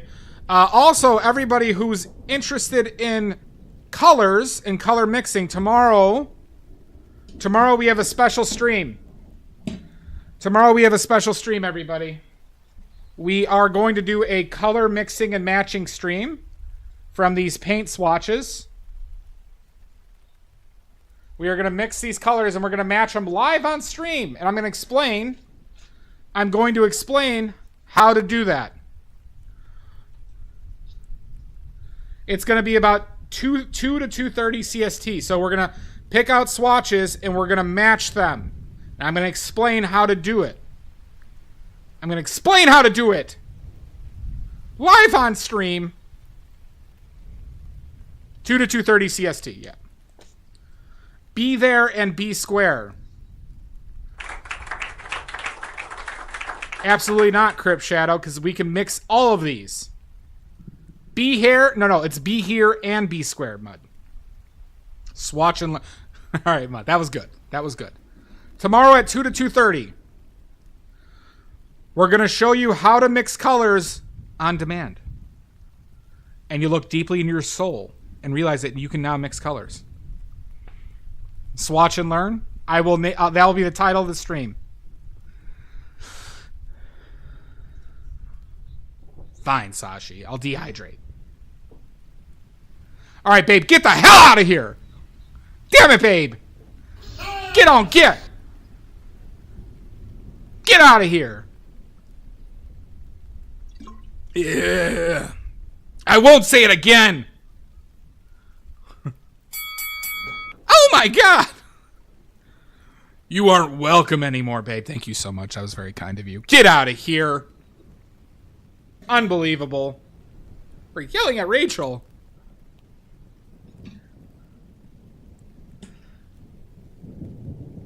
This is a palette knife stream, everybody. We've just been using palette knives. Get out of here. Thank you so much, babe. Thank you. You are very kind.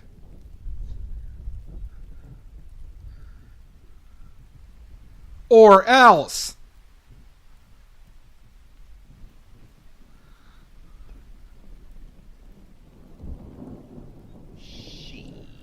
Shit.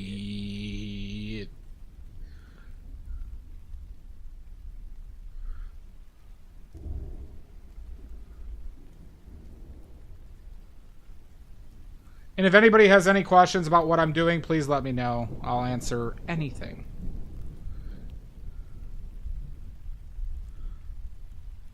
And I mean anything.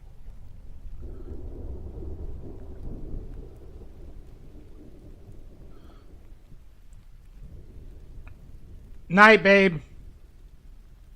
No, it's be there and be square, King. And that's a fact. Random historical paint fact. Jesus. All right. Random historical paint fact. Let's talk about... We've done a few of these today. That's 2 blue, I think.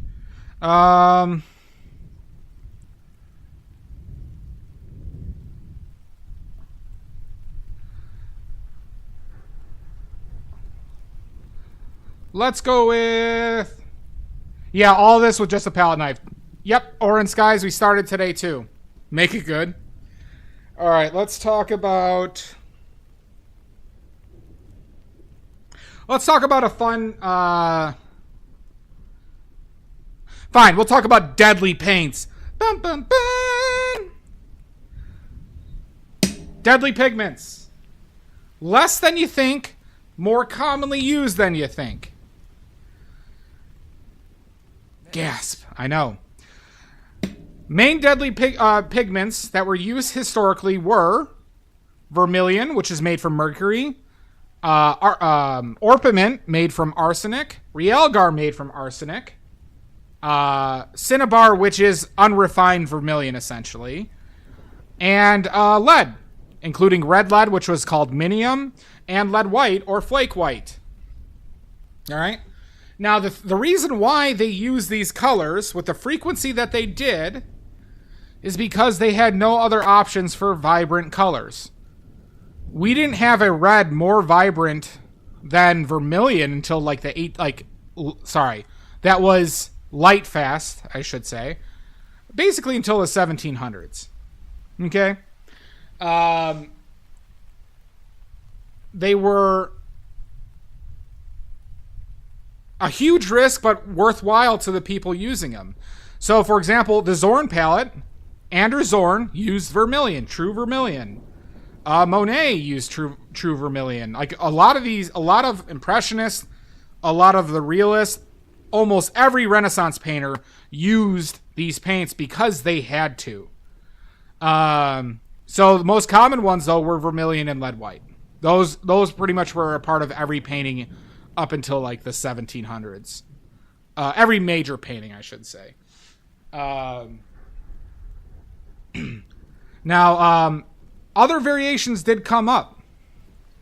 So, for example, with leads, they were able to achieve large ranges of colors, including oranges, yellows, maroons, crimsons, with lead antimony, which was the Naples colors, and lead stannate, which were the lead tin colors.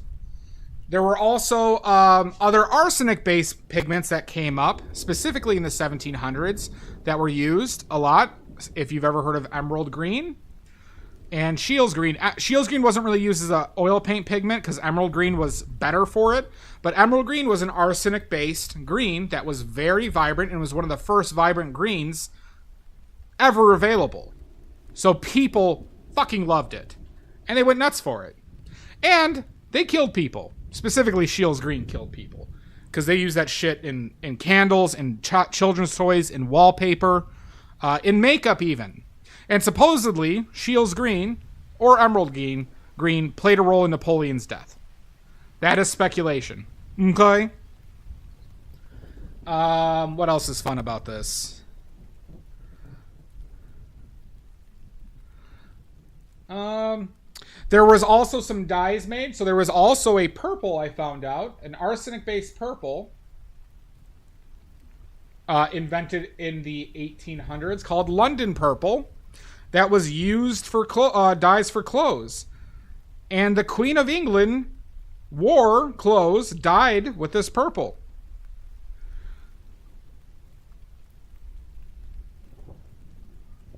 I think you're mistaken, Sloth Turtle. You could keep telling her that. Those paints have a mind of their own.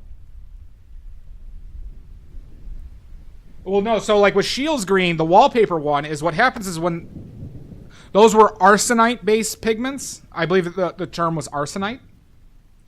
What happens is when it degrades over time, it actually releases a fume. When inhaled, will kill you. So they found hundreds of people in Paris with this wallpaper where the wallpaper was degrading, and they'd be dead in their like kitchen or in their like main room, and that wallpaper would be found degraded, and it got so obvious to the point that they banned it.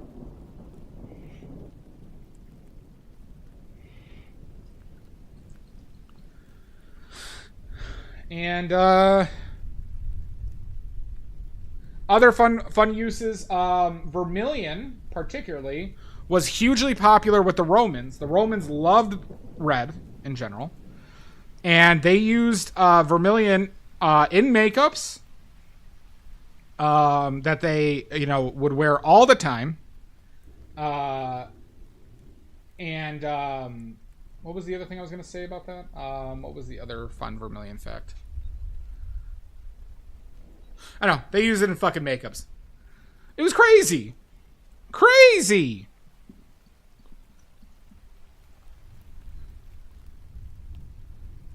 Alright, any questions?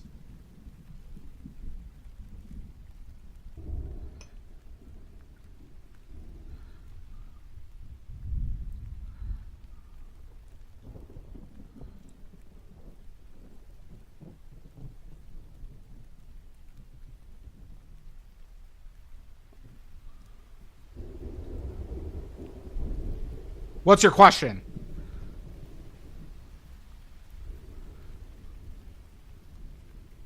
How dare I? Oh, how dare I? Oh, I dare. Bring it on!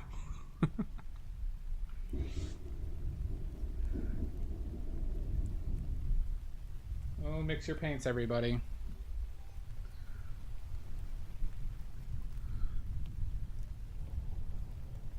It's my toxic masculinity, Amber. My unrivaled toxic masculinity allows me to dare.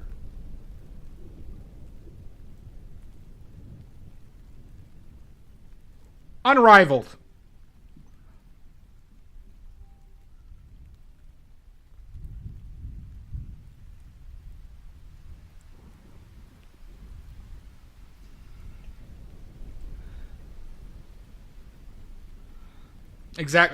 Exactly. You get it. You get it. You get it, Amber. And how have you been? It's nice to see you. I hope you've been well.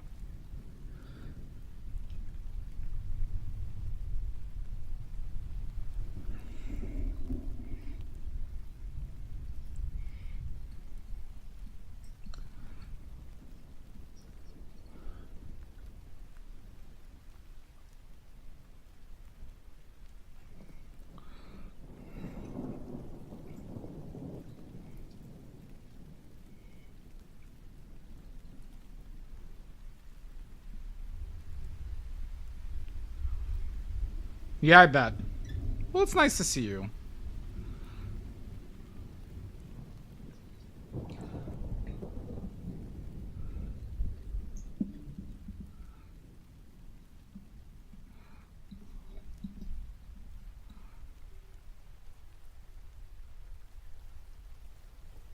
Well, good.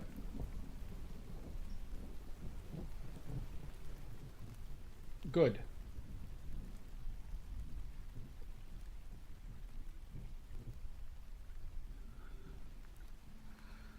Oh, man, is it hot.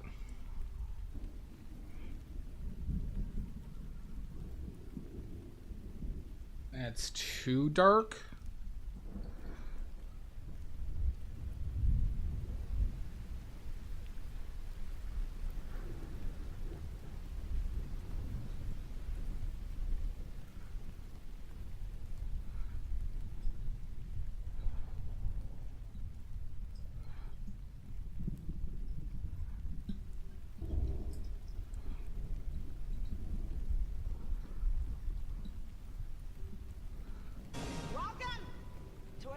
Jesus Christ! Who's in? Who's in? Who's in?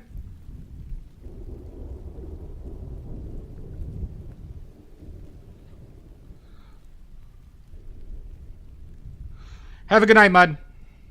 Alright. If you don't want to steal all these points.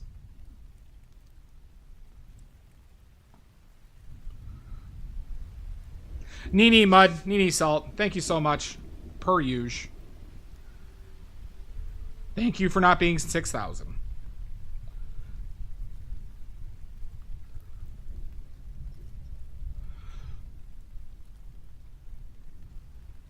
All right, Amber's in. I'm gonna. Okay, we're gonna ask a question.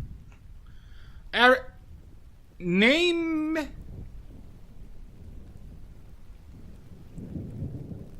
me a pigment. Name me a pigment that was commonly used during the Renaissance that was used for the underpainting for ultramarine blue. Which she's in. Name me a pigment. I need the pigment name. I need the pigment name.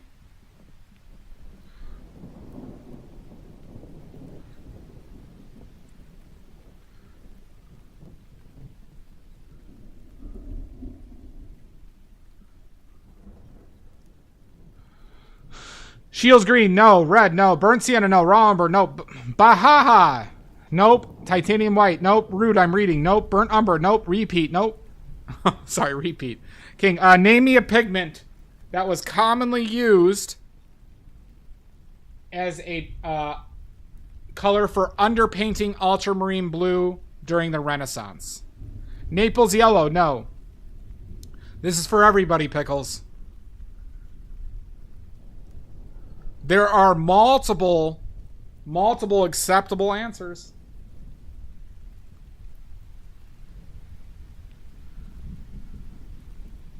Carbon black is one of them. Carbon black is one of them. Pickles, you get a point. There are still others. Multiple others.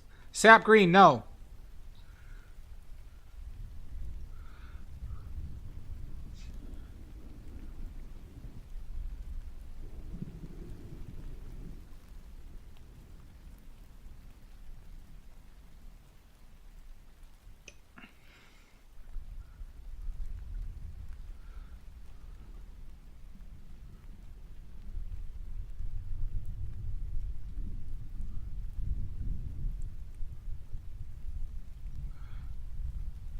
Combat blue, nope. Ivory black, nope. Cobalt, no. Cobalt blue, no. Penultimate purple, no. Malachite, no. But, Dia, you're on the right track. Here, Dia, here's your hint. Dia, here's your hint. What other color was commonly found? Commonly found when mining malachite.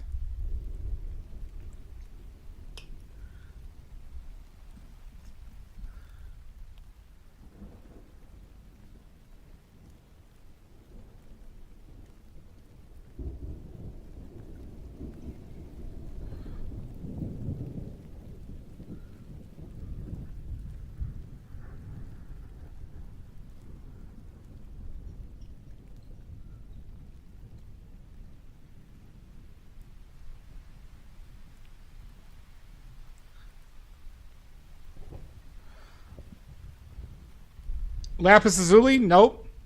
Not lapis lazuli. But is there another blue pigment that was mined from the ground?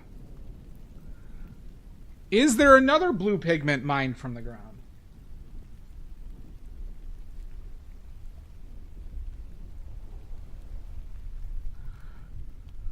Sapphire? Nope.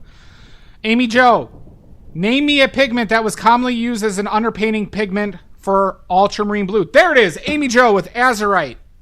With azurite. Oh, thank you. Azurite. Amy Jo. There's one more, everybody. There's one more. Where are you, Amy Jo? Amy Jo, you're at 32. You're at 32. There's one more, everybody. One more.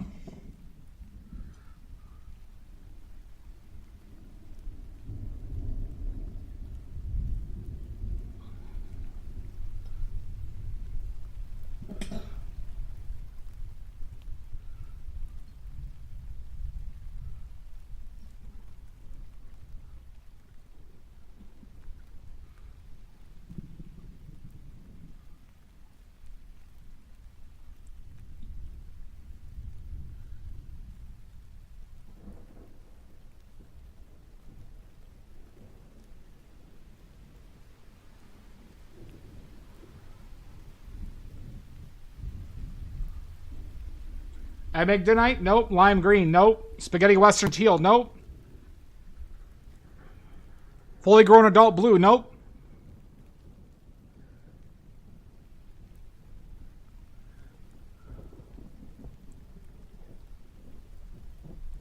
All right, this hint will give it away, everybody. This blue was commonly used by Rembrandt. Right? You all should get that now, right? You should all get it now, right? Phthalo blue? Nope. That should be very easy for everybody, right? Blue's Clues. Nope. Rembrandt blue. Nope. It should be very obvious now, everybody.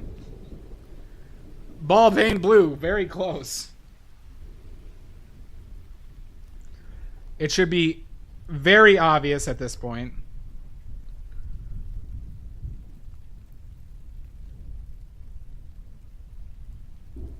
What the fuck?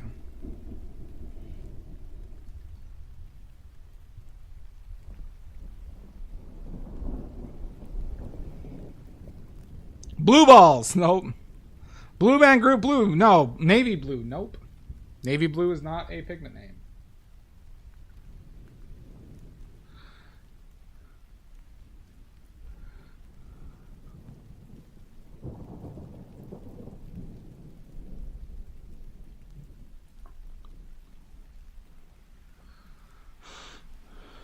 Yes, you are. We're going to give it 30 more seconds. Bluebies, nope. Manganese blue, nope, wasn't available back then.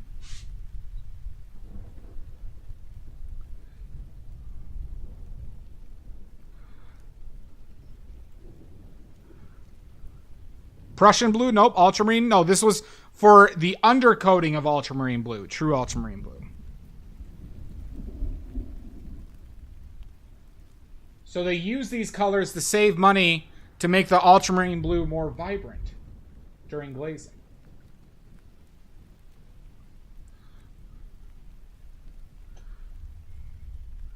Oh my god, Amber gets it right with smalt. It is smalt, everybody.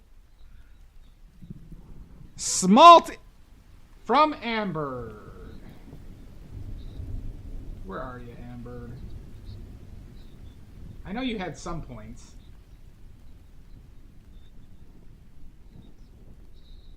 Where are you?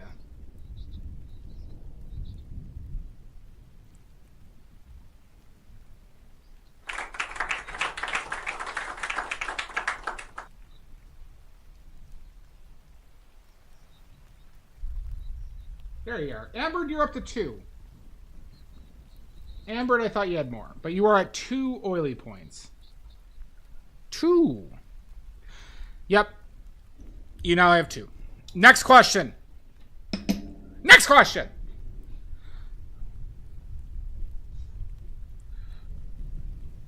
Is... Let's see, what's a good question for everybody?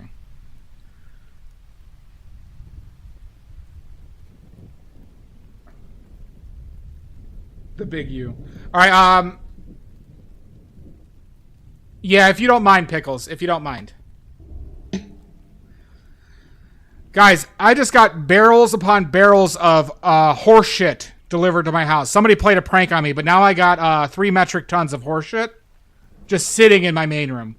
What 2 pigments should I make? What 2 pigments should I make? I have so much horse poo.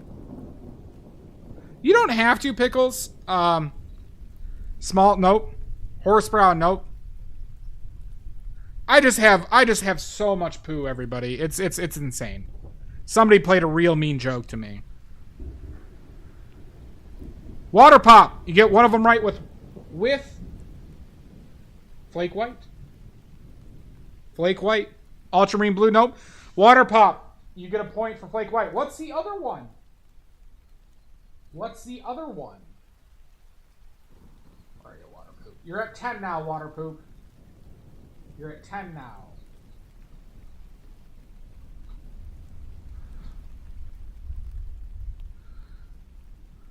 But I still have so much poop left. I can only make so much flake white. Nope. Nope. Caca? Nope.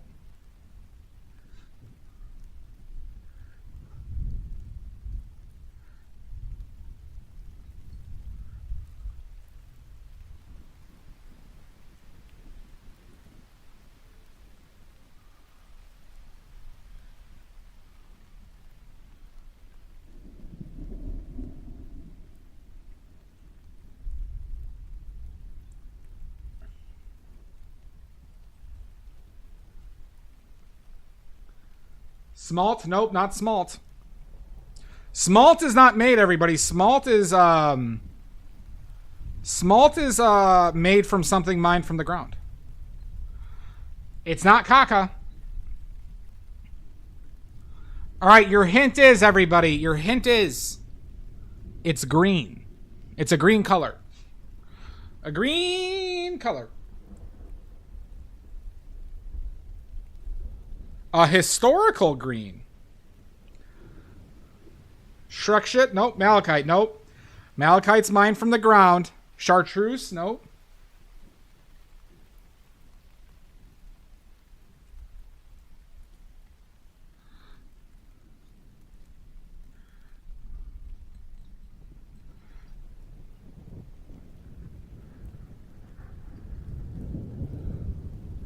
Paris green? Nope. Not Paris green. Old malachite? Nope.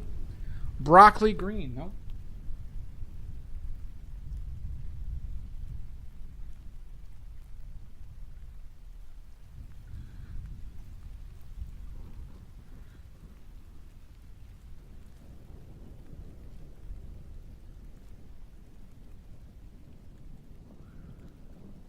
Shields green? Nope.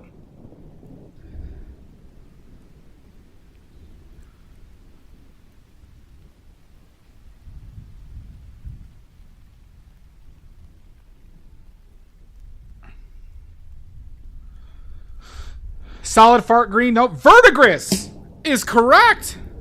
Verdigris, however you want to pronounce it. Nerdique.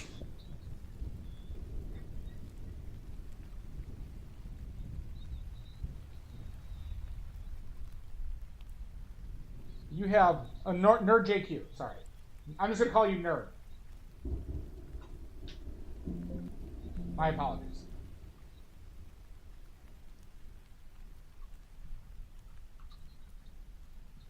You are at 1 point. Next question. Next question.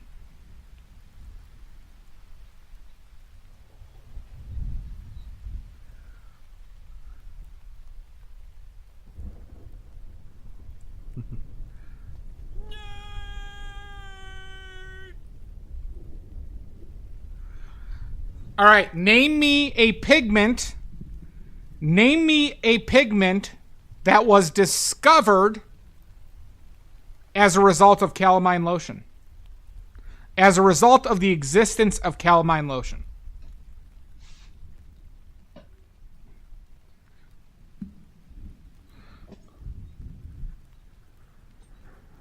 You're back in, Amy Jo. You're back in. Pickles gets a point right with Cad Red. Cadmiums are off the table. Oh, wait. Pickles, you're only supposed to do one. And zinc white is not... Oh, wait. Sorry, never mind. Zinc white doesn't count because cadmium is... they had already discovered zinc white. Pickles, you're at 120. There's one other color. No worries. There is one other color. No, you're good. So, cadmiums are off the table. Cadmium colors were discovered as a result of calamine lotion. Name me the other that was discovered.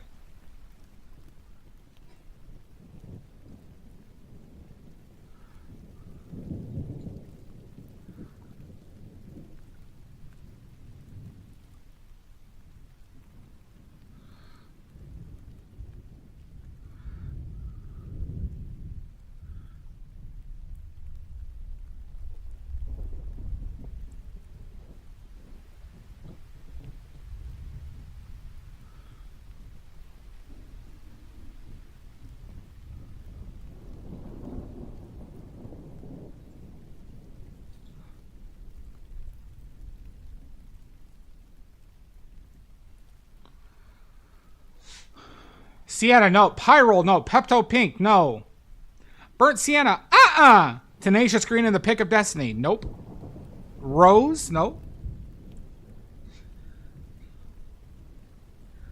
Let's just say it might be a color meant for royalty. Let's just say...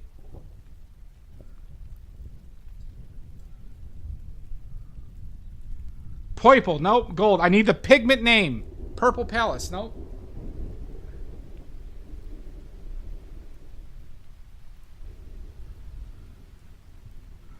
Foreskin pink? Nope, not foreskin pink. Tyrion purple? Nope. Oh God. Nope. Not the famous movie Oh God. King's Yellow is correct. Amy Jo. King's Yellow. King's Yellow. Thank you, Amber. Amy Jo. Amy Jo just cleaning house. And pickles.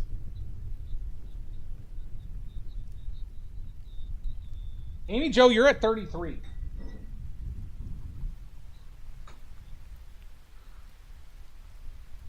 King's Yellow is also known as artificial orpiment. It was arsenic, everybody. Another arsenic-based paint.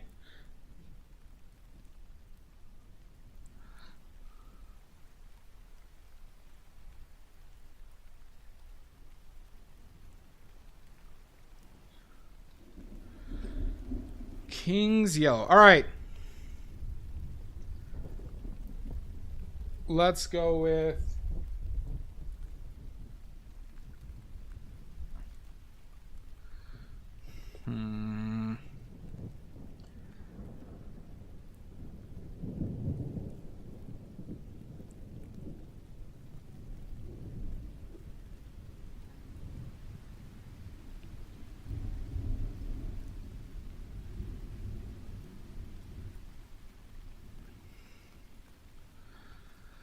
Nipples yellow. Let's...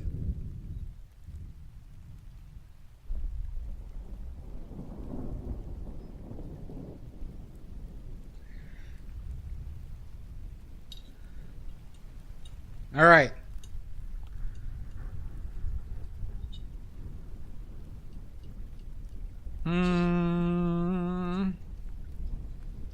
This is tough, everybody.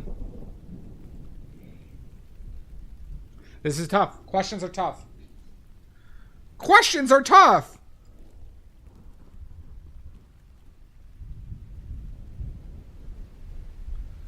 Oh, my ads are about to start. We're taking an ad break, everybody. Have a good one, Sashi.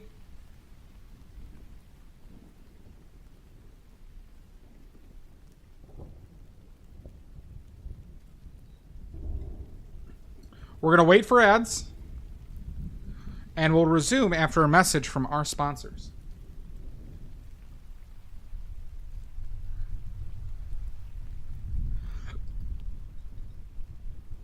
Oh, thank you. Well, that's sweet of you, Amber. Oh. Oh. Thank you.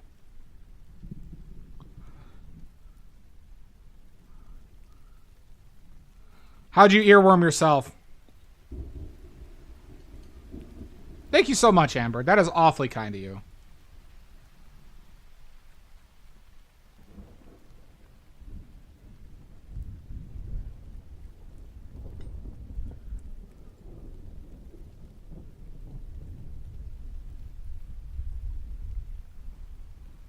Fuck, that's way too red. No, there is no yellow in pink, Omizu. There is blue in pink, but there's no yellow. Well, that's super kind of you. Why aren't the ads running? Hold on. Let me run these ads. Wink. Blink.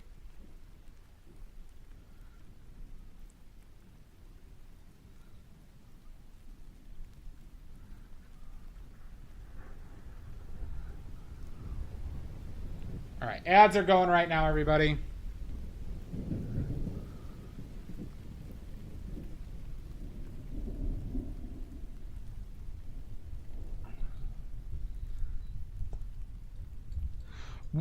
We're going to continue this battle of wits and champions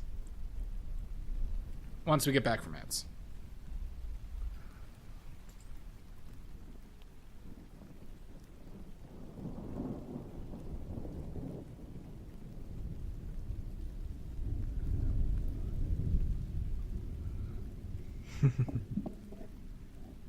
Rock and roll.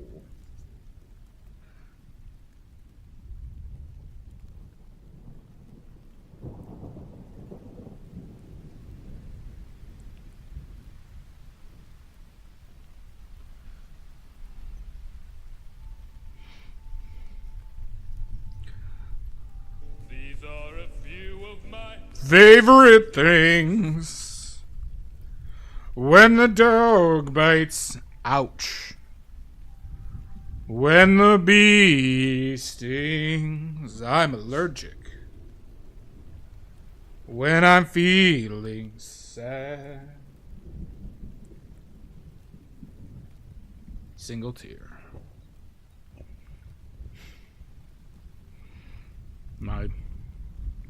Not yet, nerd. Not yet. 15 seconds.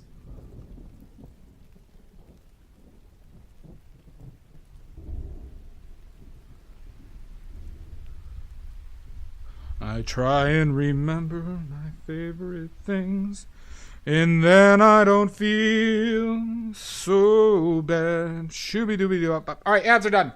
Next question. Thank you.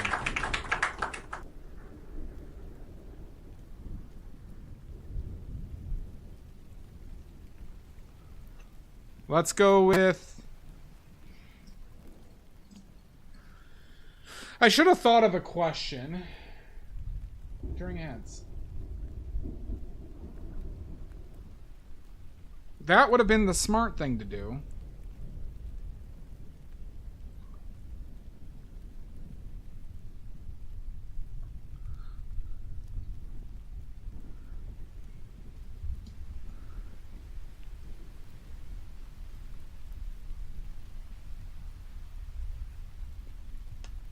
Hi, Artifact.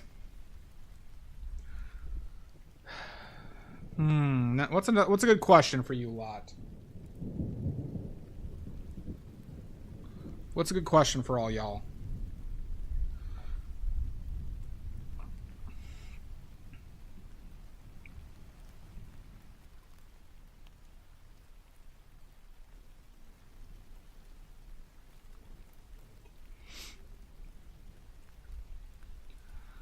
Doesn't a cow have 2 or 4?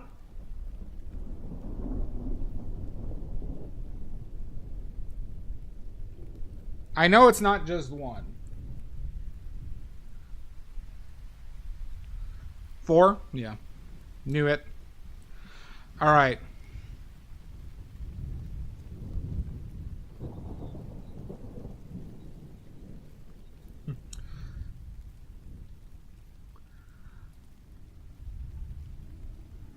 Are you asking me that? Is that a stump? Pickles, is that a stump? Or is that a suggestion for a question?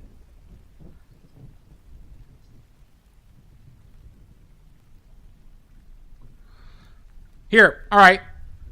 Name me pigments that darken with sulfur exposure. Name me pigments that darken with sulfur exposure. Environmental sulfur exposure. Go. One at a time. Hentai pink? Nope, not hentai pink. Hentai pink, very light fast. Very light fast. I'm asking it now officially. Stole your question, Pickles.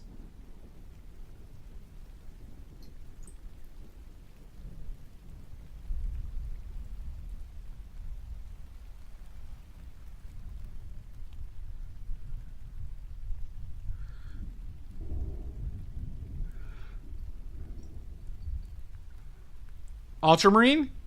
Actually, yes.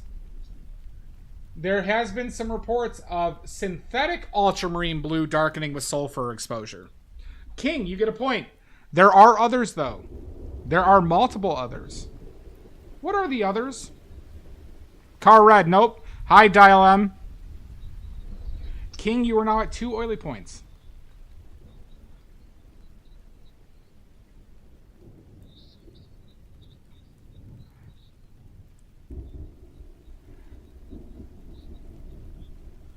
And then I don't feel so bad.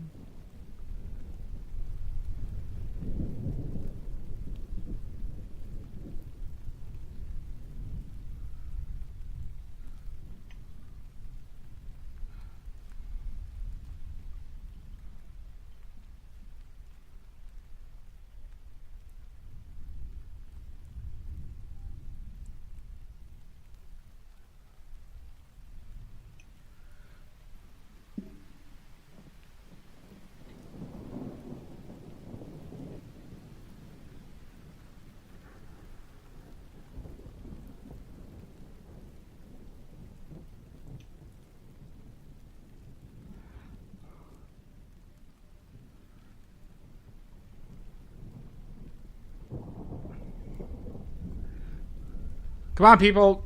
Pigments that darken with sulfur exposure. Now!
Anything, anybody?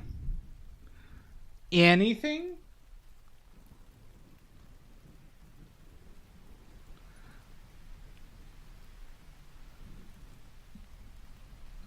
Gosh. This is a real stumping.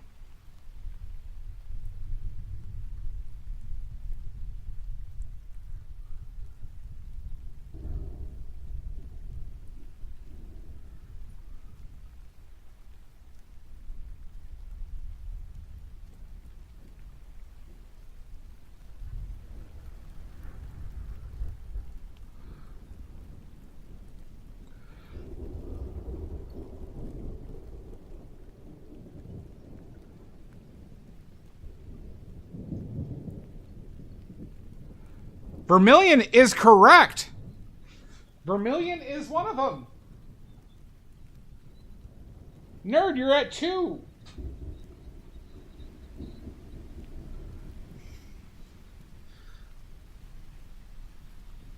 There's one other. There's one other up for grabs.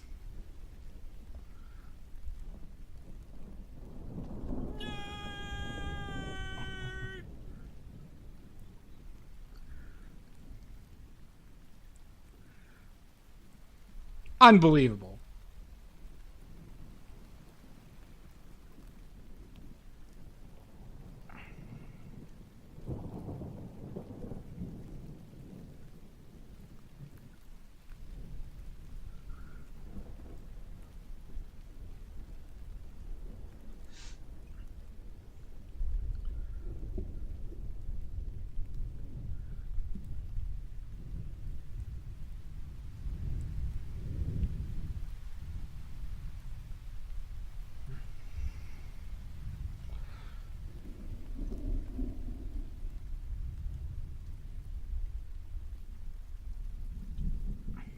Iron oxide, nope. Sienna, nope. Nope, nope, nope. Here's your hint. It was a previous answer today. It was a previous answer in this very contest. Cadmium, nope.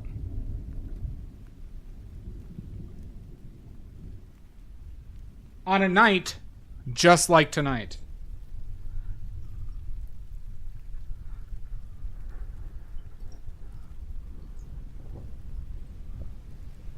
King's Yellow, nope. It's just there's transparent iron oxide that is a pigment name, but there's none that is just iron oxide. Vermilion green, nope. There's cinnabar green, but that doesn't darken from my understanding.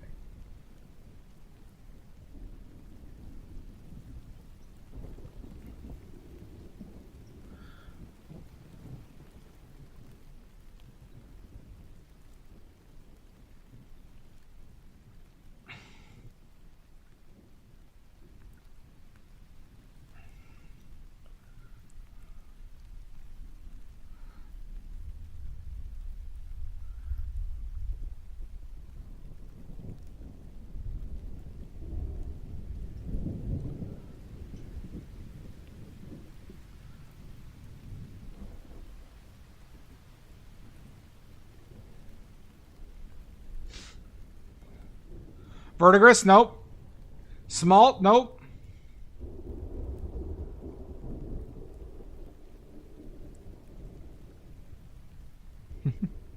Fine, Dylan. Alizarin, nope. Alizarin was not a previous answer.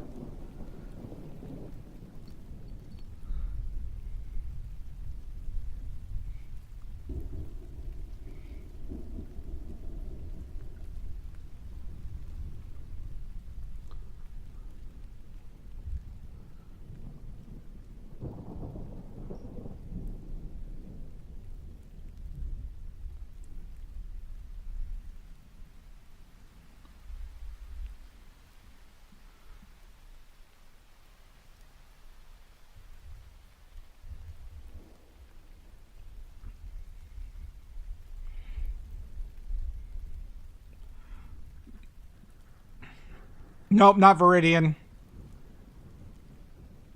It was a previous answer. No, it's all right, Pickles.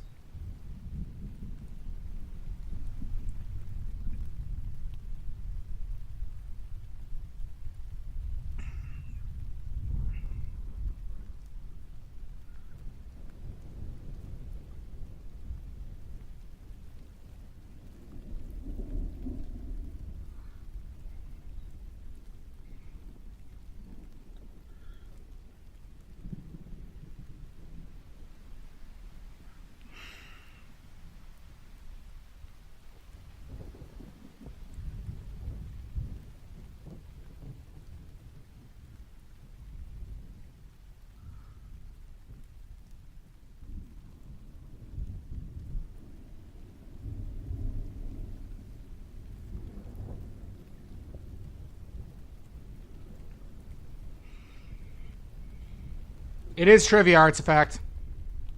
Smalt? No, not smalt. You all are forgetting. You're forgetting another one from that same question.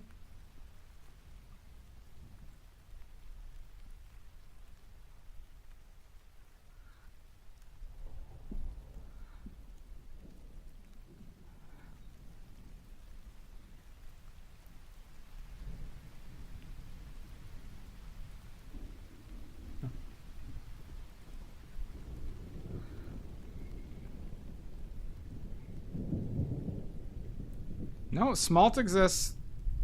Used by Rembrandt a lot.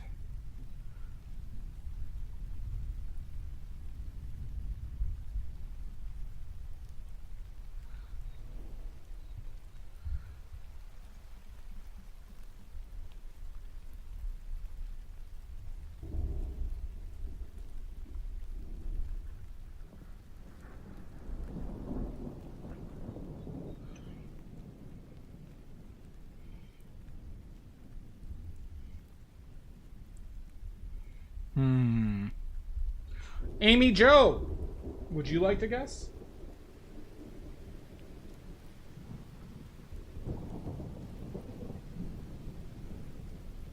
Another name for this paint is called the Amy Jo Special. The Amy Jo Special.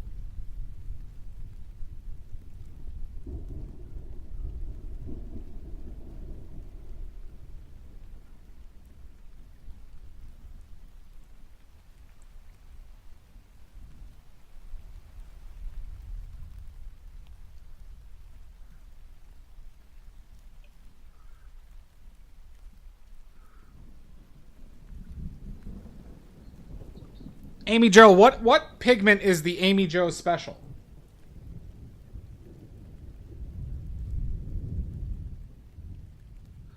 Like the Dia special is malachite. Dia loves malachite. Not ivory black.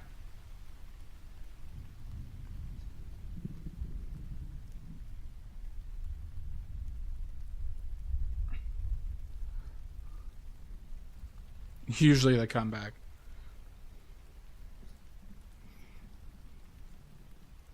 Nope. What's the other one? What's the other one that you have physically in your home?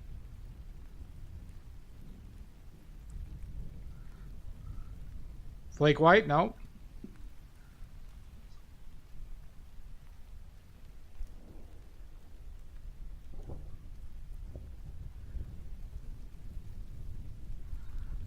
Yep.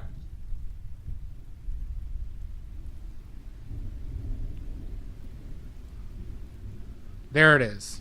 There it is. Azurite. Azurite.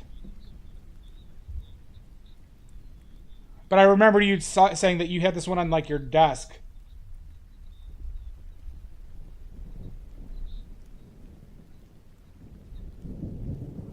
$34, Amy Jo. Alright. Let's call it there.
That's a bit much.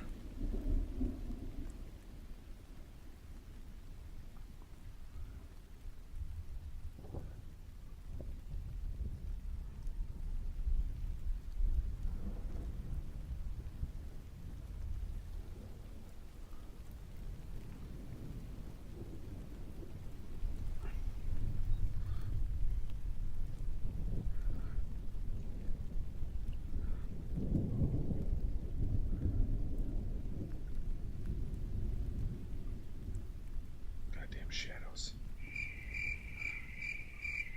Don't you crickets me, looking in sideways.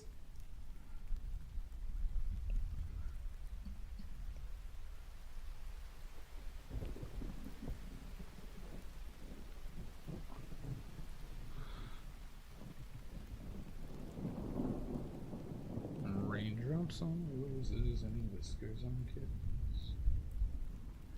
Brown paper packages tied up with string. These are a few of my favorite things. Knock, knock. Who's there? Who's there? And if it's the IRS, I'm not home. I'll who? Nope, azurite is an original blue pigment. Still available today. Owl who? Yeah, they do. Oh.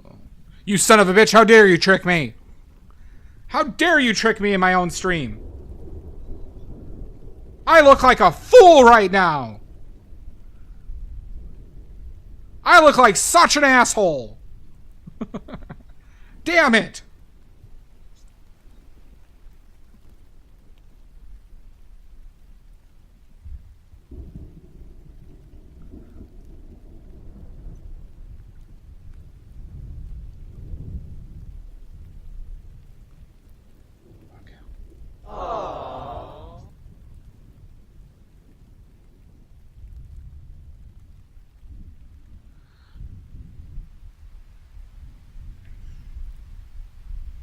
Oh, thank you, Amber.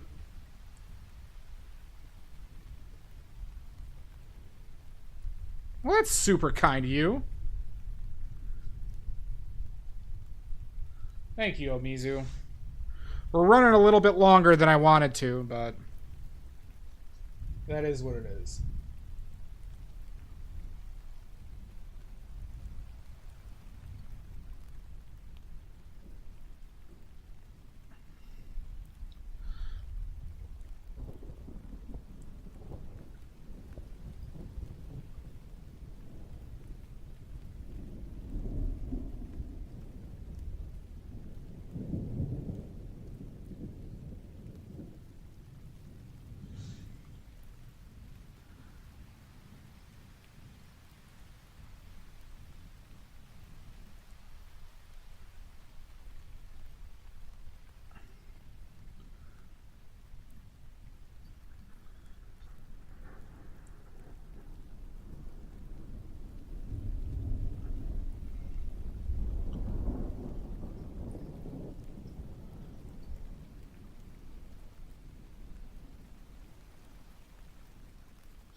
And I don't feel. They are really cute animals. Looking sideways. Thank you, Amber.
Geese are jerks. I agree with that.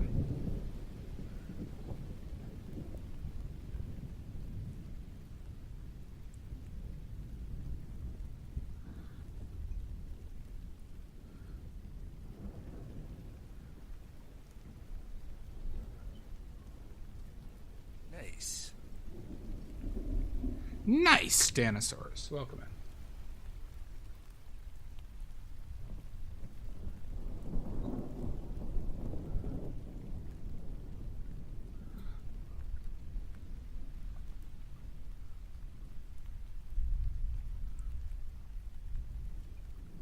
Okay. All right. I think the cows are done. I think now we just gotta work on... Let's clean up the palette a little bit.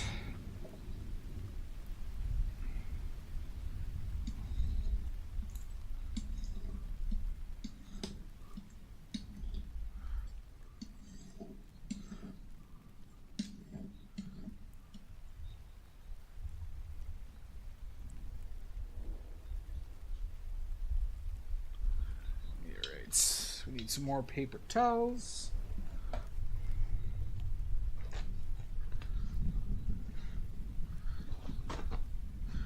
Well, you just got to be not afraid to fail. And just do it. If you don't like it, do it again. Alright. Alright, let's do this water, huh?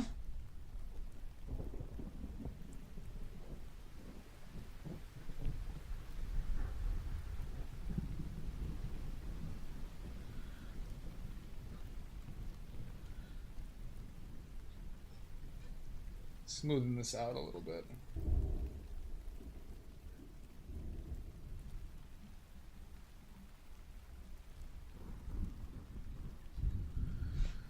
Okay.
Yeah, that's a little bit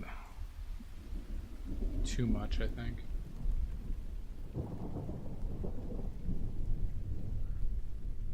I want to ask you a bunch of questions. I want to have them answered immediately. All right, Pickles. Hit me.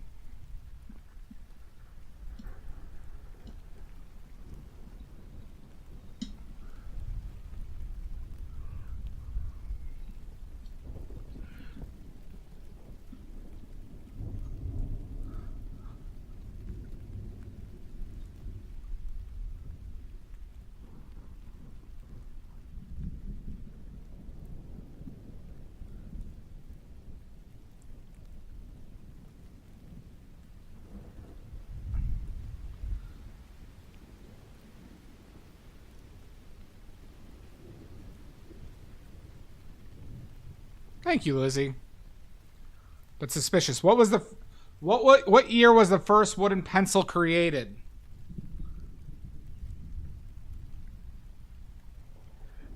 Pickle, what type of range do I got on this? What type of range are we talking?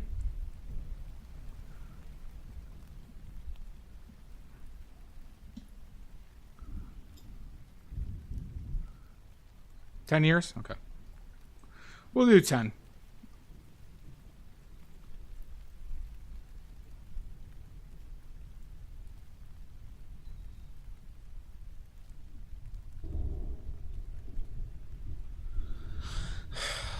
Let's go with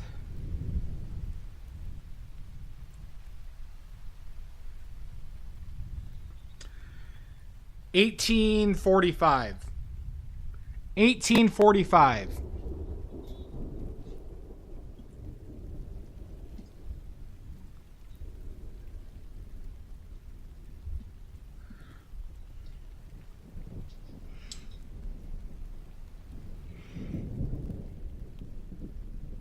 $1865.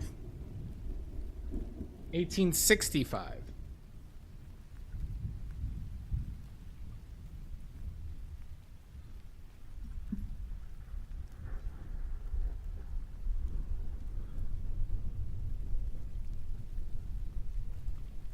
Nope. What year?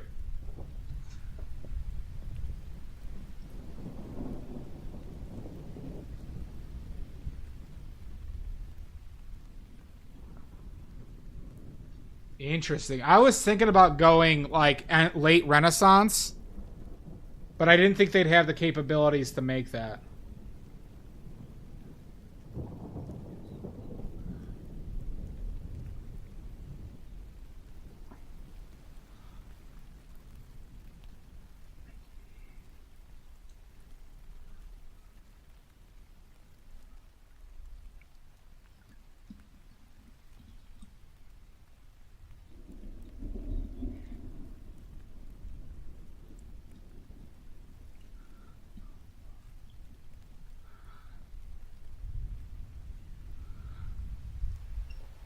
All right, Pickles, you get a point for stumping me.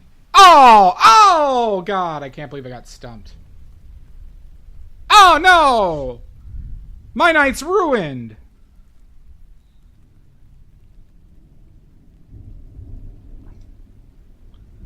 My night's ruined. Yeah, you do.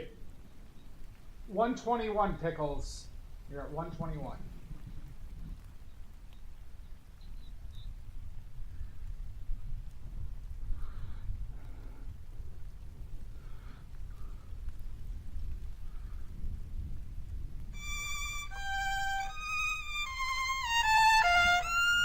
I know.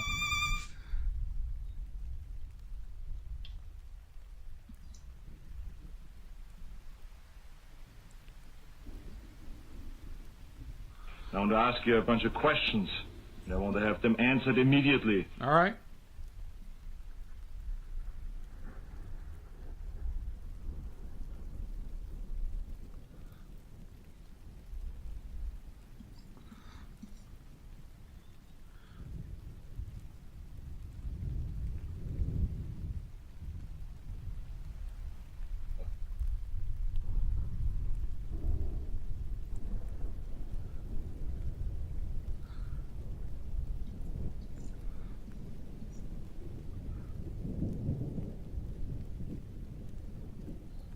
Oh, fuck. Fuck.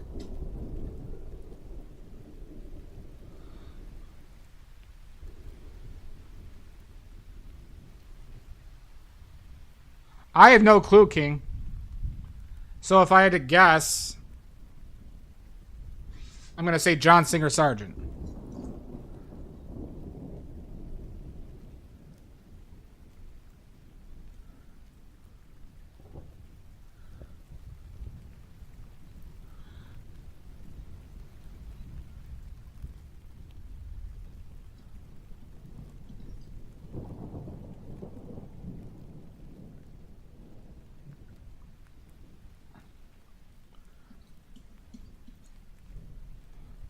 Did you redeem Stump Bath? Oh, wait.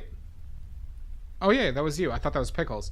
What was the answer?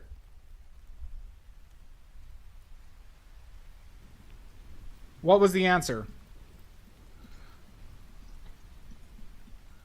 Gilbert Stewart. Okay. How could I not have known that? This is insane. Are you sure? Because I totally heard of him before.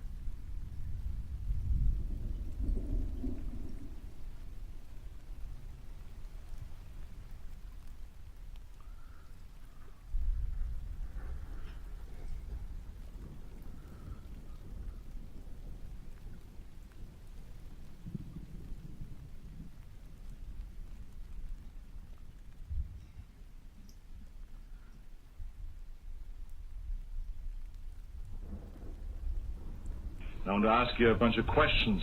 And I want to have them answered King, you are at 3, immediately. by the way. Have a good one, Amber. Thank you so much. You're very sweet. It's always nice seeing you. Nini. All right, Pickles. What's your question?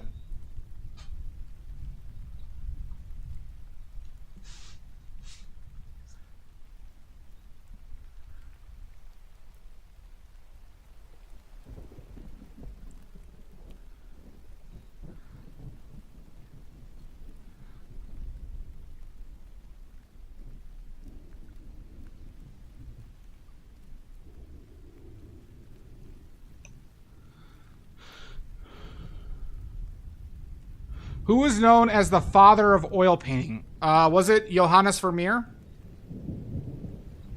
Johannes Vermeer?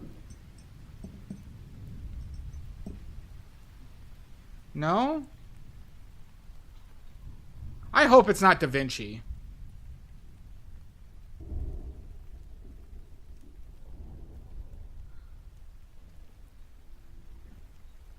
Then I'm going to guess Da Vinci.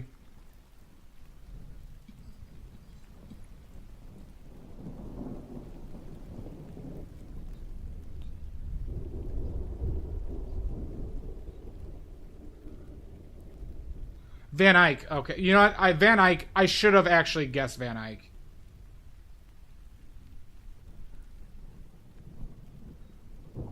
Actually, Van Eyck might have been, I think, was the first one that popularized using oil as a medium.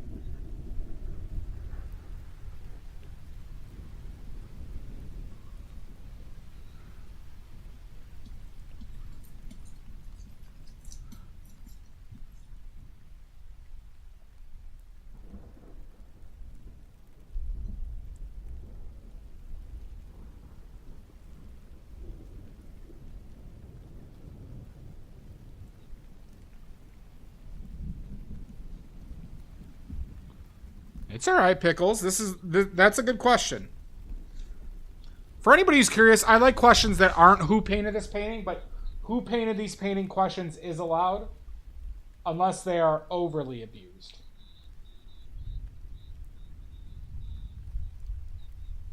$122 for you, Pickles.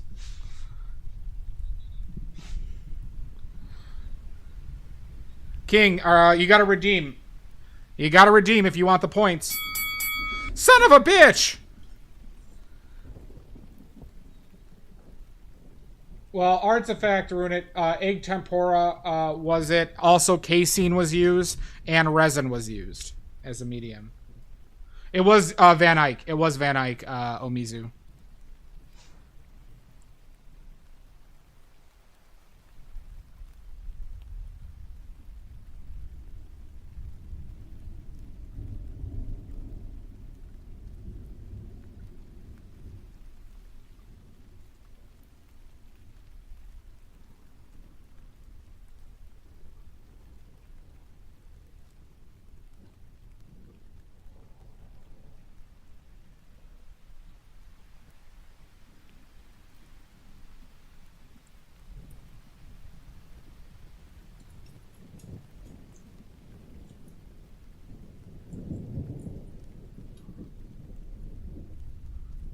Well, thank you, looking sideways.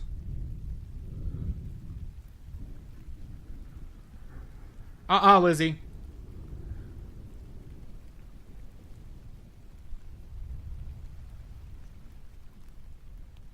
Can't allow it.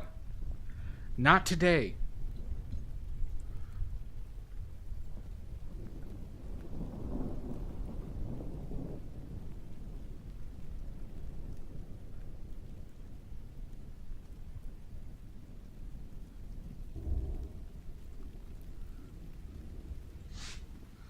Can't do it.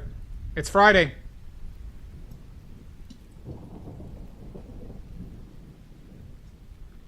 Can't do it.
Oh, beans.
Son of a bitch! The hell?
That was a weird noise.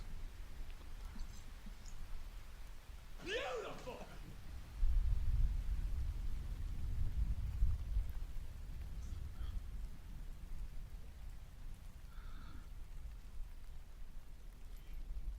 Thank you, Pickles.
Okay.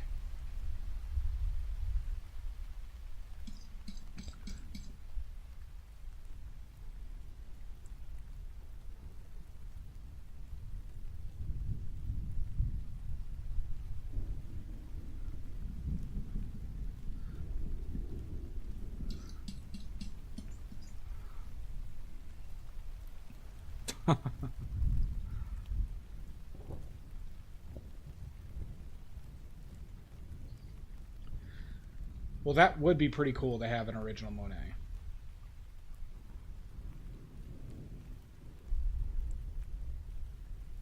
Just like if you were to buy a badly original right now, in 100 years, it will be worth billions. If you buy a badly original now, you're setting up future generations for generational wealth.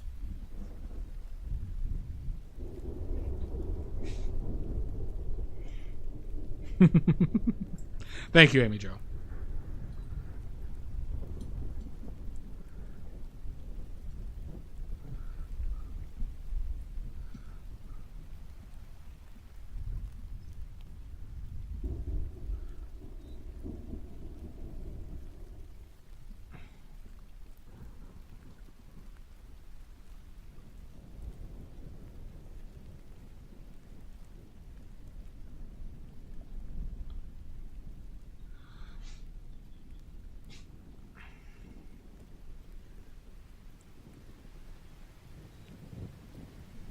Yeah, I guess it is, isn't it?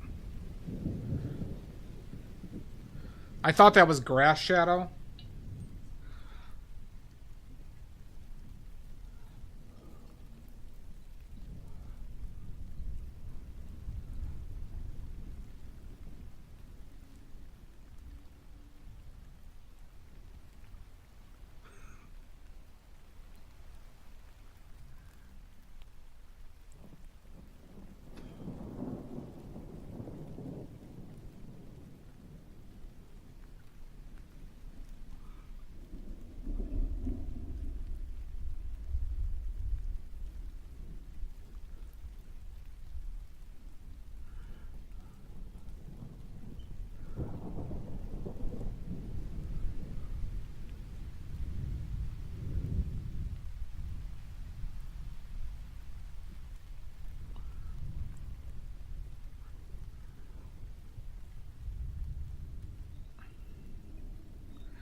Yeah, so how I do it, King, is nothing like that. So I don't think of ratios. I only judge based on what I know of paints and what I think I will need. Okay? And I know that sounds like, oh, you're just,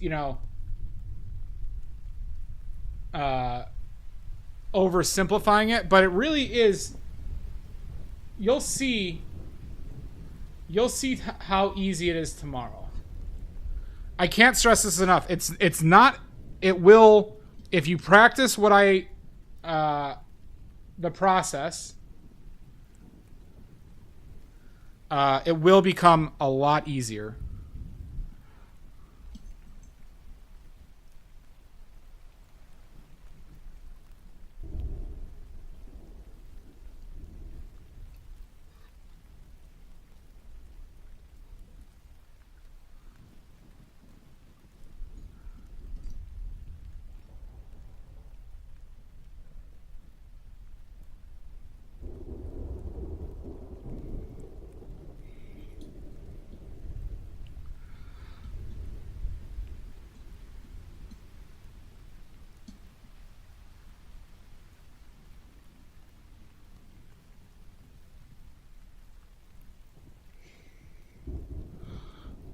Okay, Kyle, you're being a negative Nancy. Stop it. Okay, unless you want everyone to call you negative Nancy from now on.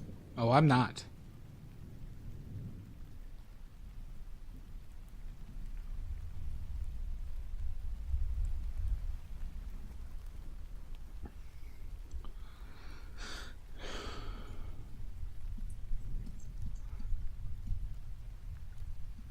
Got to get on.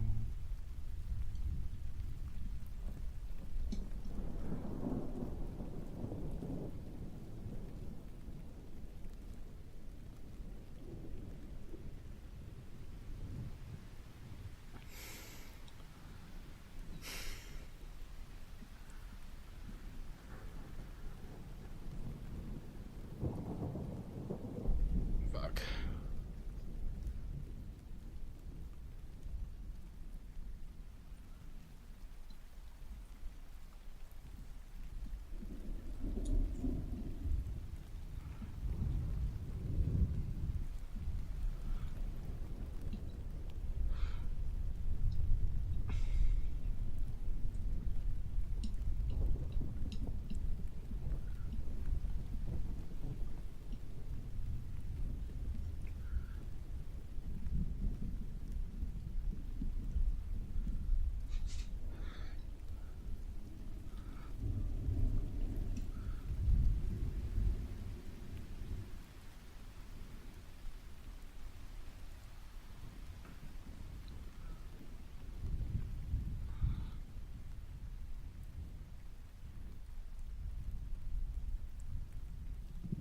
Yeah, of course. Of course. Thank you, dump truck. How are you doing today?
Okay.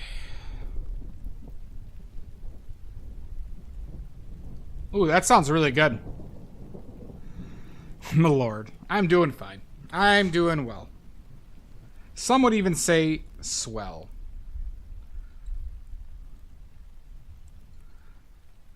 We're almost done here.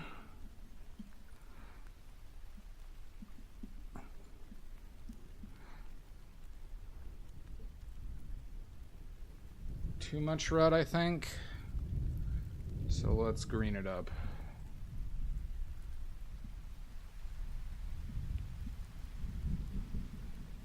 My lord.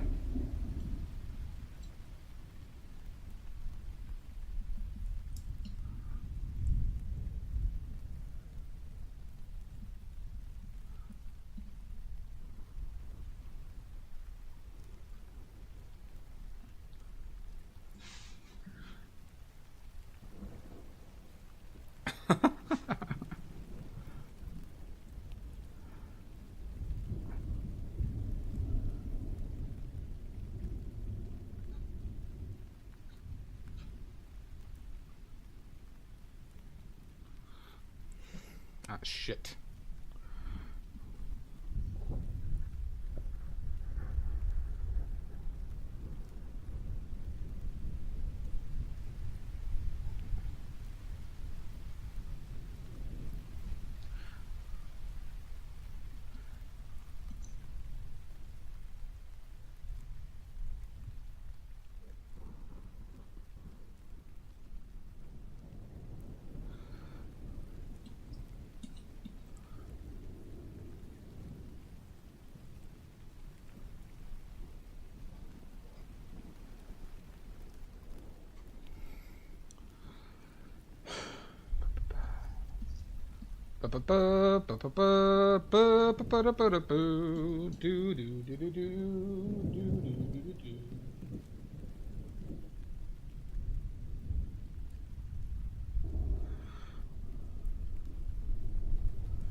Fuck.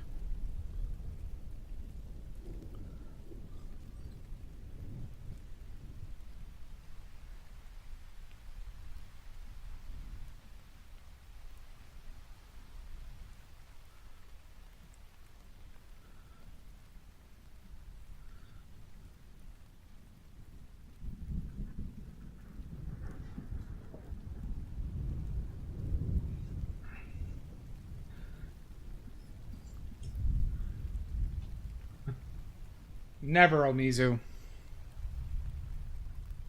Never! And you could take that to the bank. Watch me be a cubist artist later in life.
Yep. It's exactly it.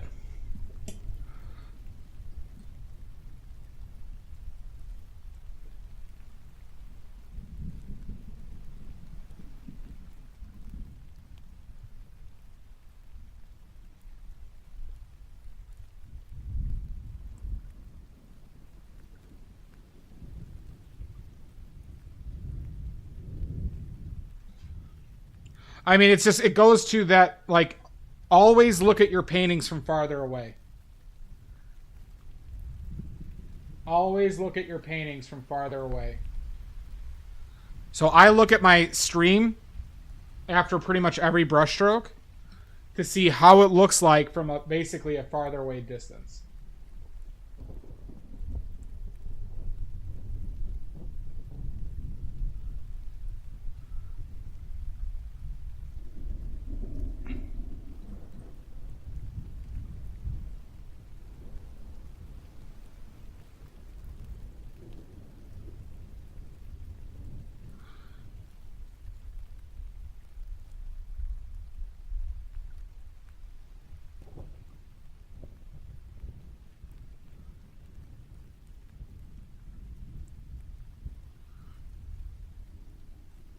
I'm not a fan personally of Mizu.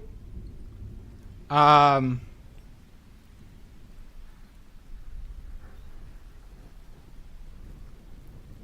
think it's just a little bit. It's just personally not something I'm interested or enjoy. Not interested. Interested is the wrong word. Something I enjoy. His work.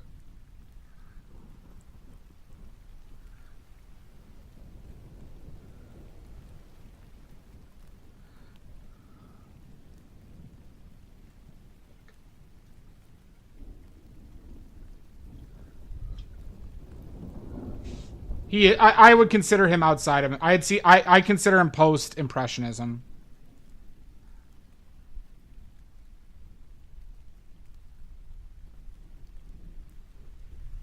Thank you, King.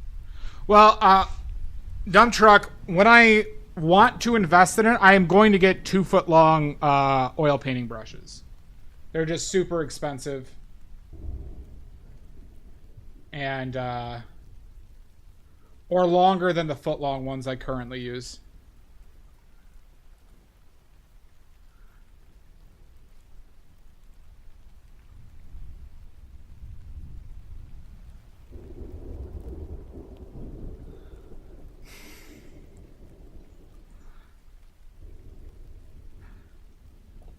Yeah, this is my second ever. God damn it. Don't.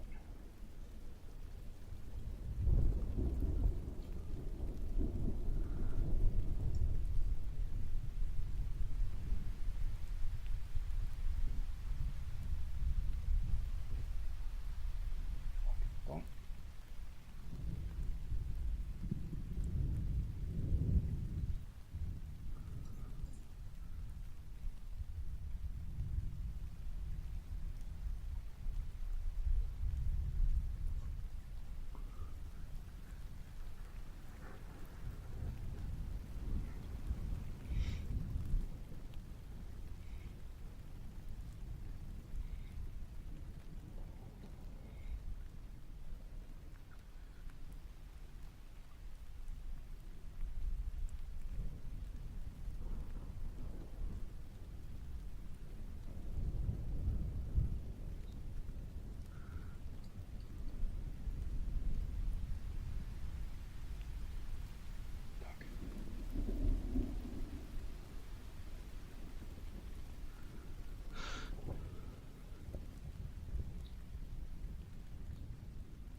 What was he a part of the first?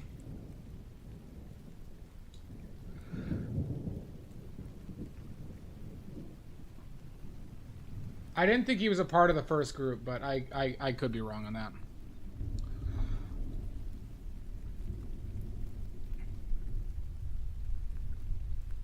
That is true. That is very true.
Fuck.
Okay.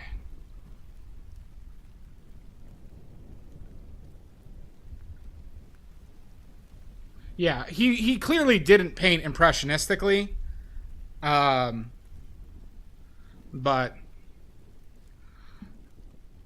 you know, if people consider him impressionist, I'm not going to fight him on it. It's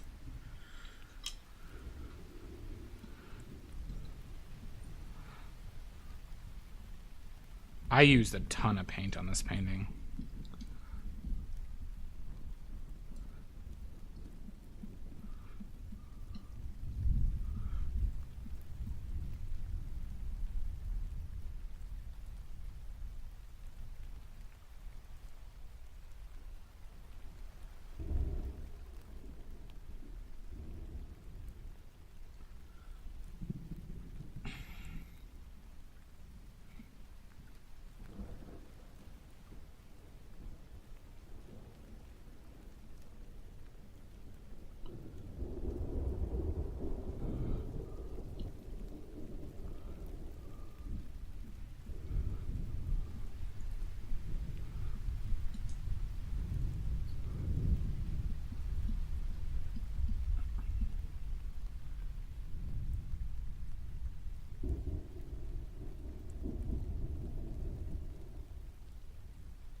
Ooh, we were just at 69. People are dropping like flies.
fuck? Where's that color coming from?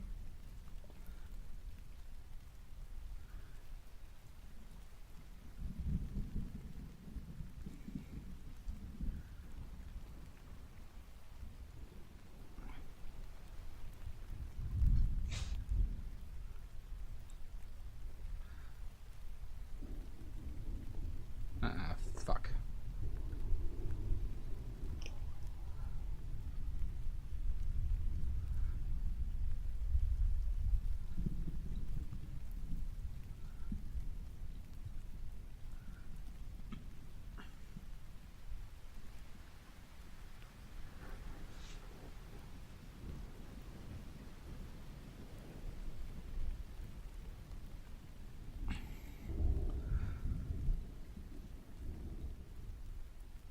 Yeah, the foliage doesn't do anything for me, in my opinion.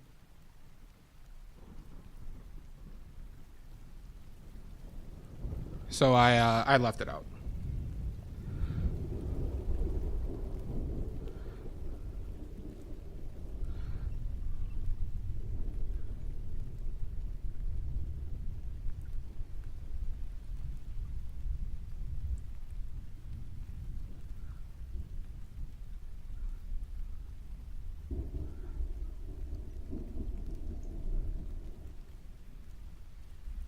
Well, you know he had issues with his eyes, Omizu. He actually had it.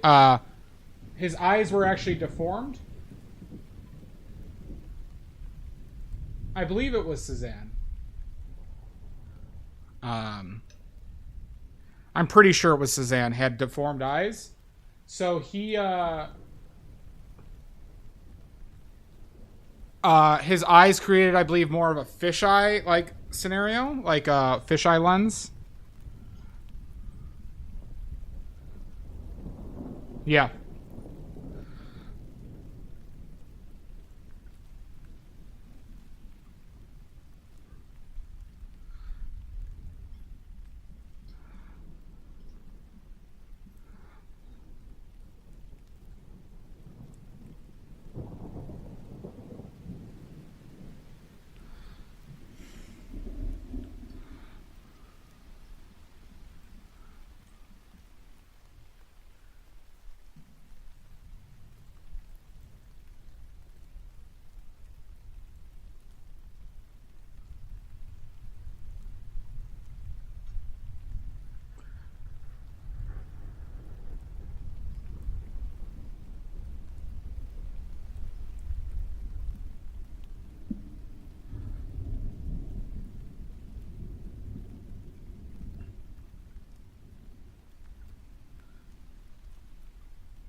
Thank you, Celestia. How are you?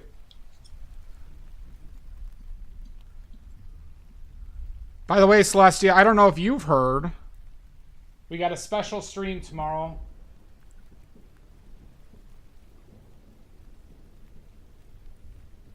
We have a paint mixing stream tomorrow. Where it's just paint mixing, talking about process.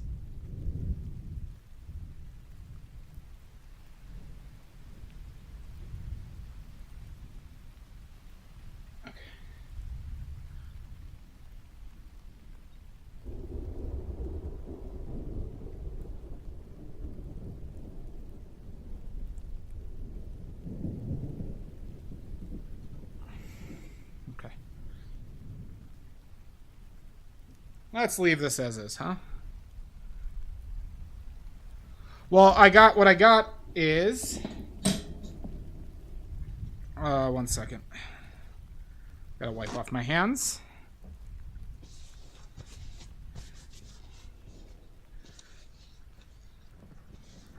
Okay.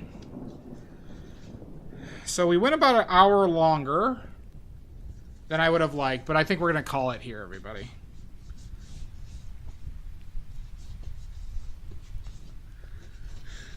Okay. Here. Celestia, what we're going to do is I got these swatches, and I'm going to color match these and explain how I do them. Okay? So, for anybody who doesn't know, 2:30,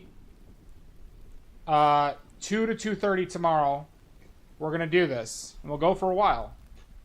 We'll mix these exactly, and we'll match. And, thank you, Omizu. And, we'll go till I don't feel like it anymore. Well, hot damn! I know. Alright. Anybody see any issues that I need to address? Maybe this level 1.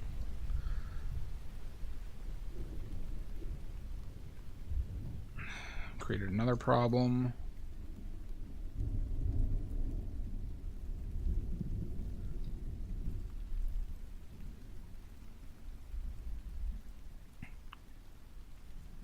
New York, yeah. This is Central Standard Time. So for East Coast, it will be 3 to 3:30.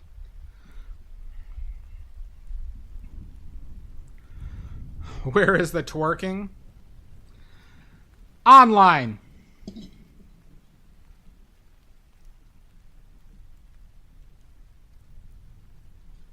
Thank you, Pickles.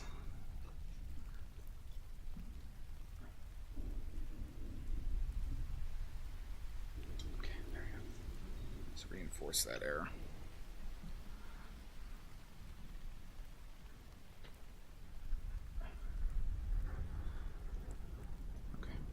Okay. All right. Let's clean up. Boy, did we use a lot of paint. We used a lot of materials for this. I be smoking. Indeed, Shasta. Hi, Shasta.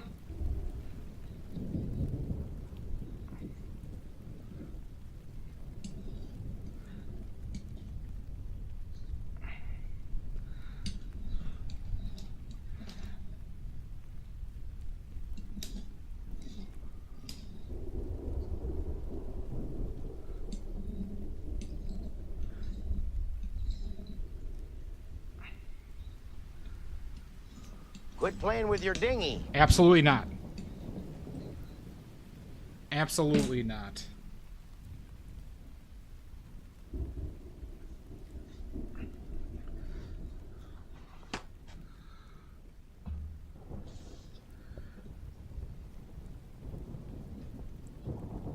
And we're getting to that point, everybody, where everybody's favorite part of the stream, what everybody waits for.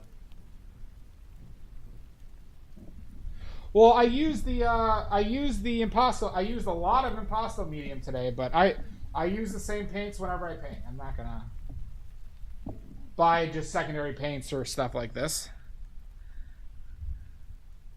But thank you. Quit playing with your dinghy. Never. Thank you, Kem Stark. I know you don't have audio, but if you do hear this later, thank you. Wipe it real good. Quit playing with your dinghy.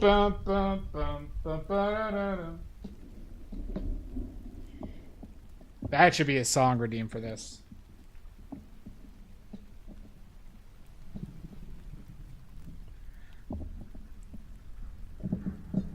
There is copyright. Salt and pepper are notoriously very litigious. So I will see them in court.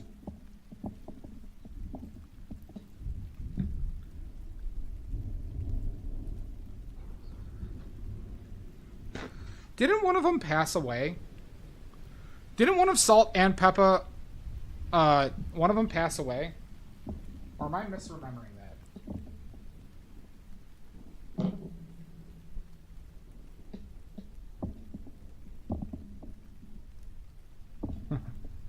Well, thank you, Celestia.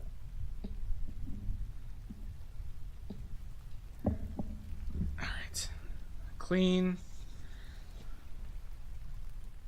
Ba ba da ba ba ba ba ba da.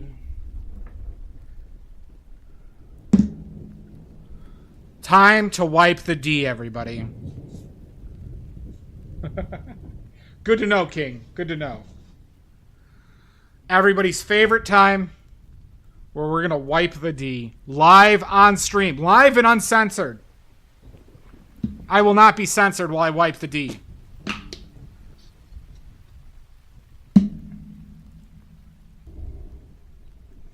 Hell yeah. Fuck yeah. Currently wiping. I can't believe I'm doing this on stream. Yeah, I know Lisa Leffi is passed away, but I thought one of Salt or Peppa passed away, like within the last 5 to 10 years. I want to say it was the one who was on Celebrity Weight Loss. Oh, I can't believe I'm doing this on stream. This should be illegal. Okay. Yeah. All right. Well, for sale. Anybody wants it?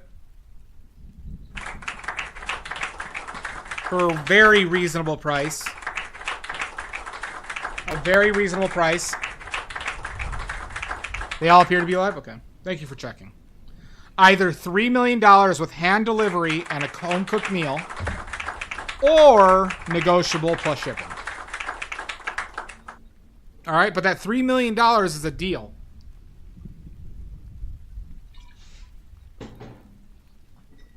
All right. See, now I realize how tired I am and how hungry I am. See, this is what happens when you stream. Is you realize at the end of the stream how tired and hungry you are.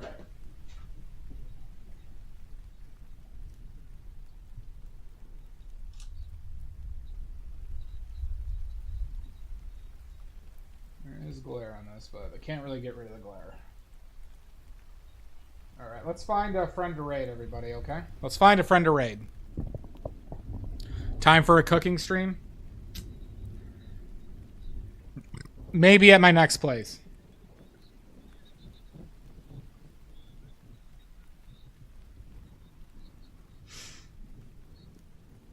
Alright, the painting is going to be in the Discord, everybody. If anybody wants to check it out again later.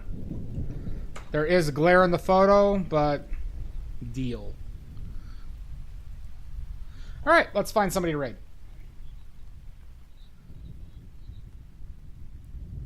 Maybe. Let's see. What friends do we have on? We have Wapelius. We have... Oh, Husky Boyo? Husky Boyo raided me the other... Son of a bitch! Greenbag, I'll see you in hell. I am done, DM. We just finished. We're about to raid. Tonight, you. Alright, we're gonna raid Husky Boyo, everybody. The game is... Husky Boyo raided us the other day. You too, DM. There are a lot of cows, Omizu. Yeah, Husky Boyo is a fun stream. So we're gonna go check him out. And good morning, DM, as well. Charade, Husky Boyo. Thank you, DM. All right, everybody. Thank you so much. Tomorrow in approximately 14 and a half hours. In 14 and a half hours, we have color mixing stream. Color mixing extravaganza. Swatchathon. Swatch this. Alright? Be there and be square. I'll see you in hell, Greenbag, son of a bitch. Fucker. 14 hours is 3,600, 36,000. 50,400 seconds. 50,400 seconds, right? 14 hours is 50,400 seconds. Can somebody look that up? Never mind. I don't need my ego. 50,400 seconds. Ish. All right, everybody. We're heading out. And we'll see you tomorrow. Bye, everybody.